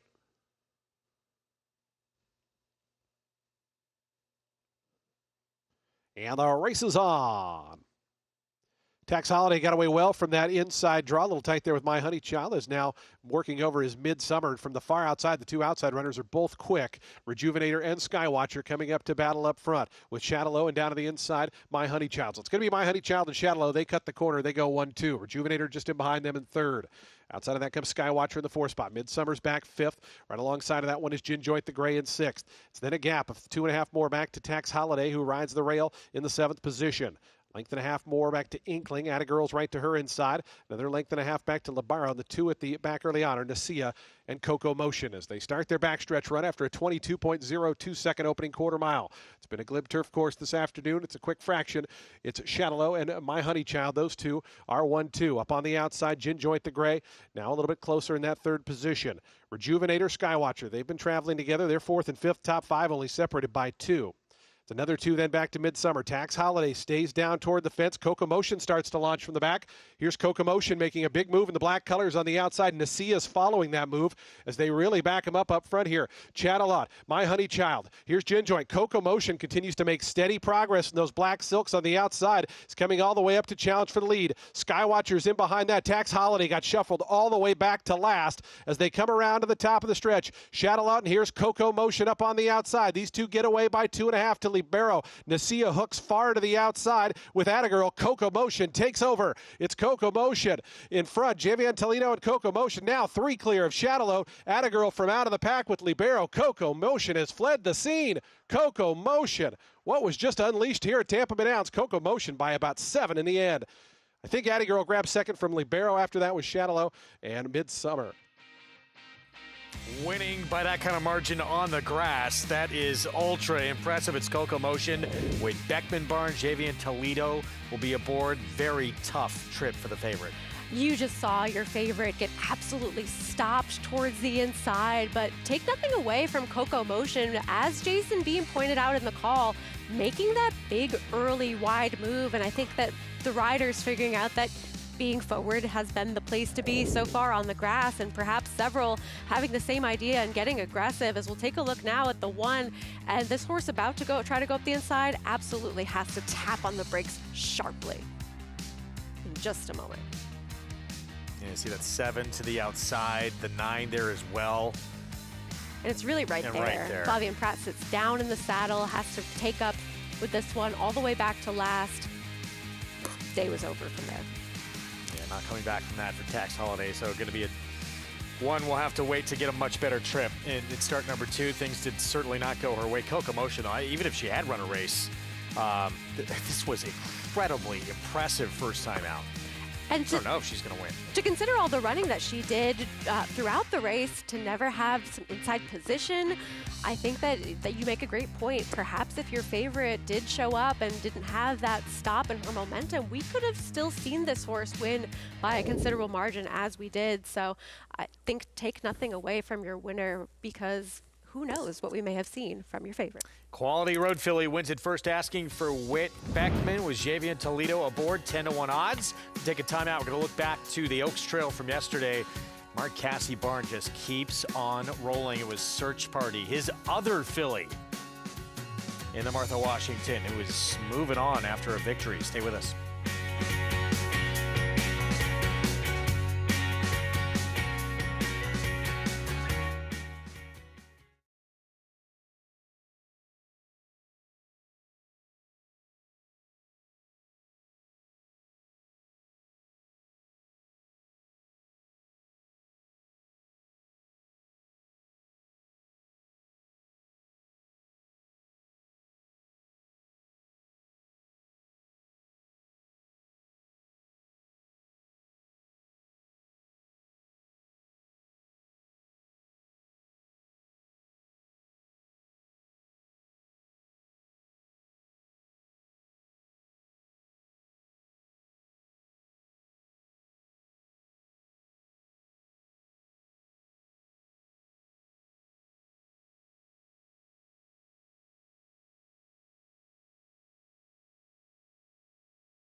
Back with you on our Fox Sports 2 coverage on Sam F. Davis Day at Tampa Bay Downs. First-time starter. Ultra impressive what Coco-Motion did to this field with Beckman, JV Toledo, and Jason Worth and Icon Racing with an impressive first-time starter. This one, it seems exciting for sure, as this horse was never given the absolute perfect kind of trip that you usually see result in this kind of performance. This horse was wide every step of the way, making that big move to attack the pace that was honest, with a couple of riders intent on having that forward position, and just the margin of victory here, hands and heels to the wire and ridden out impressively. You got a big price, 10-1, as your favorite did not have the best of luck first time out. $23.80 for the win. Just simply demolished this field. Of course, Jason Worth, with all the success with Dornick, now has a talented 3-year-old filly on the grass with his Icon Racing stables. We move on to race 10, the Pelican, and then it's Sam F. Davis time. 6 furlongs here in the Pelican, 4-year-olds and up. And Trackmate taking a lot of money right now. The last time sprinting, that was a devastating victory off the bench. And they tried to go a little bit further last time, trying to get the mile, so you can be forgiving of that type of performance where this horse didn't really fire that day after showing speed. I think the cutback will suit this one extremely well, and Flavien Prat gets another opportunity. Another big opportunity as well for Irad Ortiz Jr. with Safi Joseph Jr. Concrete Glory, extraordinarily quick. Is that the speed in the race? It's possible. I think that he's one that's definitely going to have some forward intentions in here. And Irad seems to be aware of the fact that there aren't paces that are looking to heat up as much in some of the races we've seen already at Tampa today. I think that he could have some good forward position and perhaps end up being your early leader. And then you have Silver Slugger in the race, too. It's been really fun to watch. 11 for 17 overall. Victor Martinez, V-Mart, with his Victorious Ranch with this runner. 6-year-old now who's won 4 in a row. More on this field coming up in a moment. Let's go to Acacia. I'm very happy to be here with Jason Worth of Icon Racing. And what a debut. That had to be pretty exciting. Yeah, you know, we originally we had like 4 or 5 horses coming over here today, and you know, horses scratch and go to other races, and so this was our lone shout out today, and we got like, you know, a bunch of partners here, like 50 some people here that came to part of Icon Racing, and we named the horse Coco-Motion after one of our partners, Coco, and it's just you know, an unbelievable event. Most of these people are just new to horse racing, so we're bringing all these people in, and you know, my original partner Rich Averill, he won a race day earlier today, and he has a big party today, so it's just a great day at Tampa Bay Downs. That's awesome. That's what it's all about. And I know you bought this filly as a 2-year-old, had to wait a little bit to get to the races. Such a pretty mover in the way that she handles herself, though. She seems pretty exciting. Yeah, she's really like grown into herself. Like, you know, we liked her when we got her, and like, you know, she's one of those like awkward teenagers. You know, she went through like the braces and the glasses phase, and then she comes out of it. And like today, the first time I've seen her in a while, she looks super pretty in the paddock and just, you know, tons of class. And like went out there to run like that. Obviously, super happy to have her, but just, you know, it's the process, right? You buy them and then you own them and you care for them and you look after them. You go see them, and then to see it all come together today on the track was just really cool. I enjoy it. That was an impressive debut and a lot of fun to see all these people in the winner's circle. Awesome, thank you. Greg. Former World Series champion with another home run purchase. He's become a regular the last couple of years, ever since Dornick burst onto the scene in Saratoga, and it's clear how much he loves the sport. And what a great way to bring in all of these new partners with a victory at a big price in there. That is the kind of stuff that gets people excited to come back to the racetrack yet again. And so certainly he's one that's having plenty of influence on others that are joining in on the sport and sharing in the enthusiasm he has. All right, we'll get again to the Pelican coming up in a moment. We're approaching, what, about 33 minutes to post, and that one coming up. Then it's Sam F. Davis time. I'm going to look back earlier today. 3-year-old fillies on the road to the Oaks, and so much talk about Zany. Is she the best 3-year-old filly of this generation? What did you think after seeing this performance? Of who we've seen so far, Greg, there's nothing to suggest to me that she's not. And I know a lot is being made of some of these antics in the stretch here, but I actually feel as though Irad Ortiz Jr. knew that she was going to have more of that expressive lead change. He was lugging in a little bit, and he waited until he knew that he was absolutely clear of your runner-up and Flavien Prat before asking for that change, she did respond in a big way, but she responded when asked. So I don't think too much of that in terms of feeling as though she was too green or that this is going to be something that's a disadvantage to her moving forwards. I think she overcame a lot by showing that she could sit behind a slow pace in here and still draw away impressively. Undefeated, 3 for 3. That was her 3-year-old debut. Yes, certainly some greenness there, but in the end, she does it pretty easily. Todd Pletcher, Rupoli Stable, and Arad Ortiz Jr. Meanwhile, on the Oaks Trail yesterday in the Martha Washington with more on what happened out in Hot Springs. Let's go back to Oaklawn Park. Yeah, Greg, another 42 points on the line yesterday towards the Kentucky Oaks, 20 to the winner, and this is where the Mark Casse, Christian Torres 3-year-old stakes race domination began in that Martha Washington yesterday afternoon. A terrific performance from Search Party, who's slowly figuring things out. Took her a while to finally graduate, earn that first career win, goes ahead and takes yesterday's Martha Washington. The level of professionalism, that she showed yesterday was incredible. Sit in the pocket, taking the kickback, making some room for herself, and another incredible ride from Christian Torres. She's a work in progress that is progressing the right way. It was yesterday's Martha Washington. If you want to continue with our coverage, go on over to the Fox Sports app. Coverage continuing here at Oaklawn over on the Fox Sports app. We'll see you over there.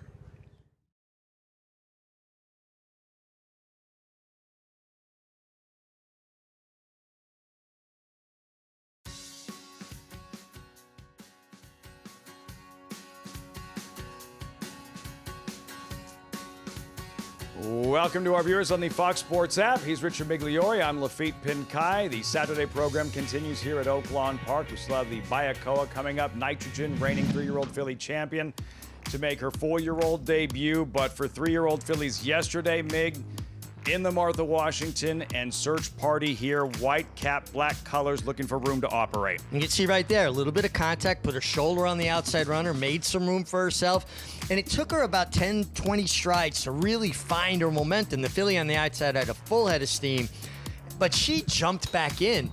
And it's not easy for a young horse, particularly a young filly like this, to battle between horses the way she did. And it actually looked like she started to get away from that other horse towards the end. Bodes well for her to go a mile and a furlong. Owned by Tracy Farmer. He and Mark Casse teamed up to win the Belmont Stakes. Sir Winston, brilliant ride. Yes. Joel Rosario. Casse talks about how she's a lighter frame filly. We might see her in the Honeybee. Otherwise, it'll be the fantasy towards the back end of the meet. You look at the points here and the standings, just to give you perspective, because what do those numbers mean without context? Last year, it was required 34 points. 34 points to qualify for last year's Kentucky Oaks. So for Search Party, she's in good shape. Yeah, she's in good shape. She should make the field, no problem. And, it's the Oaks as opposed to the Derby, and it is the fillies' counterpart to the Kentucky Derby, is capped at a 14-horse field, where the Kentucky Derby is a 20-horse field. But this is a filly on the go, right? She's improving. And for Tracy Farmer, this is a homebred. So it goes even deeper. He took the time to plan the mating, raise the foal, and to be rewarded like this, I think it just makes it even that much more special. He marched towards the run for the Lilies. And for trainer Mark Casse, yes, the stakes wins yesterday with the 3-year-olds today. The unveiling of a champion, racing for the first time as a champion. Nitrogen, will he wind up in the winner's circle once more? Depends on what she does today. Nitrogen as showtime approaches for the newly crowned 3-year-old filly champ.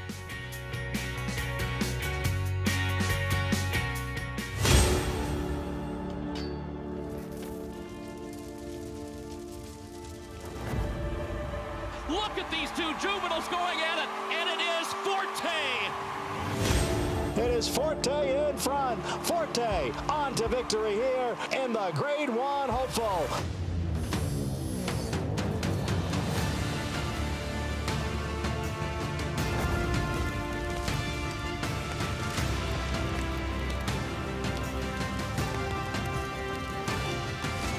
The two of them coming down to the wire. Forte on the outside, and Forte to win the Breeders' Cup Juvenile. Forte starts to gather in the top horses. This is going to be very close.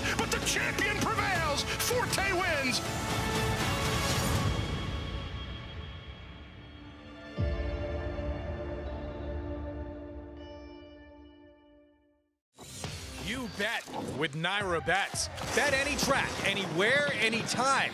Download the Naira Bets app to play today and get a $200 deposit bonus. Watch live horse racing. Get expert picks. Boost your bankroll with weekly promotions and hone your handicapping skills with exclusive tips and tutorials. Download the Naira Bets app now. Sign up now to claim your $200 deposit match bonus. You bet with Naira Bets. It's America's original sport, and no one covers it better than americasbestracing.net. From the sport to the lifestyle, the best races, horses, and destination venues, cocktails, gambling, fashion, and more. americasbestracing.net is a sport for you.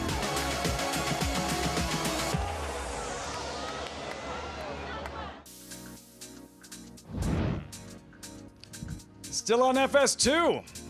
Welcome back. America's Day at the Races. Post-parade race 8. Heroes Medal kicks things off. Claim from Merten Kentamachi by Cameron Milligan. This is a horse that was running for 50,000 claiming in Saratoga over the summer. He came back, dropped it at a reduced level, 12-5. It was narrowly defeated. Takes the blinkers off, back up in class slightly. Batter up. First after the claim, Tom Amoss. Yeah, Tom Amoss off the claim. I like the angle there. This horse is gonna have to find one of his better races. Determinedly, Torres Cassie.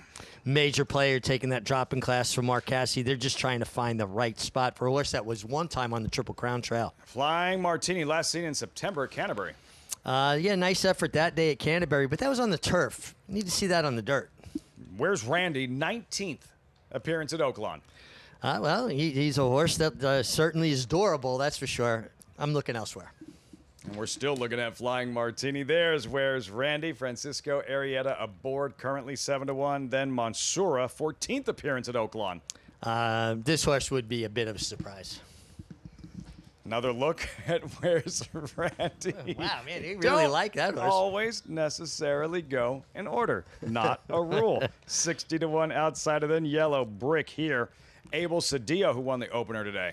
Horse co-favorite, makes a lot of sense. Just getting in a more appropriate spot. King Peanut disappointing in his last pair. Yeah, Wayne Potts, but drops back down in class. Wayne having a pretty decent Oaklawn stand so far. Lear, 13 starts last year, 5-year-old debut. Then Hey Begoon, Greg Compton, who saddled first winner of the meet. Yeah, sometimes that one win could open the floodgates. Hey Begoon, gonna have to give one of the better efforts that I've seen recently. Speechless pictured the Jordans, father and daughter. Yeah, Kylie Jordan riding for her dad again here. Ready shoes stuck outside. Yeah, tough post for a horse that doesn't have enough speed to clear and not slow enough maybe to drop out and tuck in. Hard time seeing the trip there, Lafitte.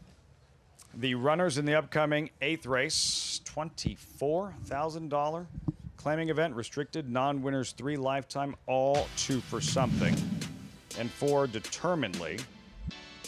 This was back June at Saratoga. Determinedly there. Black cap here, Rich Sheet looming into contention. Yeah, and this was a big effort that day. He was narrowly defeated under Dylan Davis. And against much tougher. I mean, if you took any one of these horses out of this hard-hitting race in Saratoga and brought them here in this spot, they would look pretty formidable, wouldn't they? I think he was a little intimidated and tight down there. Yeah, he definitely was looking at that other horse like, are you going to keep coming? I got a rail here. I can't keep following you in. What do you make of his recent form, and what are you expecting today? Well, it's just sometimes when a horse doesn't have to work as hard to get into the race, to get into position, they run better because they run into the bit. They stay balanced. They're not having to be ridden hard to just stay in the race against tougher foes. He's going to be very tough to beat.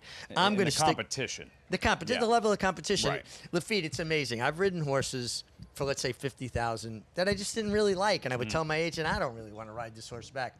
Horse shows up for 20. Drop him. Felt a lot better than he felt for 50 because you could keep him in the bridle. I like the 7 Yellow Brick, but certainly determinedly is going to be the horse to beat. Start of the late pick 4. 9th race will be the Bayakoa featuring Nitrogen. First things first. The 8th with Matt Dinnerman standing by. It's post time from Oaklawn. Flying Martini. Hey Begoon, post position 10. Speechless coming up. Where's Randy the gray horse? Two back, Mansoura in Ready Shoes.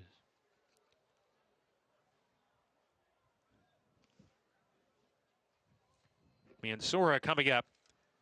And then Ready Shoes to round out the field.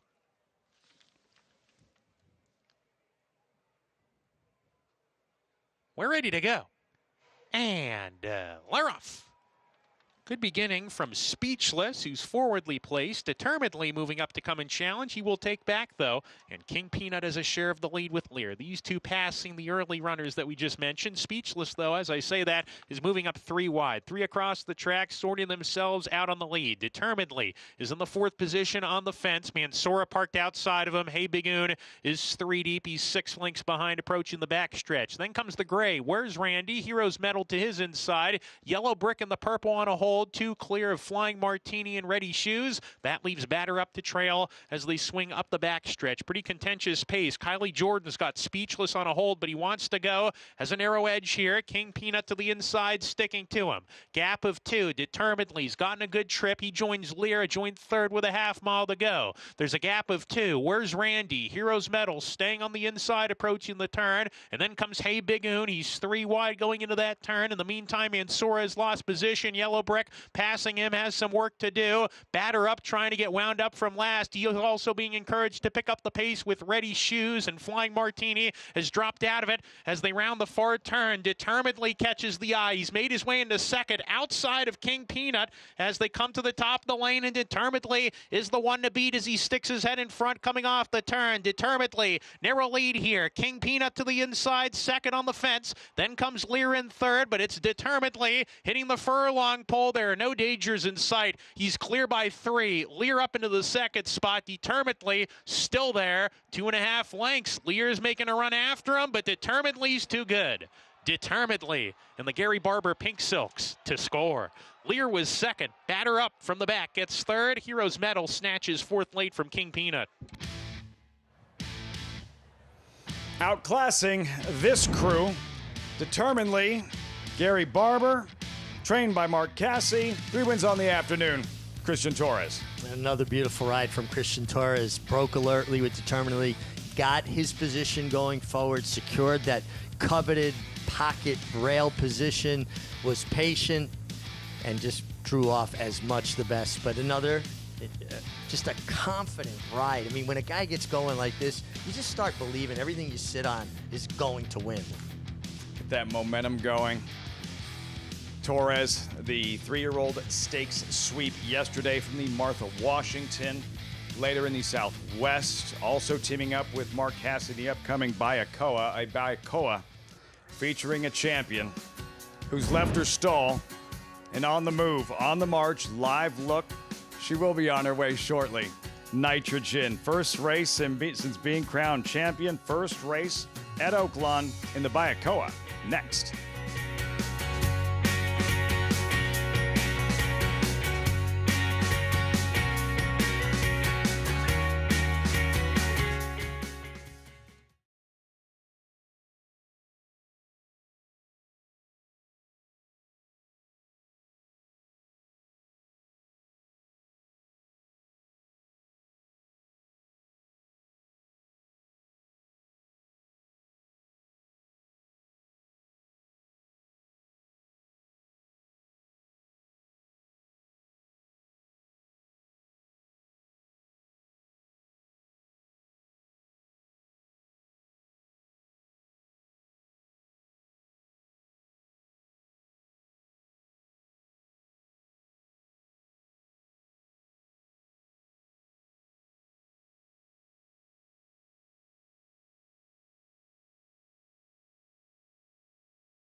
Great to have you with us this Saturday afternoon. America's Day at the Races, brought to you in part by Gainesway.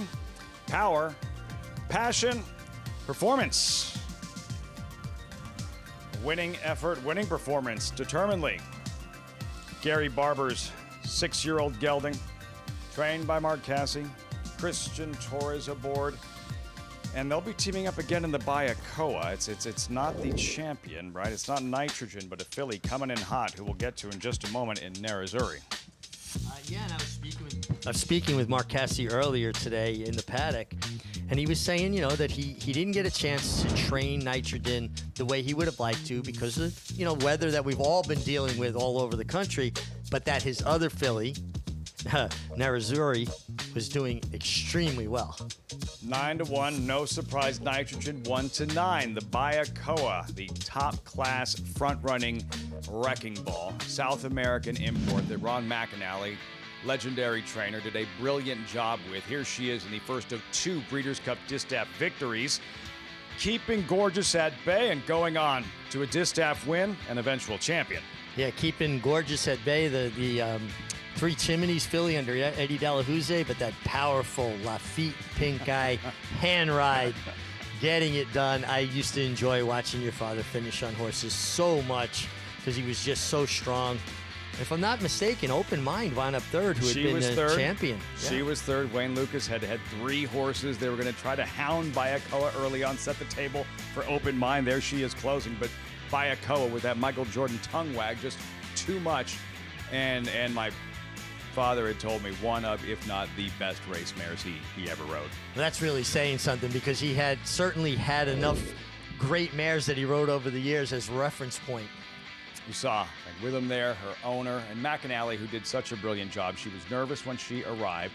She was uncomfortable, and he said, I just had to let her know she was going to be okay, to settle things down.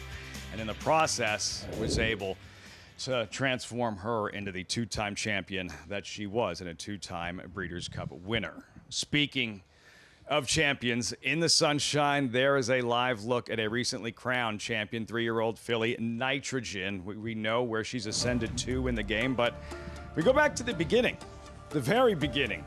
Born on March 6, 2022, little Nitrogen. She's all grown up now. Career debut August 30th, 2024 at Woodbine on grass, picked off late. Winless at 2, in fact. She finally struck in her 3-year-old debut, the Ginger Punch at Gulfstream Park. Then, an unplanned start on the main track. Wonder again, Belmont Week, as she romped at Saratoga. And just like that, the Grade 1 Alabama became a reality, and Nitrogen delivered. And in the end, the result, a championship. DJ Stable Homebred, Nitrogen 2025 3-year-old filly title. Great moment there for father and son. It's been her durability, it's been her versatility, and her God-given talent. The fact that she can transfer her form too, turf, dirt, mud, fast track. She's just kind of a throwback kind of horse that can basically run on any surface, and she shows up every time. Now the question today though is she going to be primed for her best? No. But if she's 75%, is it going to be good enough? You got a couple of fillies in here, like Mark Casse's other filly, the 1 horse, as well as Quiet Side, who has a very nice record here at Oaklawn Park. 3 starts, 2 wins in a second. In theory, a Grade 3, but this type of talent in a Grade 1 winning filly, an Alabama winner on her way over. Nitrogen, her Oaklawn debut, is next with the Bayakoa in 24 minutes.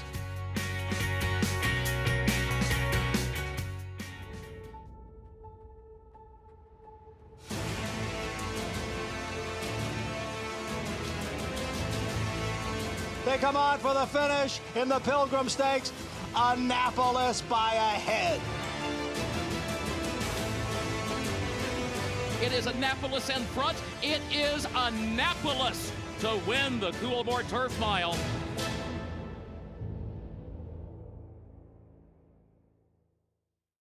Next Saturday, defending champion Forever Young returns to face a star-studded field in the Saudi Cup. A win and you're in for the Breeders' Cup Classic. Undercard kicks off next Saturday, 8 a.m. Eastern on FS2, followed by the Saudi Cup noon Eastern on FS1. Say hi to our new stallion, Highland Falls. From his winning debut to that spectacular Jockey Club Gold Cup. It is Highland Falls. He wins another one, this time the Jockey Club Gold Cup. Even his buyer was high. The race his sire made his own by a widening 4 lengths. A host of Grade 1 winners far behind. High and goodbye. Running a 107 when second in an All-Star Whitney. The rise and rise of Highland Falls. High class, on the track and on the page. This is his dam, winning the Acorn and then the Distaff. Aim high. Breed to a well-bred son of Curlin. Highland Falls, new to Darley. Racetrack Television Network brings you every race, from every track, on every screen, every day. With monthly packages starting as low as $5, RTN gives you great value and access to more live HD streaming and race replays than anyone. Visit RTN.tv today to sign up and watch on almost any device, including Roku and Amazon Fire. RTN has packages that start at $5 per month.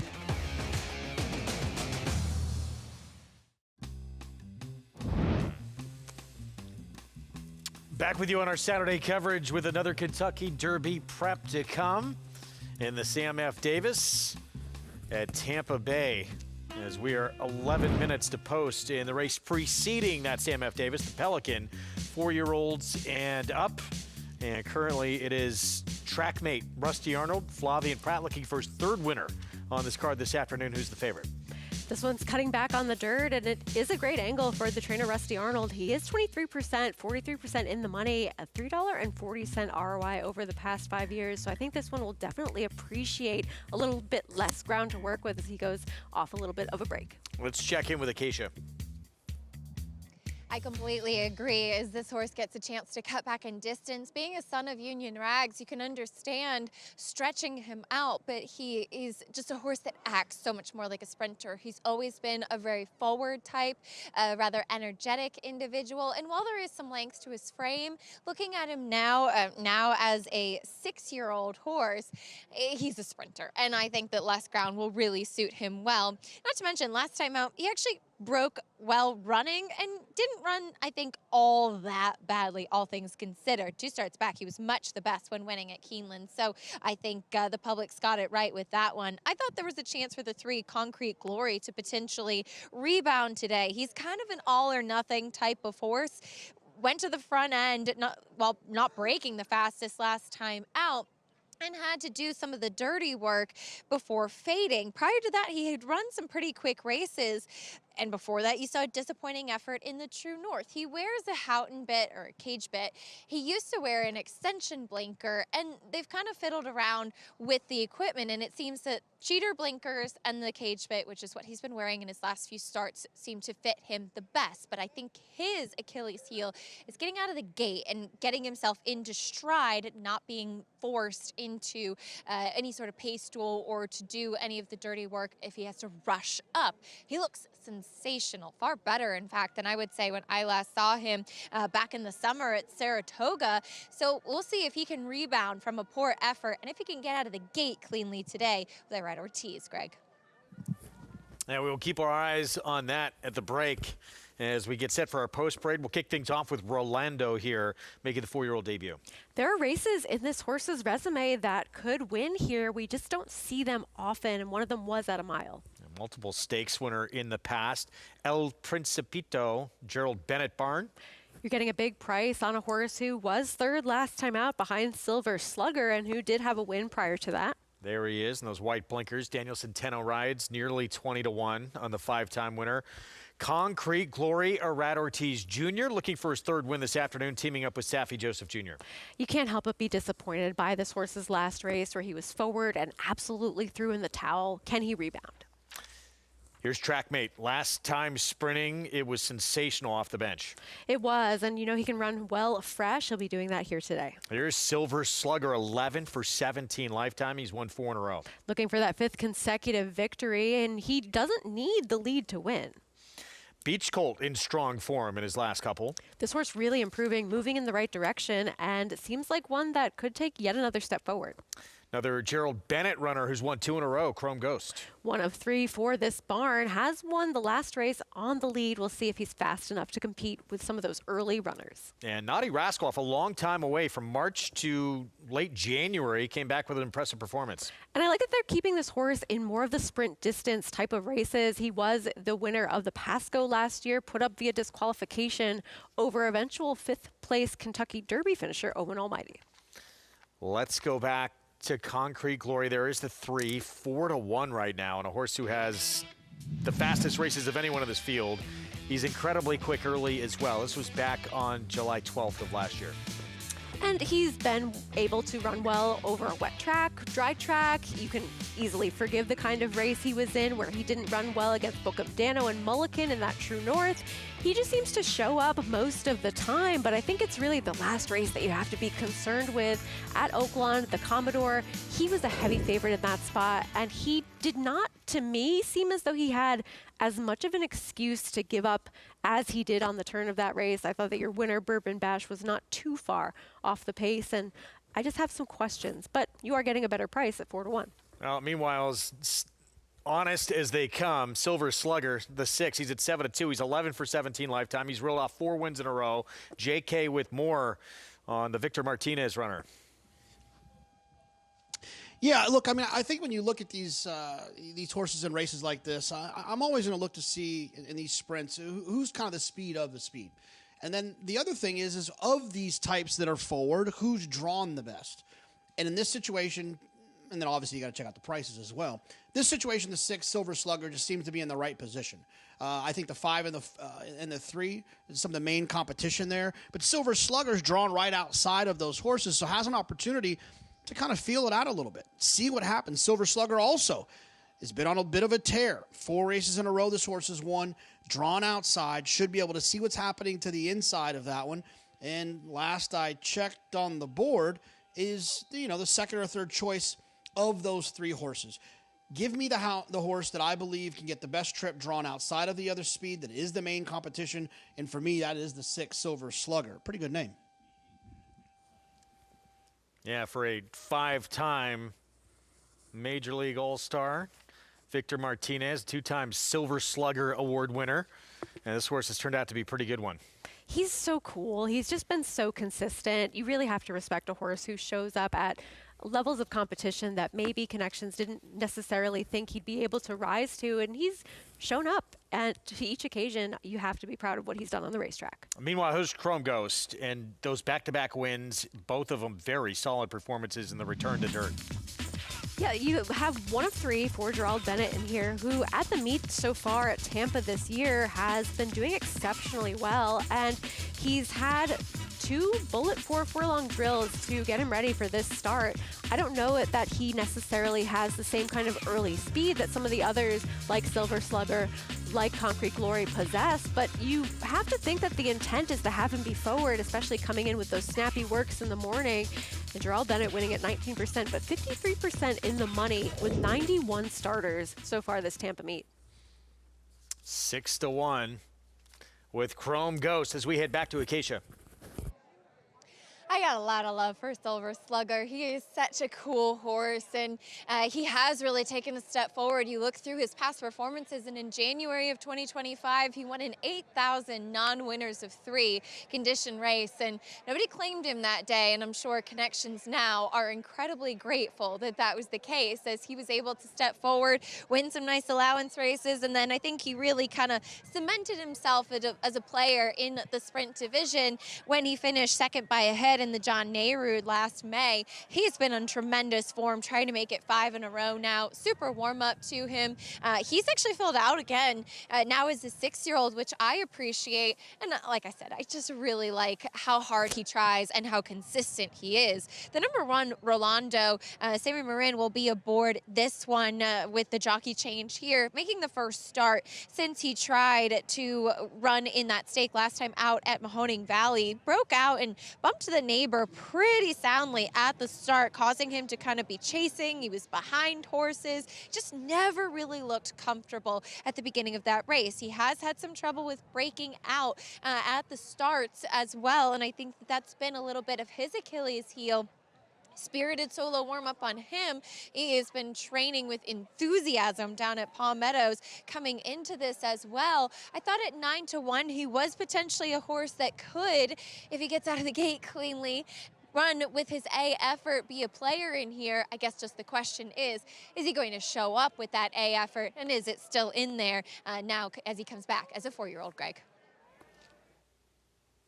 See what happens here coming up. And you look at this group, and I just thought Concrete Glory, the 3, he looks like the speed of the speed, and you see probably intention that 3-furlong bullet drill leading into this spot usually is a sign that they're trying to sharpen this horse up to take advantage of that speed. For sure. Can you forgive the last race? Do you have an excuse for this horse? Do you say that sometimes he's just one that throws in the occasional clunker and then gets back to some of that better form, especially now that he's going to be operating out of Florida, which has been home base, though mostly at Gulfstream? Was the journey to Oaklawn just not something that he preferred, or are you a little bit worried about that? He's had a bad one before, and he's come right back. This horse has been too good, too consistent for too long to, I think, toss off that one race. But, yeah, you have to be concerned, no question. But I think a positive sign, he's come back to work quick, and he looks like, I think, that he can control here. We'll see how intent they are with Silver Slugger, who now takes over favoritism. Sonny Leon's been aboard for 3 of those last 4 wins, and one of those was by using his early speed, and the other 2 races that he won, he was just off of another horse. And I think Jonathan brought up a good point about how this one is drawn towards the outside of Concrete Glory, so he gets that benefit of sitting just off this one and not having to really have to dictate what happens from the inside based on what other horses are going to be doing early, if he can keep up early, and I think he can. And obviously, Trackmate continuing to take a lot of attention in here. Wow, Silver Slugger's actually become the favorite right now.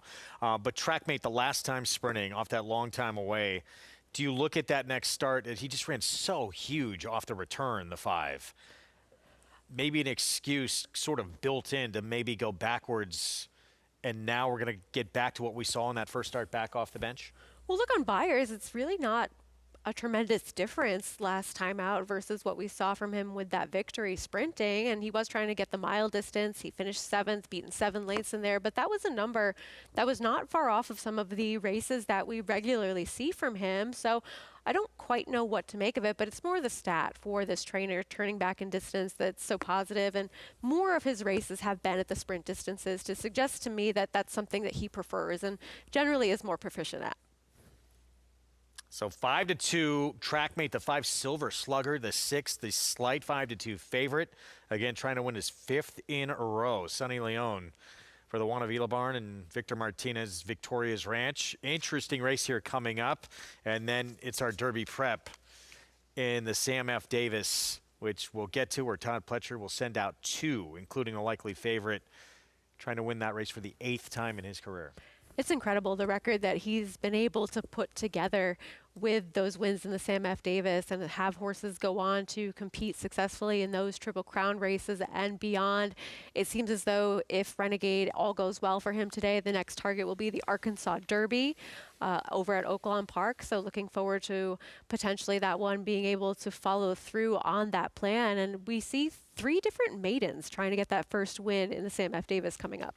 So much star power coming up. Sam F. Davis following this race at Tampa Bay, and then reigning champion 3-year-old filly. She's about 9 minutes away from getting into the starting gate. That is, of course, is Nitrogen in the Grade 3 Bayakoa at Oaklawn. That is next, as you see the horses coming through the tunnel on the right-hand side of your screen out in Hot Springs.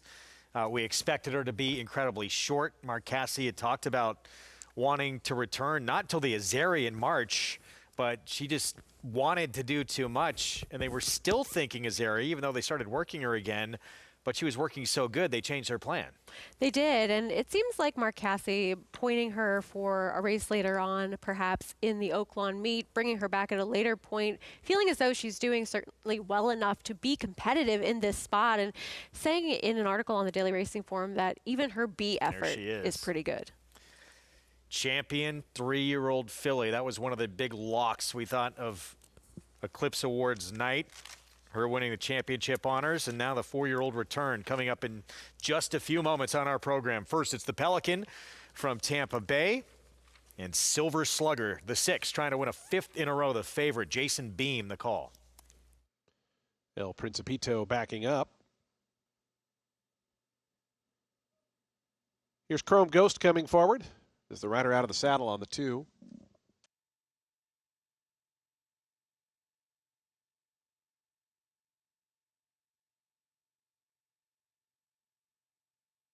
El Principito, they're going to try to load him without Daniel Centeno. See, putting up a bit of a fight in his 29th career start. Now coming up, one of 3 in here for trainer Gerald Bennett. Numbers 2, 8, 9, all from the GB barn. Here's Concrete Glory going to be next. The final 2 are going to be trackmate Naughty Rascal will be all set for a start. The Pelican Stakes. Trackmate going up, Naughty Rascal, and Edwin Gonzalez to the outside draw. Goes in. They're in the gate. And the race is on in the Pelican Stakes. Track made away a little bit slow with El Principito. Concrete Glory got away in a good order. Goes right out to the front with Beach Colt, Silver Slugger right there between them, and Naughty Rascal out wide. Those are the top 4. Rolando creeping closer to the fence, and the red colors is 5th. Only 2 separate those top 5. It's a length and a half more back to Chrome Ghost, who's out in 6th. Space of 2 after that to El Principito, and Trackmate is the early trailer, about 8 lengths off the lead of Concrete Glory. Takes him past that half-mile pole, a half length in front of Silver Slugger, poised in that second position. Out wide goes Beach Colt, 22.19 seconds the opening quarter mile. Rolando stays glued to that fence from 4th.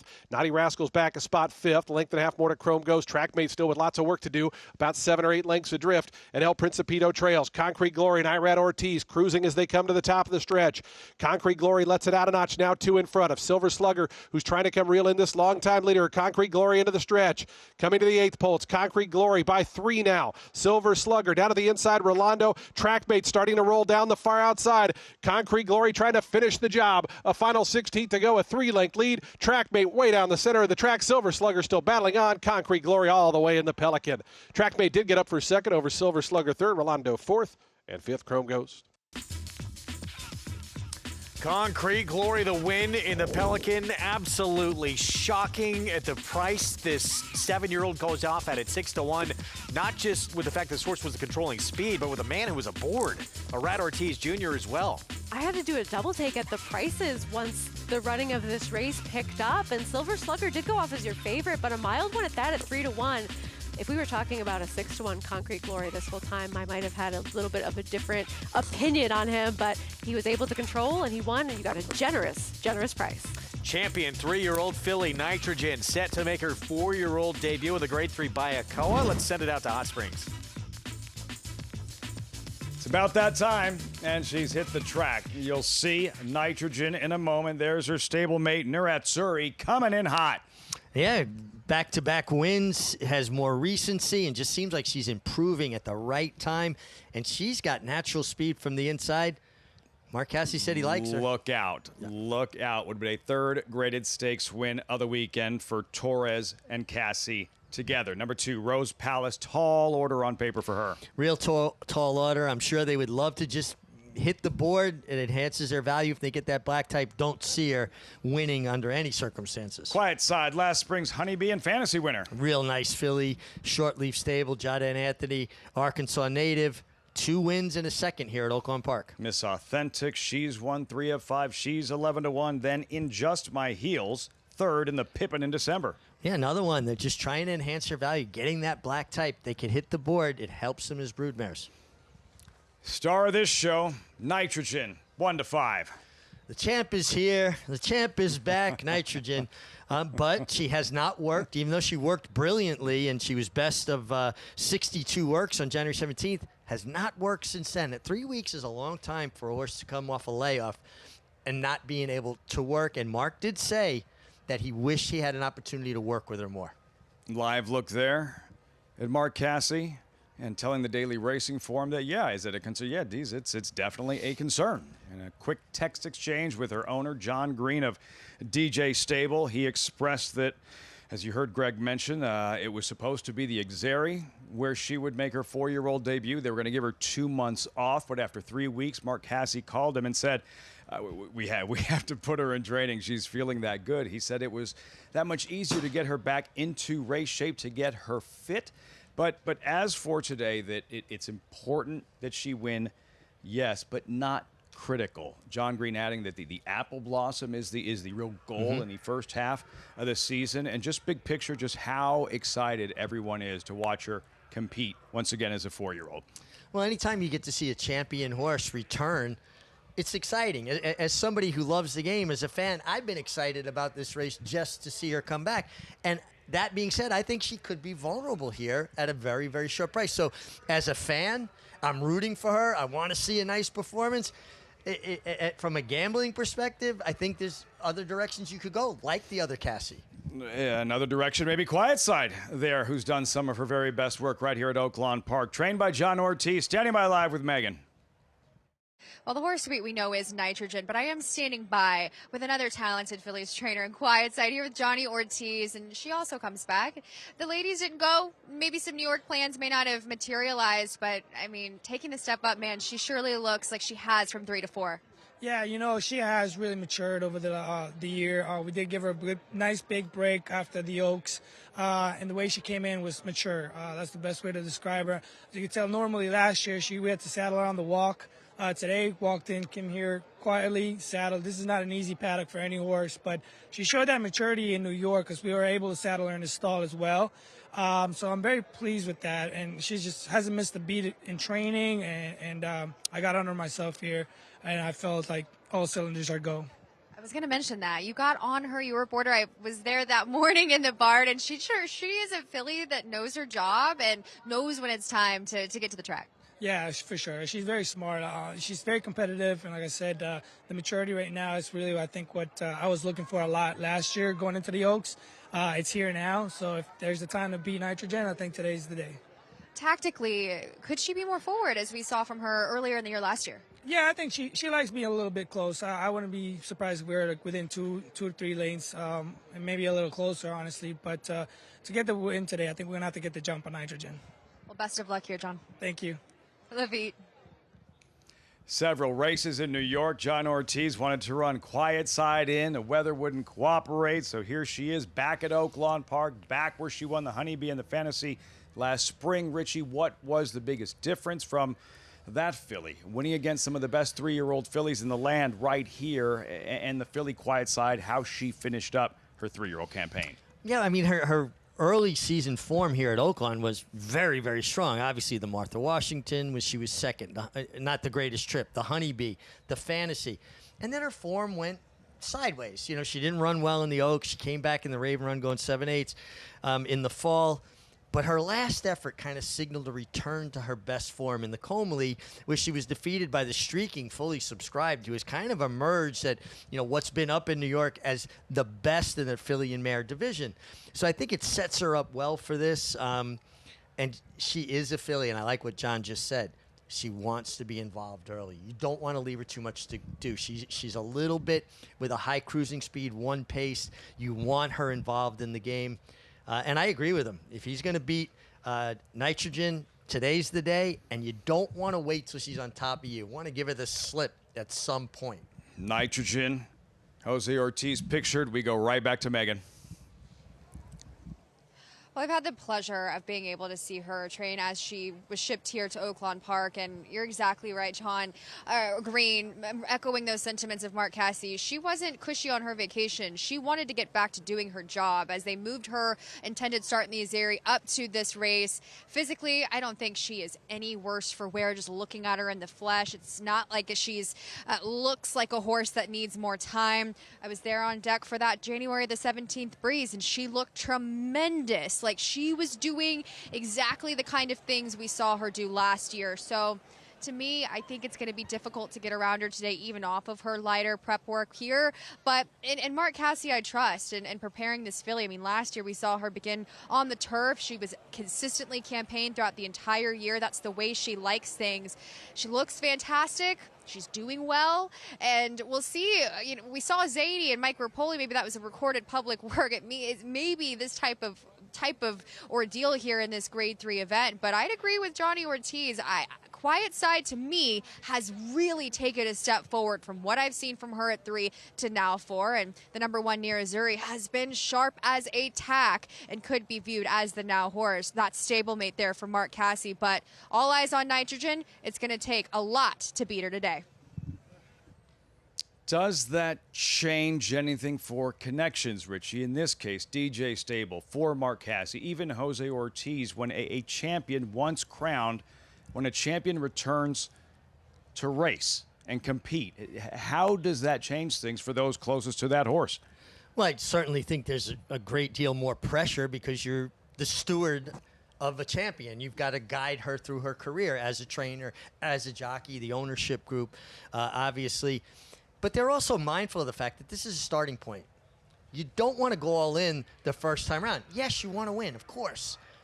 But there are bigger objectives ahead, and you want to get her there in good order.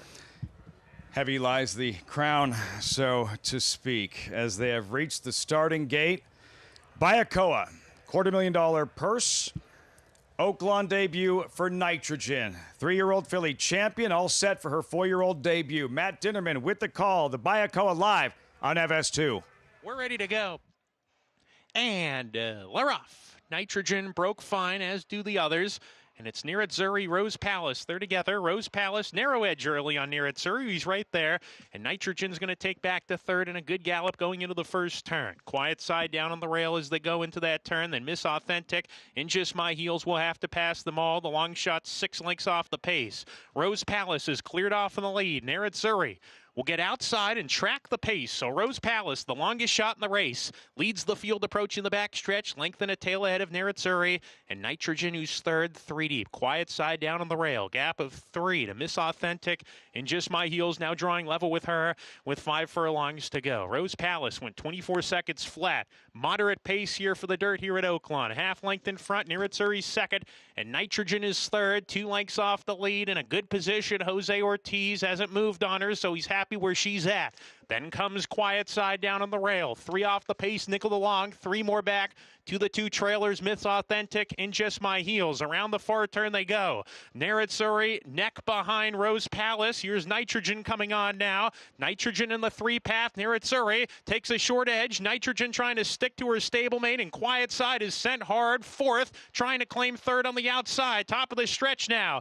Nirazzurri, Nitrogen, the 2 Mark Casse entrants are going to decide it here. They're off the turn. Nitrogen confidently handled. Nirazzurri to the inside fighting. Nitrogen, now the reins get shaken at her, and she's got to head in front. Nirazzurri not done, but Nitrogen hitting the 16th pole, swaps to the wrong lead, but she's got too much class. It's the Eclipse Award winner. It's Nitrogen streaking clear in her 4-year-old debut to win the Bayakoa under Jose Ortiz. Nirazzurri was second, third home Quiet Side, and then in Just My Heel.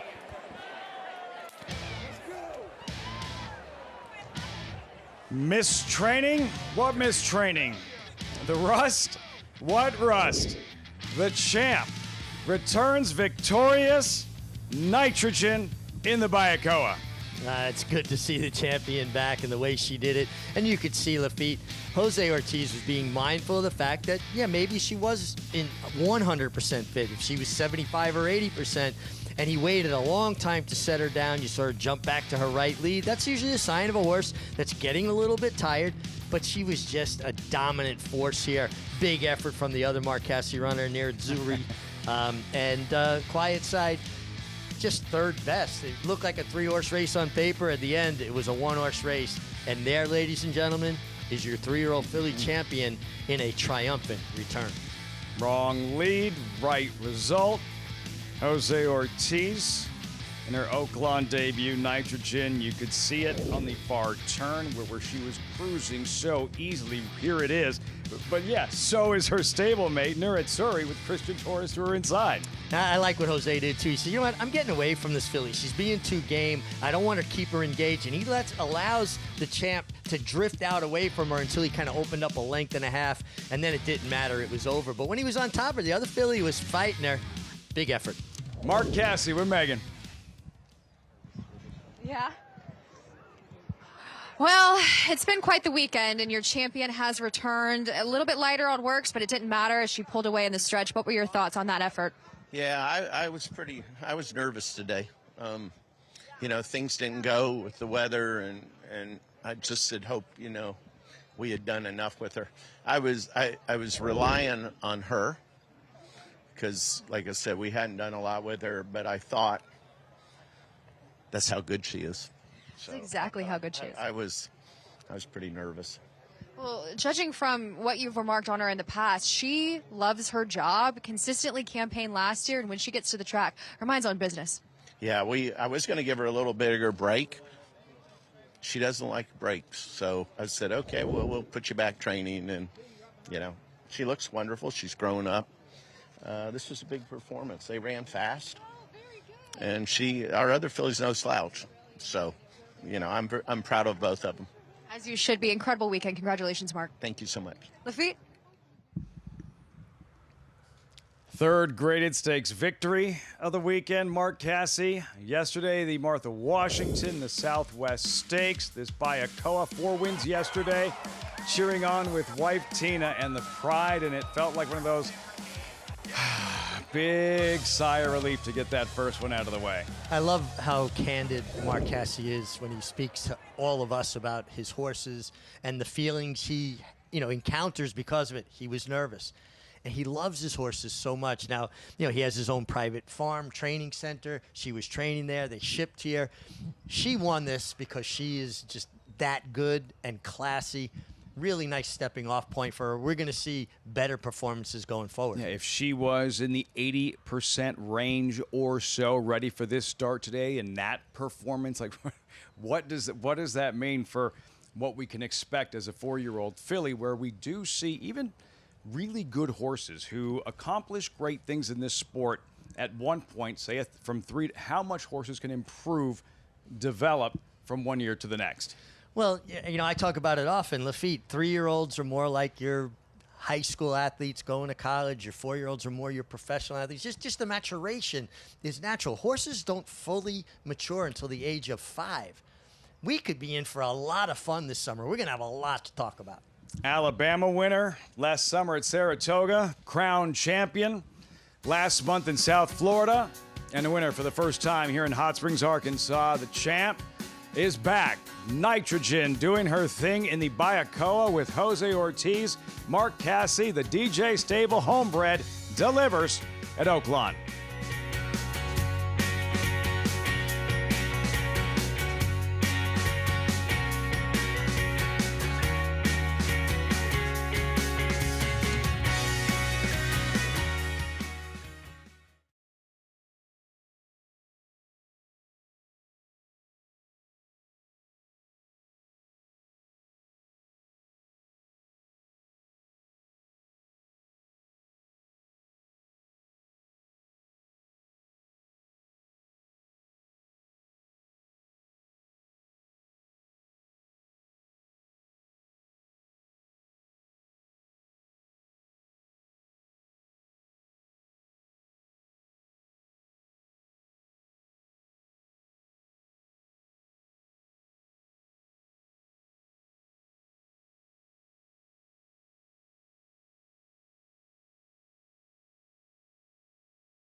Back with you on America's Day at the Races as we get set for a Kentucky Derby prep from Tampa Bay in the Sam F. Davis Mile and a 16th, $250,000 purse.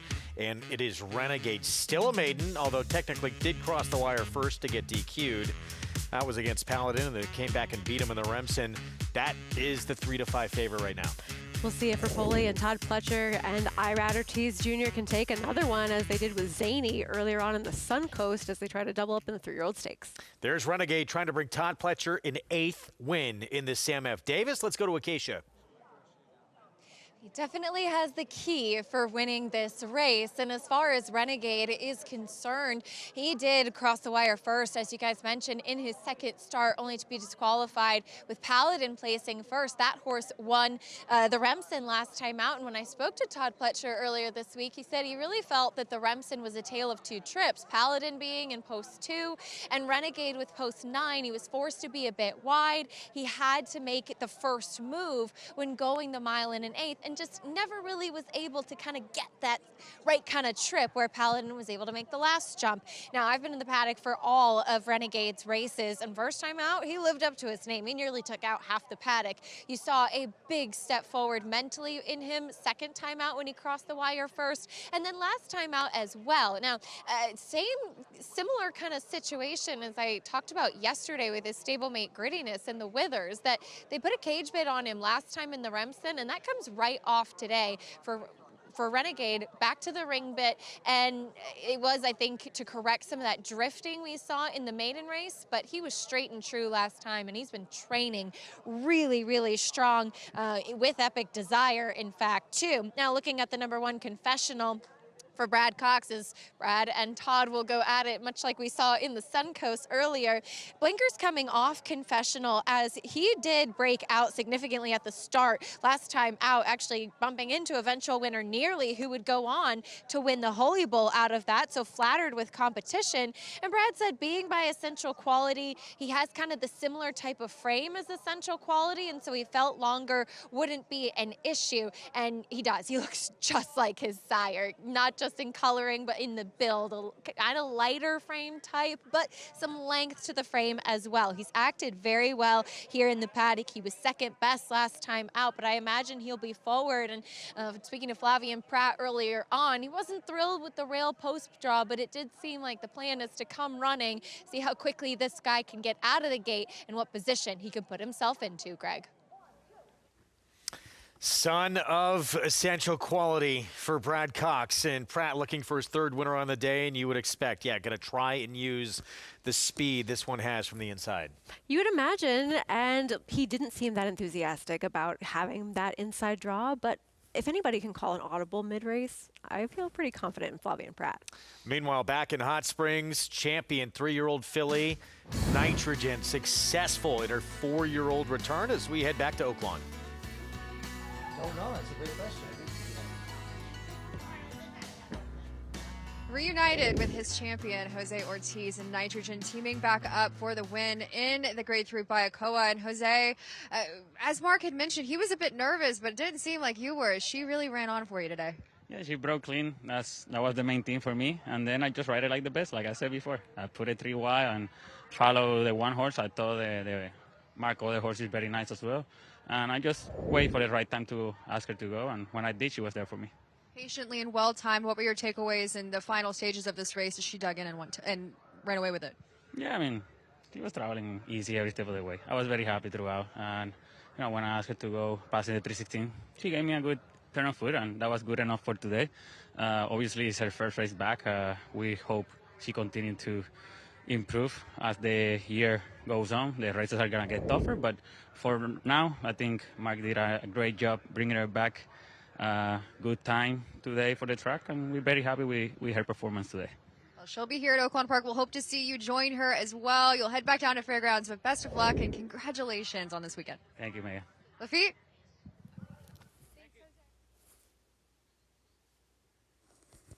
Going to take it back here in New York. Thank you, Megan. Jose Ortiz has been the regular partner of Nitrogen, and it looks like a big 2026 campaign ahead.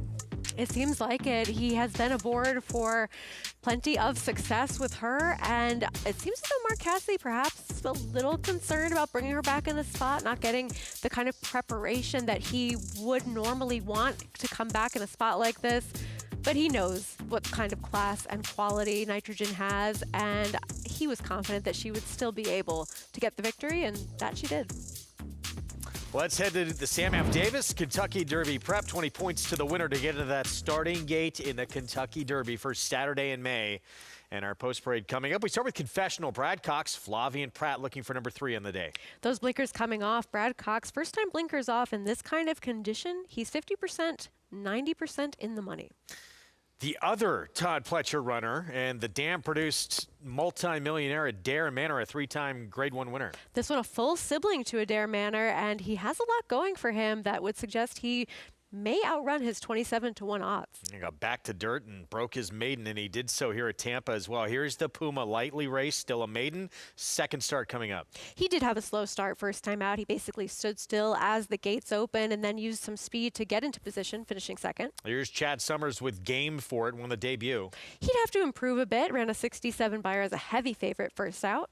Whit Beckman with Oselli, who was still a maiden. He's been consistent. He is one of those 3 maidens as we take a look at the next one momentarily, but he's run 3 similar races. Yeah, still a maiden, but a 4-to-5 favorite and graded stakes placed. Here's Renegade for Todd Pletcher. He's got the pedigree, he's got the purchase price, he's got the connections, everything going for him except that first official victory so far. Wayne's Law, huge price, was stakes placed last time out Delta Downs. He did improve last time out, but it seems as though he's facing tougher today. Here is Max Capacity, upwards of 90-to-1. Yeah, taking a shot in here, 43-to-1 last time, and a deserving big price. And Dr. Kapoor, speed outside. Last time we saw him in the Kentucky Jockey Club, backed up, and things could have gone wrong in that spot. This will be the first start back. He's interesting at 8-to-1. How far does he want to go? Still to be determined. Some of his better races were shorter distances and on the lead. More on Oselli, 16-to-1 on the board. One of 3 maidens in this race. Let's go to Acacia. Here with trainer Whit Beckman, who sends out Oselli. Already had a nice maiden winner on the turf, and now looking to break your maiden here in the Sam F. Davis. Tell me a little bit about the thought process to run him here as he's looking to win his first start. Yeah, we had run him in a couple maidens at fairgrounds, and the horse just kept catching some pretty rough trips on some fairly biased tracks, and I just felt like South Florida might be a better place to prepare him for what hopefully is to come with his talent level, and this kind of came up timing-wise. I wanted to give him a race back pretty quick. He's a horse that's a little immature mentally, and I just want to give him some experience as we move forward, and hopefully, you know, a shorter field, a better trip, and see what we got. He's a big, good-looking horse, though, too. He definitely looks like distance is his friend. Absolutely, yeah. This is be a little bit shorter than he's actually been running last couple times, so with the track today, pretty speed, you know, favoring. Hopefully we can just get a comfortable trip and, yeah, show us what he's got. Thanks for the insight. Good luck. Thank you. Greg? Whit Beckman with a horse at 16-to-1, a maiden still, but a horse who's at least sort of moving in the right direction in terms of his races. He's run those similar types of numbers over his last couple of starts, and I think it's important that Whit Beckman mentioned he's actually been going further in distance over a few of those races, so that's not one of those questions that he needs to answer in this spot, and you're getting 16-to-1 to find out on a horse who doesn't have one of the big questions coming into this race. Meanwhile, 4-to-5 on Renegade. Is that, you know, obviously the horse was great at stakes place last time out, end of his 2-year-old campaign, and here he is. Paladin is highly regarded. He finished ahead of him to get DQ'd, then second to him. Is a lot of reputation here, or is he running that fast he deserves to be the shorter price? He deserves to be favored. I don't know that he necessarily has shown that he out and out deserves to be as short of a price as he currently is, but he is sort of that buzz line coming into the race as we saw what he was able to do, showing some fight, finishing second to Paladin. And Todd Pletcher said it well earlier when we caught up with him, hearing that it was more of that tale of 2 trips. He had to cover a little bit more ground than Paladin, who was able to save ground and then angle out in here and ended up running away from him. I just don't necessarily think 4-to-5 is where I want to place my money. I think the other Todd Pletcher at 28-to-1 towards the inside is a little bit intriguing. Yeah, Epic Desire, huge number. Well, Renegade, he's still a maiden. He's 4-to-5. It's not the only interesting maiden, though, in this Sam F. Davis. With more, let's go to JK. Yeah, I mean, look, let's start with Renegade quickly. I mean, I've been a believer for a very long time. The Remsen doesn't always lead to horses doing great on the Derby trail. Dornick in Sierra Leone obviously proved that wrong. We're going to find out if Paladin and Renegade are going to prove that wrong as well, with Renegade running in here. I think he makes a lot of sense. He's just too short of a price for me. He's the type of horse I would want a little bit further down the road, right? A horse that runs well here, and then you try to get him back in a Tampa Bay Derby or a Wood Memorial, something like that. For me today, the 3 Puma. A horse that I thought ran extremely well last time, going 7, broke a little bit slow and then rushed up.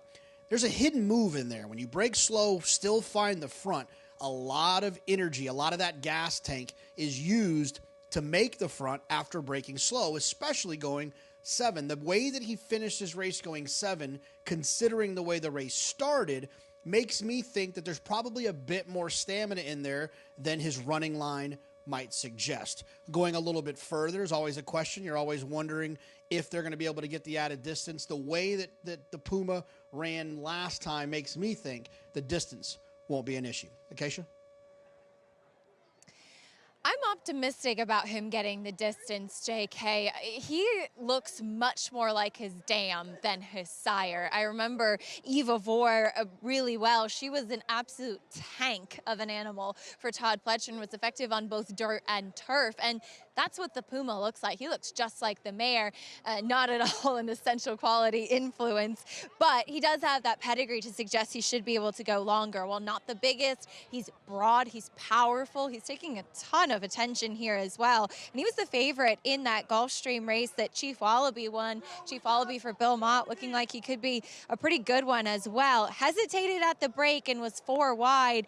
Definitely a learning race. He was still a touchscreen back in the paddock, but a horse that, like I said, I'm optimistic with him stretching out as Edwin Gonzalez will climb aboard. The number 5, Oselli, we heard that insight from Whit Beckman, and I thought he definitely took the scenic route last time out as he was stuck in a wide post, couldn't clear, never really had any sort of clean run room as well. Danny Centeno going to be aboard this one, and as I had alluded to when interviewing him, he is a tall drink of water, this horse. Big, looks like distance, has a lot of size, stacks up really, really well with his company in this spot. At first, when they drew this race, I thought that Renegade looked like he might lay over the field, but I think there are a lot of interesting horses in here. And that does bring me to the number 9, Dr. Kapoor, to the outside. I agree, looking at him on paper, he looks like speed, but Safi Joseph did tell me earlier that it was Ken Ramsey's request to go to the lead last time out, and he said the plan is to ride patiently today. So I do not think that they're going to try to be aggressive with him from that outside post. I wouldn't be surprised if they try to get him to settle a little bit, as he did go forward last time out, facing some nice horses in the Kentucky Jockey Club, but he does look like he should get another chance at going this distance of ground. We'll see if the tactics help him out in here, Greg. 8-1. We'll see a horse who has sprint speed. He broke his maiden forward, going 7/8 of a mile. We'll see if those tactics do change this afternoon as he gets set for his 3-year-old return. We take a look back to the maiden breaking win. This was at Keeneland. Yeah, we'll see what he wants to do moving forwards. I understand completely when you have a talented 3-year-old colt, you want to see if they can handle the stretch out and distance, and you do start Derby dreaming. I would be as well. So I don't blame them for trying him again in this spot and perhaps trying a new game plan. Maybe he's one that we see cutting back in distance and sprinting after this type of race if he doesn't show up on the day. But you know that this horse has ability, and maybe he's one that you can forgive the tactics last time out, and a different kind of running style for him going longer might prove to be effective. I don't know. This horse is so quick. You want to take away that weapon from this horse? It's not a plan that I love hearing about, but I understand wanting to try something new when things didn't work out last time. About to load, and it is a horse who, yes, crossed the wire first, but got DQ'd. So technically still a maiden, still looking for that first win.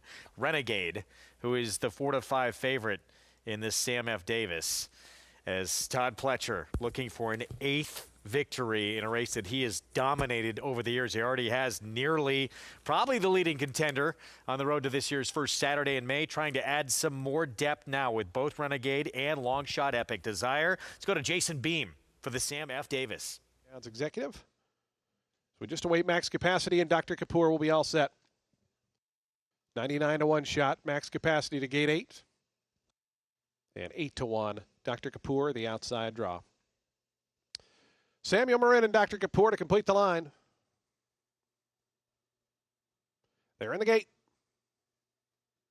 And the race is on in the Sam F. Davis Stakes. Confessional got away beautifully from the inside and reaches right out for the air to lead. Wayne's Law flashing some speed. The Pumas right between them. Game 4, it's up close, but had to tap on the brakes there momentarily as Dr. Kapoor going to be 3 or 4 wide as they run into that turn. It's Wayne's Law, long shot up with Confessional. Those are the top 2. Game 4 to 4 wide, Dr. Kapoor. They move up 3rd and 4th. Then comes Epic Desire, the Pumas after that. Oselli moves up 3 wide from 7th. It's 4 more then back to Renegade. And the early trailer is long shot max capacity.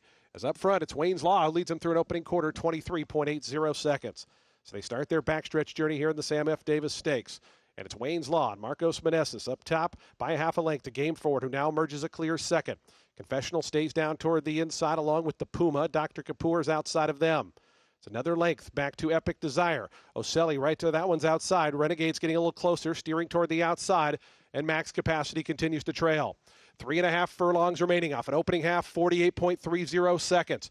Wayne's Law has made every yard thus far. Game for it. The first to take a real crack at this leader. Oselli looping up 4 deep on the far outside, trying to rally. Confessional's right there, the Puma. Here comes Renegade. Renegade launching up on the outside, trying to circle past rivals. Wayne's Law is still in front. At the quarter pole, it's Wayne's Law. Game for it, trying to push on by. Renegade continues that 4 wide sweep. Oselli got stopped there. Confessional's going to need a seam as they wind around to the top of the stretch. Here comes Renegade. Renegade trying to come after Wayne's Law. The Puma looking for room in behind. Then comes Game for it. Confessional's back to the inside, and Oselli. Renegade takes over from Wayne's Law, who's a stubborn foe, but Renegade inching clear late. Renegade and Irad Ortiz Jr. to win the Sam F. Davis. They won it by 3 in the end. Wayne's Law ran a big one for second. The Puma was third. Game for it, fourth. Renegade rolls in the Sam F. Davis and now officially gets the first win of his career and 20 points to get into that starting gate for the Kentucky Derby. And it wasn't extremely easy for him, and winning with the kind of perfect trip where you would say that everything went his way and he did what he was supposed to do. I thought that he was far back early on. He made that swooping move around the turn. The pace held together as we saw your long shot Wayne's Law go forward and ended up still holding on for second in here without too much more movement from the back of the pack. Tough trip for Confessional, but Renegade was much the best in here. 1:43.2 for the mile and a 16th as Renegade crosses the wire first for the second time in his career, but gets his first career victory here, and more importantly than anything, gets those Derby points as he will move on for Todd Pletcher. And as we heard from Pletcher earlier in the program, the plan is to head to Hot Springs. Seems like it, as he'll try to take a Grade 1 Arkansas Derby in his next start. Hopefully, if all goes according to plan, keeping this one separate from his other potential Triple Crown contenders, nearly being one of them. And that, of course, makes sense when you have plenty of talented, now 3-year-olds heading forwards towards that Kentucky Derby. 4th win on the day for Irad Ortiz Jr. This one, Rapoli stable. Robert and Luana Lowe. Todd Pletcher, his 8th win in the Sam F. Davis. You could say that he knows how to win this race, huh? Just incredible. Mentioned some of the big names that have done it for him in the past. Any Given Saturday, who would go on to win the Haskell. Bluegrass Cat, who was a runner-up in the Kentucky Derby and the Belmont Stakes back in 2006. And Renegade, looking at this race and how he performed, our champion 2-year-old, now off the Derby trail, Ted Nafi, from this same barn. Where does this horse fit in the mix with what you saw today? We have to see how the numbers come back ultimately before that kind of determination can be made, but I like the way he did it, where he was able to sit further off of a pace that held together well. Let's go to Acacia. Very fortunate. And with Mike Rapoli, once again, what a day at Tampa. What a way to officially break your maiden with Renegade. Yeah, it's one of the best maiden wins I've ever had in my life, and he ran great. Irad was very patient, sat behind them. Obviously, Todd and his team got him, looking this good. He was 3-4 wide and was never in doubt. He pulled away in the stretch, and I think he wants more distance, and it's a really, really nice horse. And to my partners, the Lowe's, this is what happens when we partner together. Good things happen.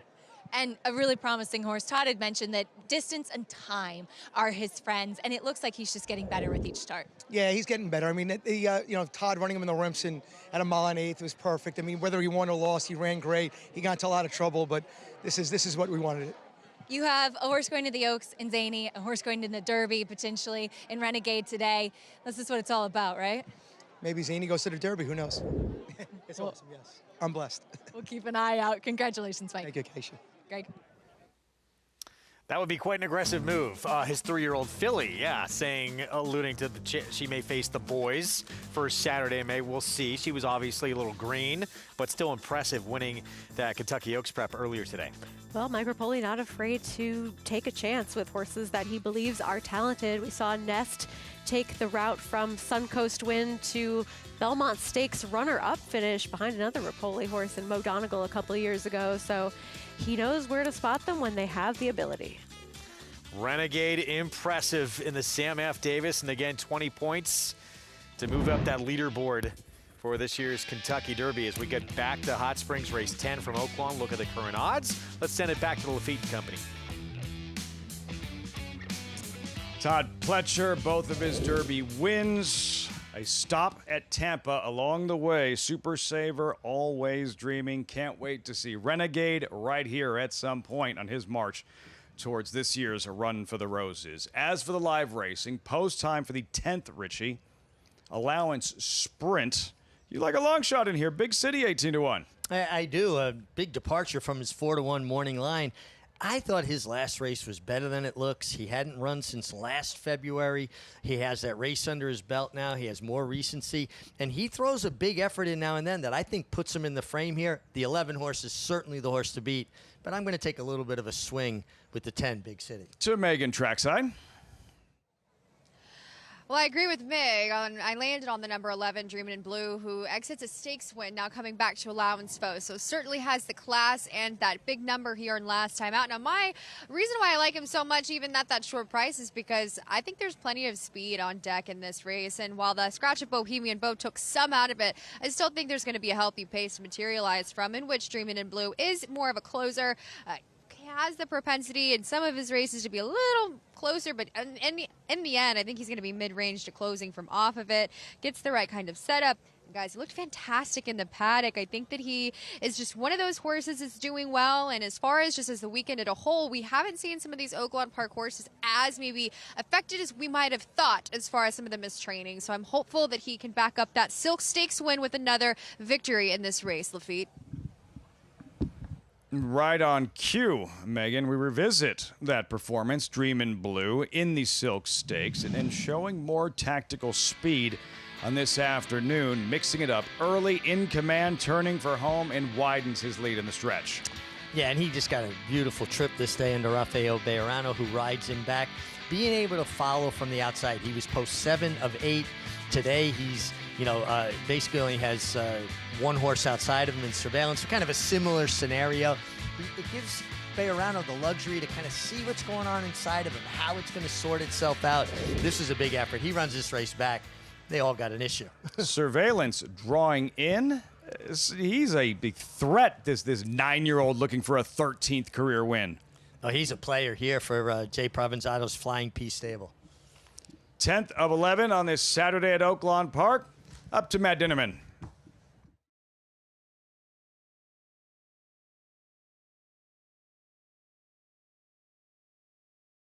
Big City goes it.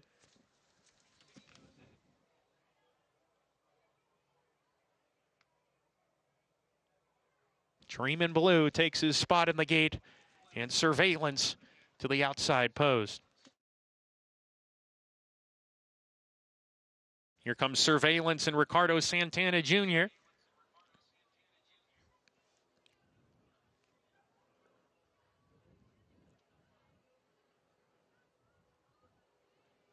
Surveillance goes it. We're ready to go.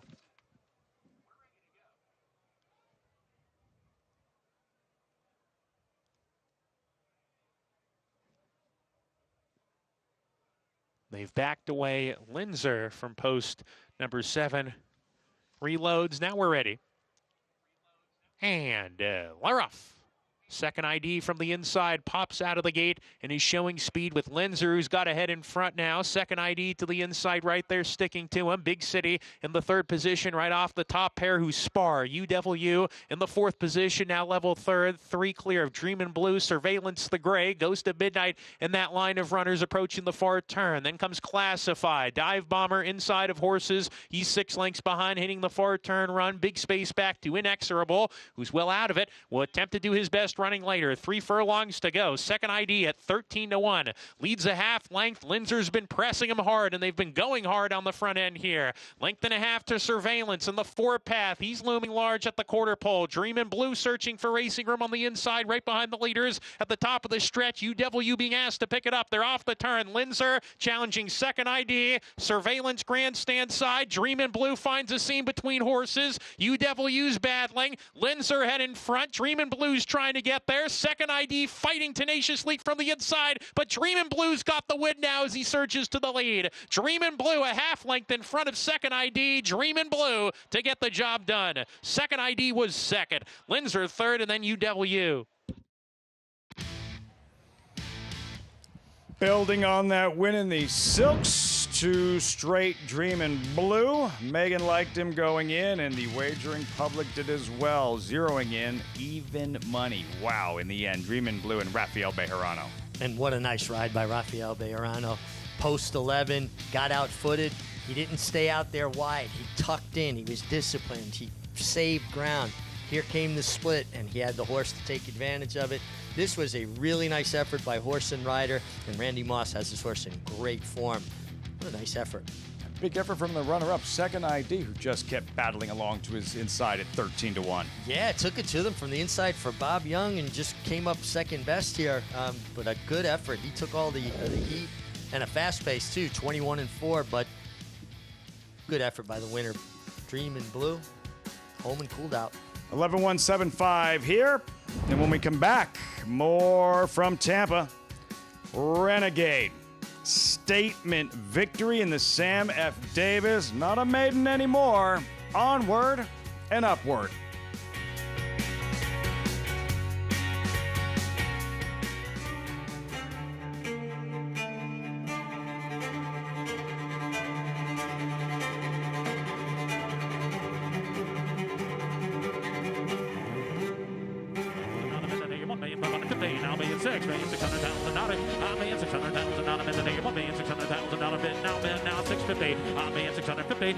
Anybody else want $650,000 not a minute? $1,650,000 not a half. $1,600,000. Thank you. You bet with Naira Bets. Bet any track, anywhere, anytime. Download the Naira Bets app to play today and get a $200 deposit bonus. Watch live horse racing. Get expert picks. Boost your bankroll with weekly promotions and hone your handicapping skills with exclusive tips and tutorials. Download the Naira Bets app now. Sign up now to claim your $200 deposit match bonus. You bet with Naira Bets.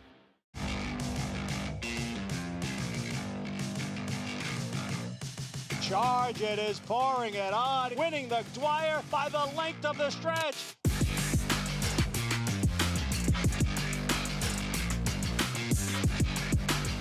Charge It wins it convincingly in this Grade 2 Suburban.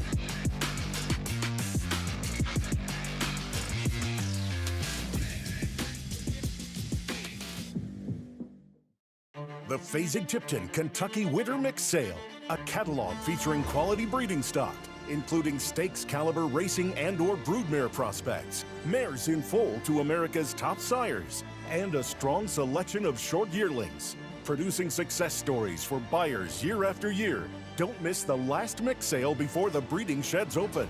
The Kentucky Winter Mix Sale, February 9th at Fasig-Tipton in Lexington, Kentucky. Where will you be?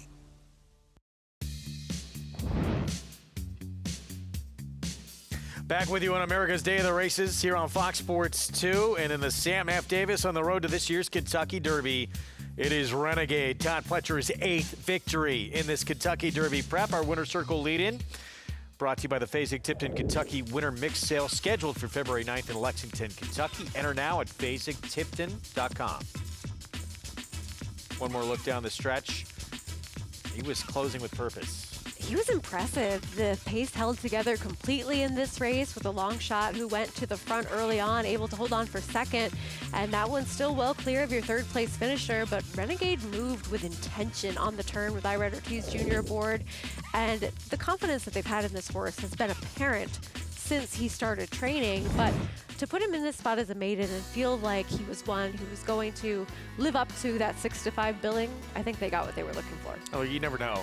As you obviously the Kentucky Derby at 1.25 miles, it's a distance most never go again. But he was not slowing down late in this race. Looked like he had a lot more to give. I wouldn't say that 1.25 miles is out of the question based on that race, that's for sure. Take a look at the leaderboard and Renegade. Moving near the top of that list, tied with Silent Tactic, who won that Grade 3 Southwest on our Friday program, and jumping ahead of his stablemate Nearly, who many believe is probably the top prospect right now.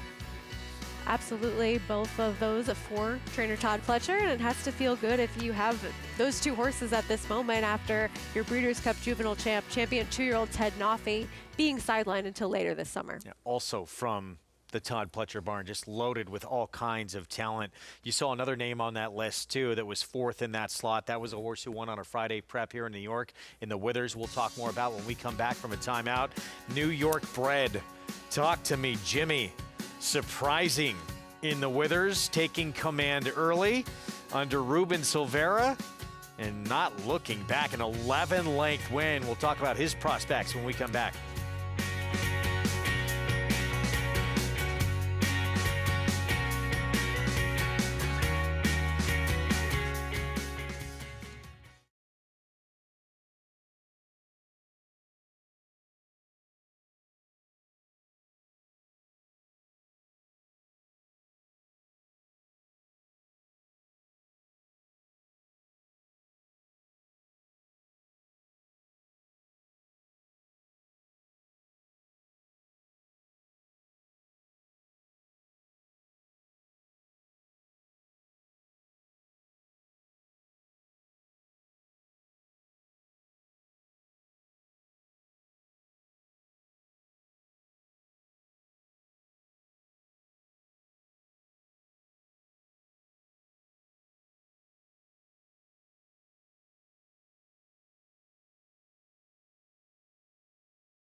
Back with you on our Saturday coverage on America's Day at the Races. It's brought to you in part where you can play all the action of these Derby preps and more at NYRA Bets. Bet any track, anywhere, anytime.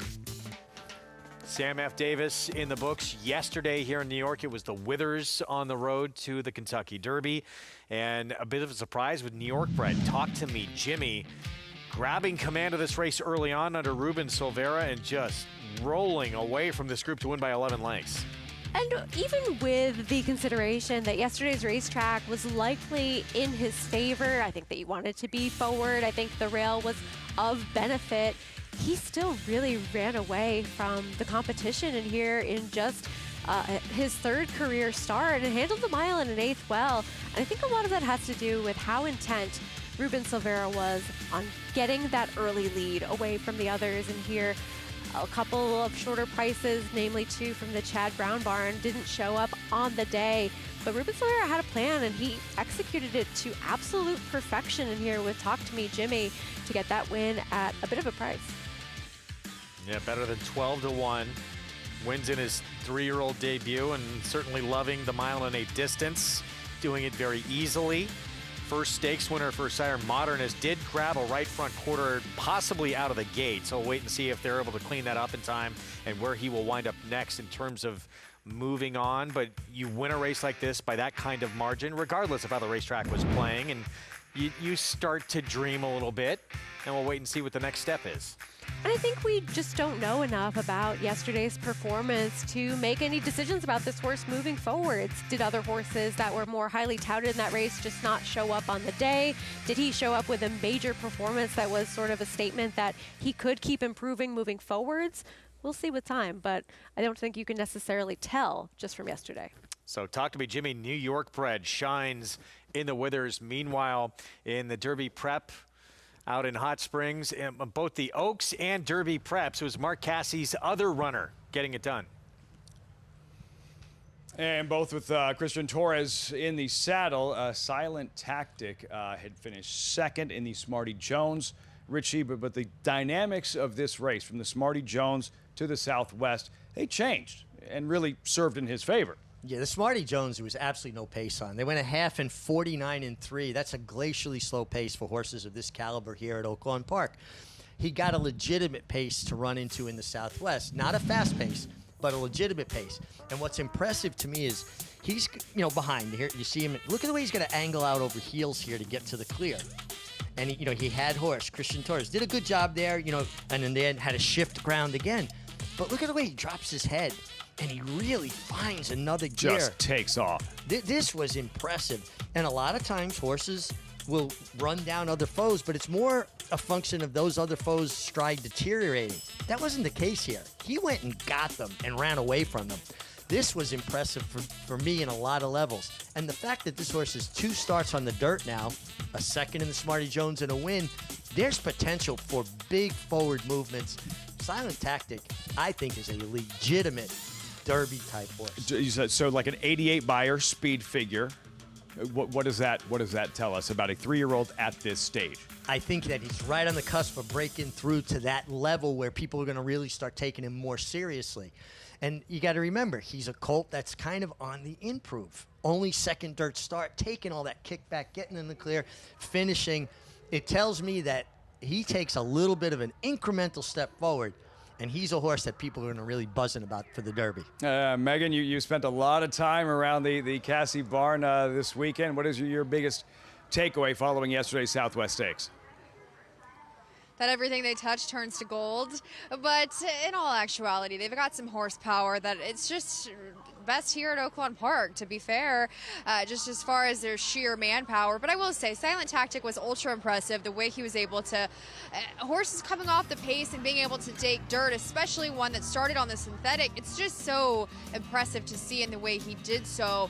And I will say this, races are run very differently than Gulfstream Park, but when you compare his 88 buyer speed figure to the 98 buyer speed figure earned by Nearly in the Holy Bull, it puts himself in the mix, but we still got some talented horses on this Derby trail. He put forth an excellent performance. He's been a joy to watch train as he's just been getting better and better. And Christian Torres really handpicked this horse, coming out here in the mornings and choosing to get on him in the mornings, spending that time one-on-one getting to know this horse. So I don't think the Good Luck Mustache is going anywhere there for Christian, but I also think Soldier and Diplomat also was a horse that I thought really took a step forward in the right direction for Steve Asmussen as he's continued to mature and progress, Lafitte.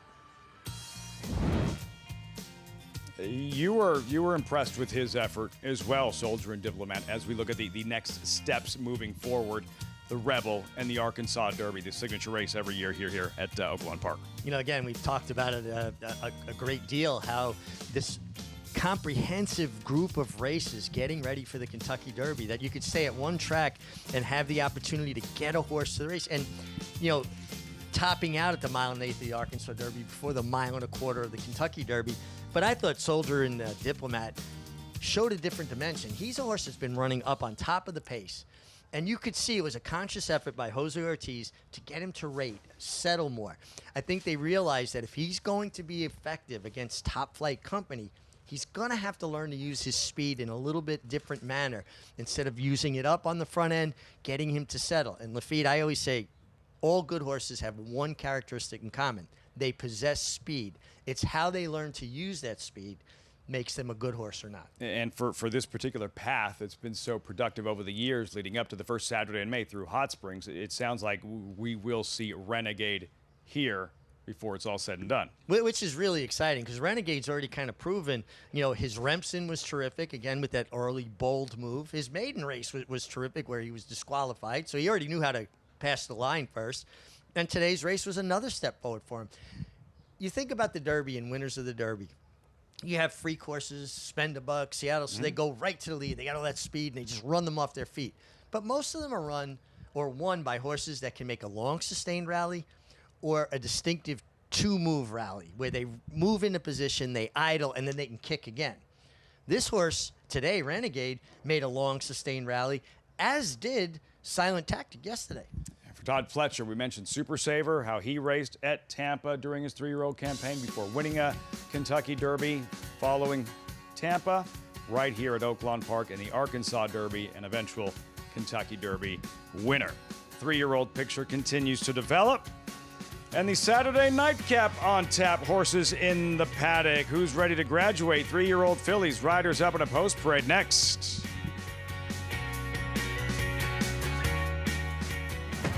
In racing, bloodlines are kingdoms, and every kingdom needs an heir. Sired by Uncle Mo, Kingsbarns was chosen for greatness. An $800,000 2-year-old built like an empire. He defeated champion Arcangelo on debut, dominated the Louisiana Derby in his 3rd start, and achieved a defining victory in the Grade 1 Stephen Foster. Kingsbarns, where the line of kings continues. You bet with Naira Bets. Bet any track, anywhere, anytime. Download the Naira Bets app to play today and get a $200 deposit bonus. Watch live horse racing. Get expert picks. Boost your bankroll with weekly promotions and hone your handicapping skills with exclusive tips and tutorials. Download the Naira Bets app now. Sign up now to claim your $200 deposit match bonus. You bet with Naira Bets.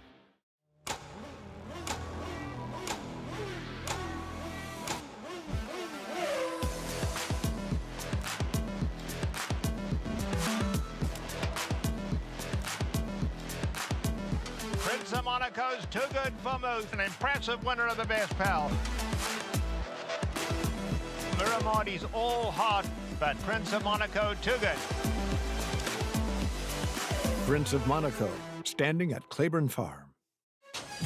Witness history. Sandman is getting a little bit closer with Hypnus. Greatness. Here comes Cole Battle and Juan Vargas rolling towards the lead. And legends in the making. Cole Battle, the story continues. Cole Battle does it. Sunday, March 1st at the 2026 Rebel Stakes. Watch champions rise on the road to the Kentucky Derby and compete for a $1 million purse. It's all happening just a short drive away at Oaklawn Hot Springs. Plan your stay today and come join the fun.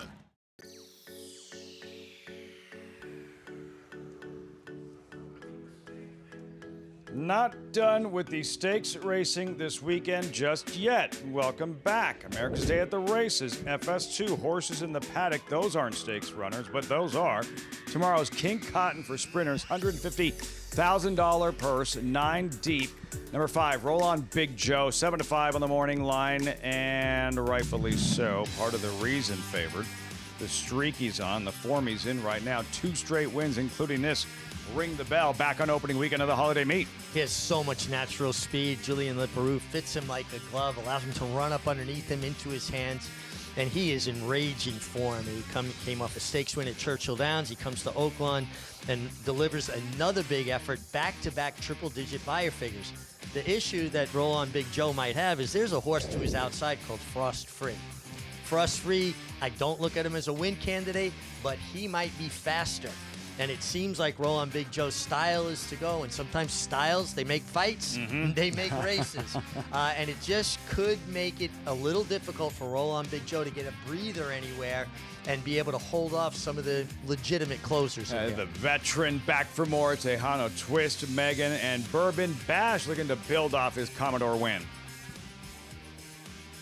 An ultra impressive Commodore win that was Lafitte for his trainer Steve Asmussen. Even special to come back and win it after the transfer of Barnes. First time out, of course, after being with Wayne Lucas, the late Wayne Lucas, who had been so patient with him. He was coming off an extremely long layoff last time out, and man, was he just training like a freight train here at Oaklawn Park. As we take a look back at that Commodore, you can see him on the outside, wide run there into the stretch, and he just barreled down and was much the best of this group, and he's a tactical sort. You mentioned the speed of this race, and he is one that can sit off of horses and make his run as he did last time out. He's ultra impressive, and you always, wonder, a horse that was off the racetrack for such a long time, is there a regression perhaps in store for him? But I also, the argument that when horses are in their good rhythm and training really well, especially at a surface they're proven on here at Oaklawn Park, it also bodes well for the number 4 Bourbon Bash tomorrow. But Lafitte, I think it's a really competitive group and a very lucrative sprint series here at Oaklawn. The sprint series here at Oaklawn Park, and looking ahead to the Whitmore a little bit later on this meet, and with Bourbon Bash, with Joel Rosario.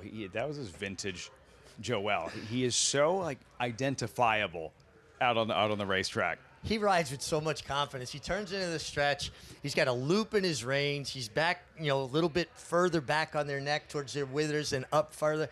And when he starts to take the slack out of the reins is when he's really getting that horse to give him his best. He relies on his strong hand ride. Reminds me a little bit, this is the way I would describe Joel Rosario. He's got the strength of a Lafitte Pink Eye, and he's got the suave kind of style of a George Velasquez. Two of the greatest Panamanian riders, if not the greatest ever.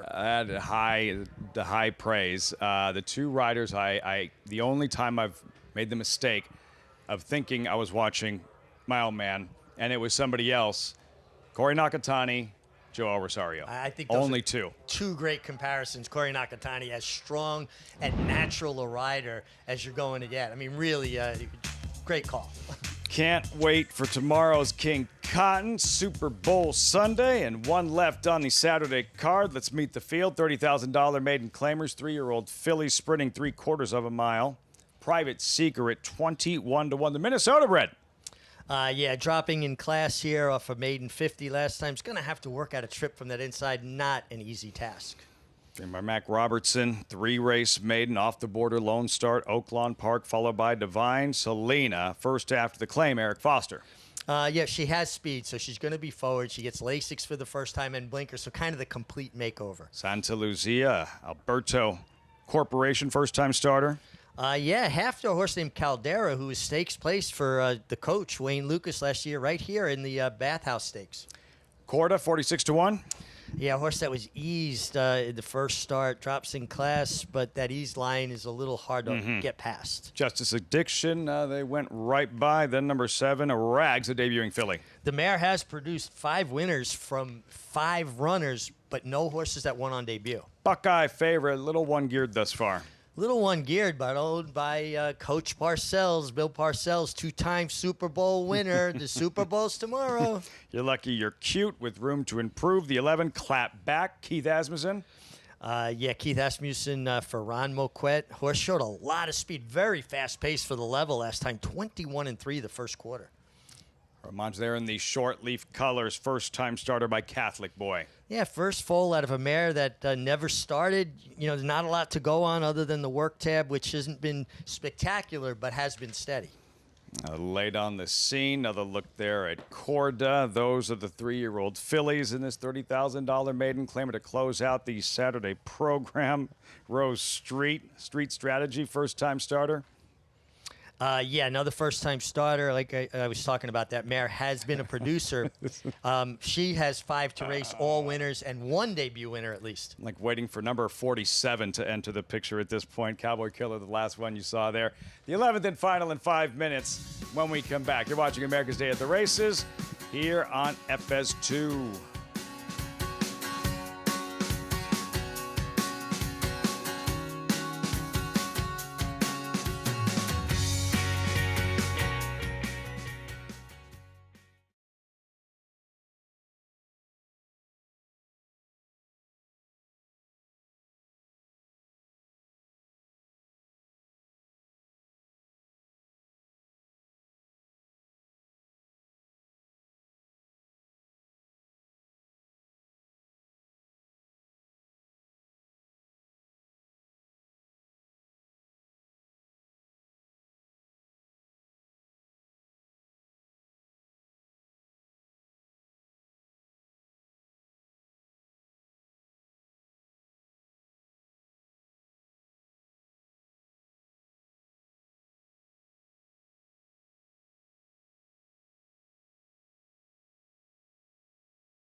That scene from last year's Belmont Stakes at Saratoga, unreal. We'll be back at the Spa, back at Saratoga for the 3rd consecutive and final Belmont Stakes, of which tickets go on sale next Thursday.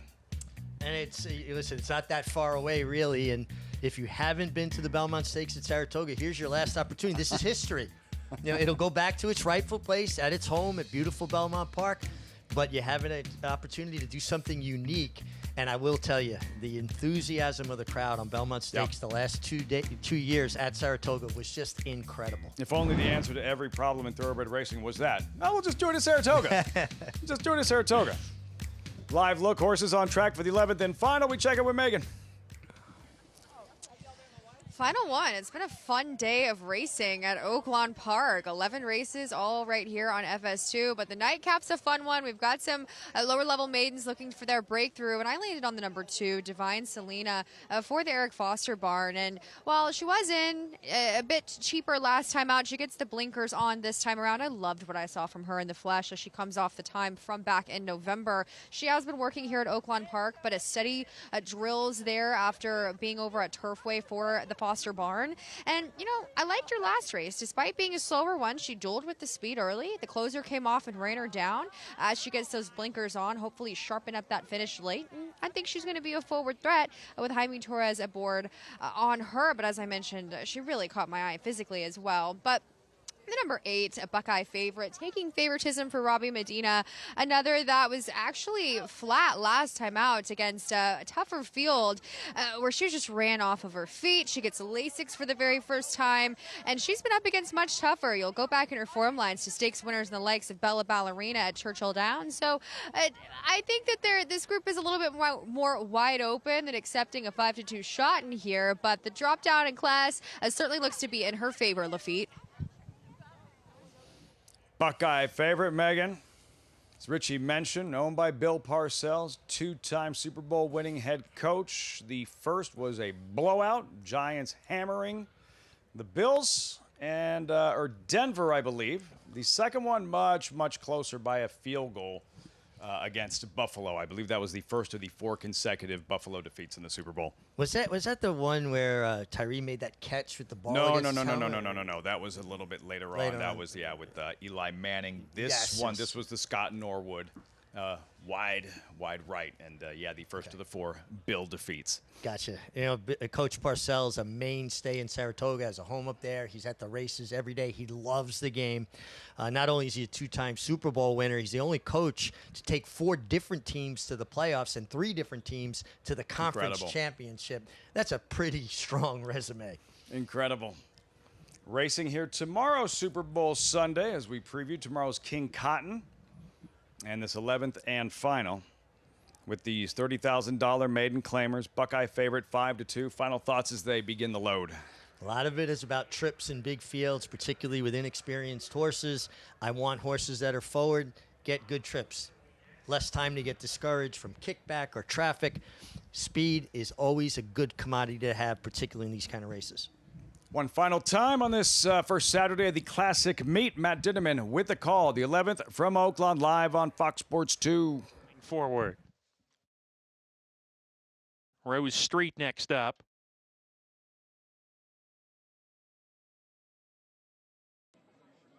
Corda post 4 and clap back.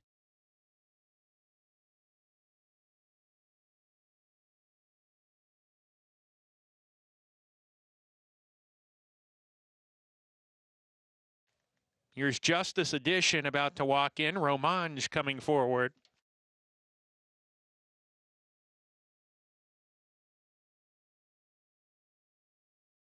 Working with Romange in the short leaf stable colors. 2 back, Rags. And to the outside, Cowboy Killer to round out the field. Here's Cowboy Killer coming up. Going in. And Laroff in the finale.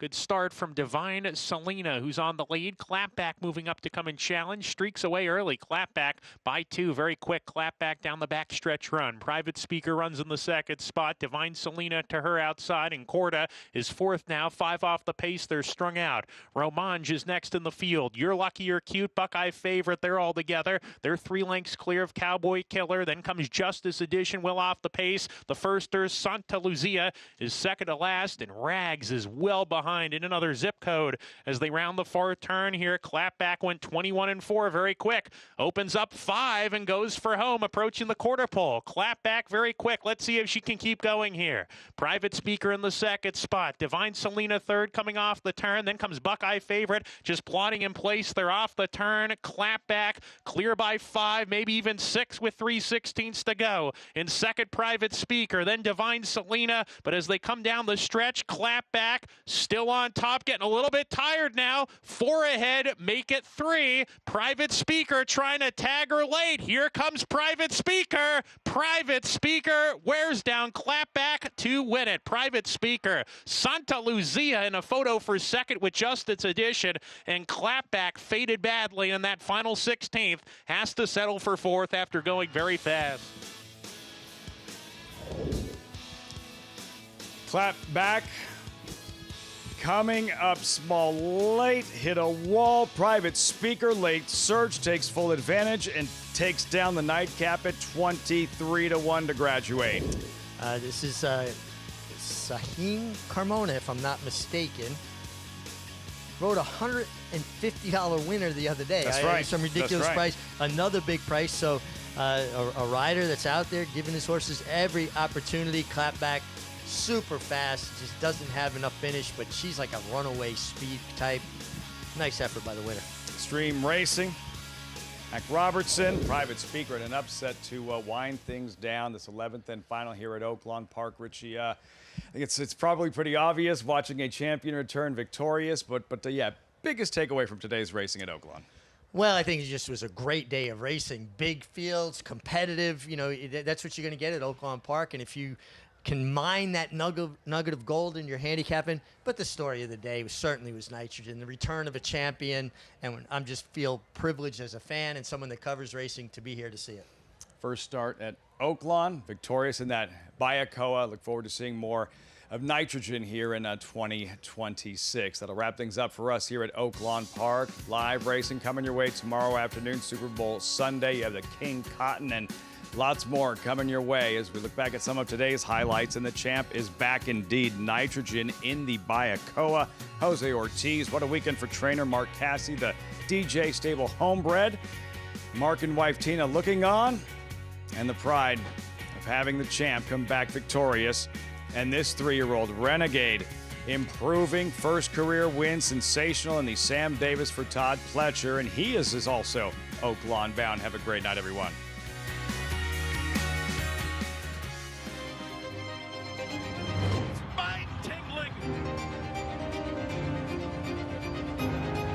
Jaw-dropping, awe-inspiring, Secretariat-like.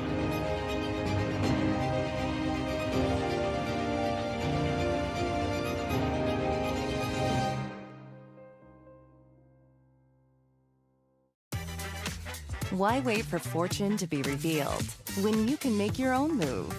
Because no one ever talks about the time they played it safe. So go ahead, press your luck, tempt fate, and claim your destiny. Because once in a lifetime can happen every night. Welcome to a world that revolves around you. Your rules, your world. Resorts World. This winter, give the gift of racing with Naira Bets gift card. Share your passion with friends and family or instantly fund your account. Choose the amount and redeem online. Find gift cards under the promotions tab at NairaBets.com. Now's the time to subscribe to the Naira Bets YouTube channel. Join Matthew DeSantis and Kaylee Shapiro for stakes previews, in-depth analysis, and handicapping strategy and tutorials. Subscribe to and like Naira Bets on YouTube.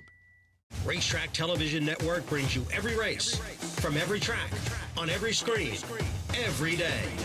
With monthly packages starting as low as $5, RTN gives you great value and access to more live HD streaming and race replays than anyone. Visit RTN.tv today to sign up and watch on almost any device, including Roku and Amazon Fire. RTN has packages that start at $5 per month.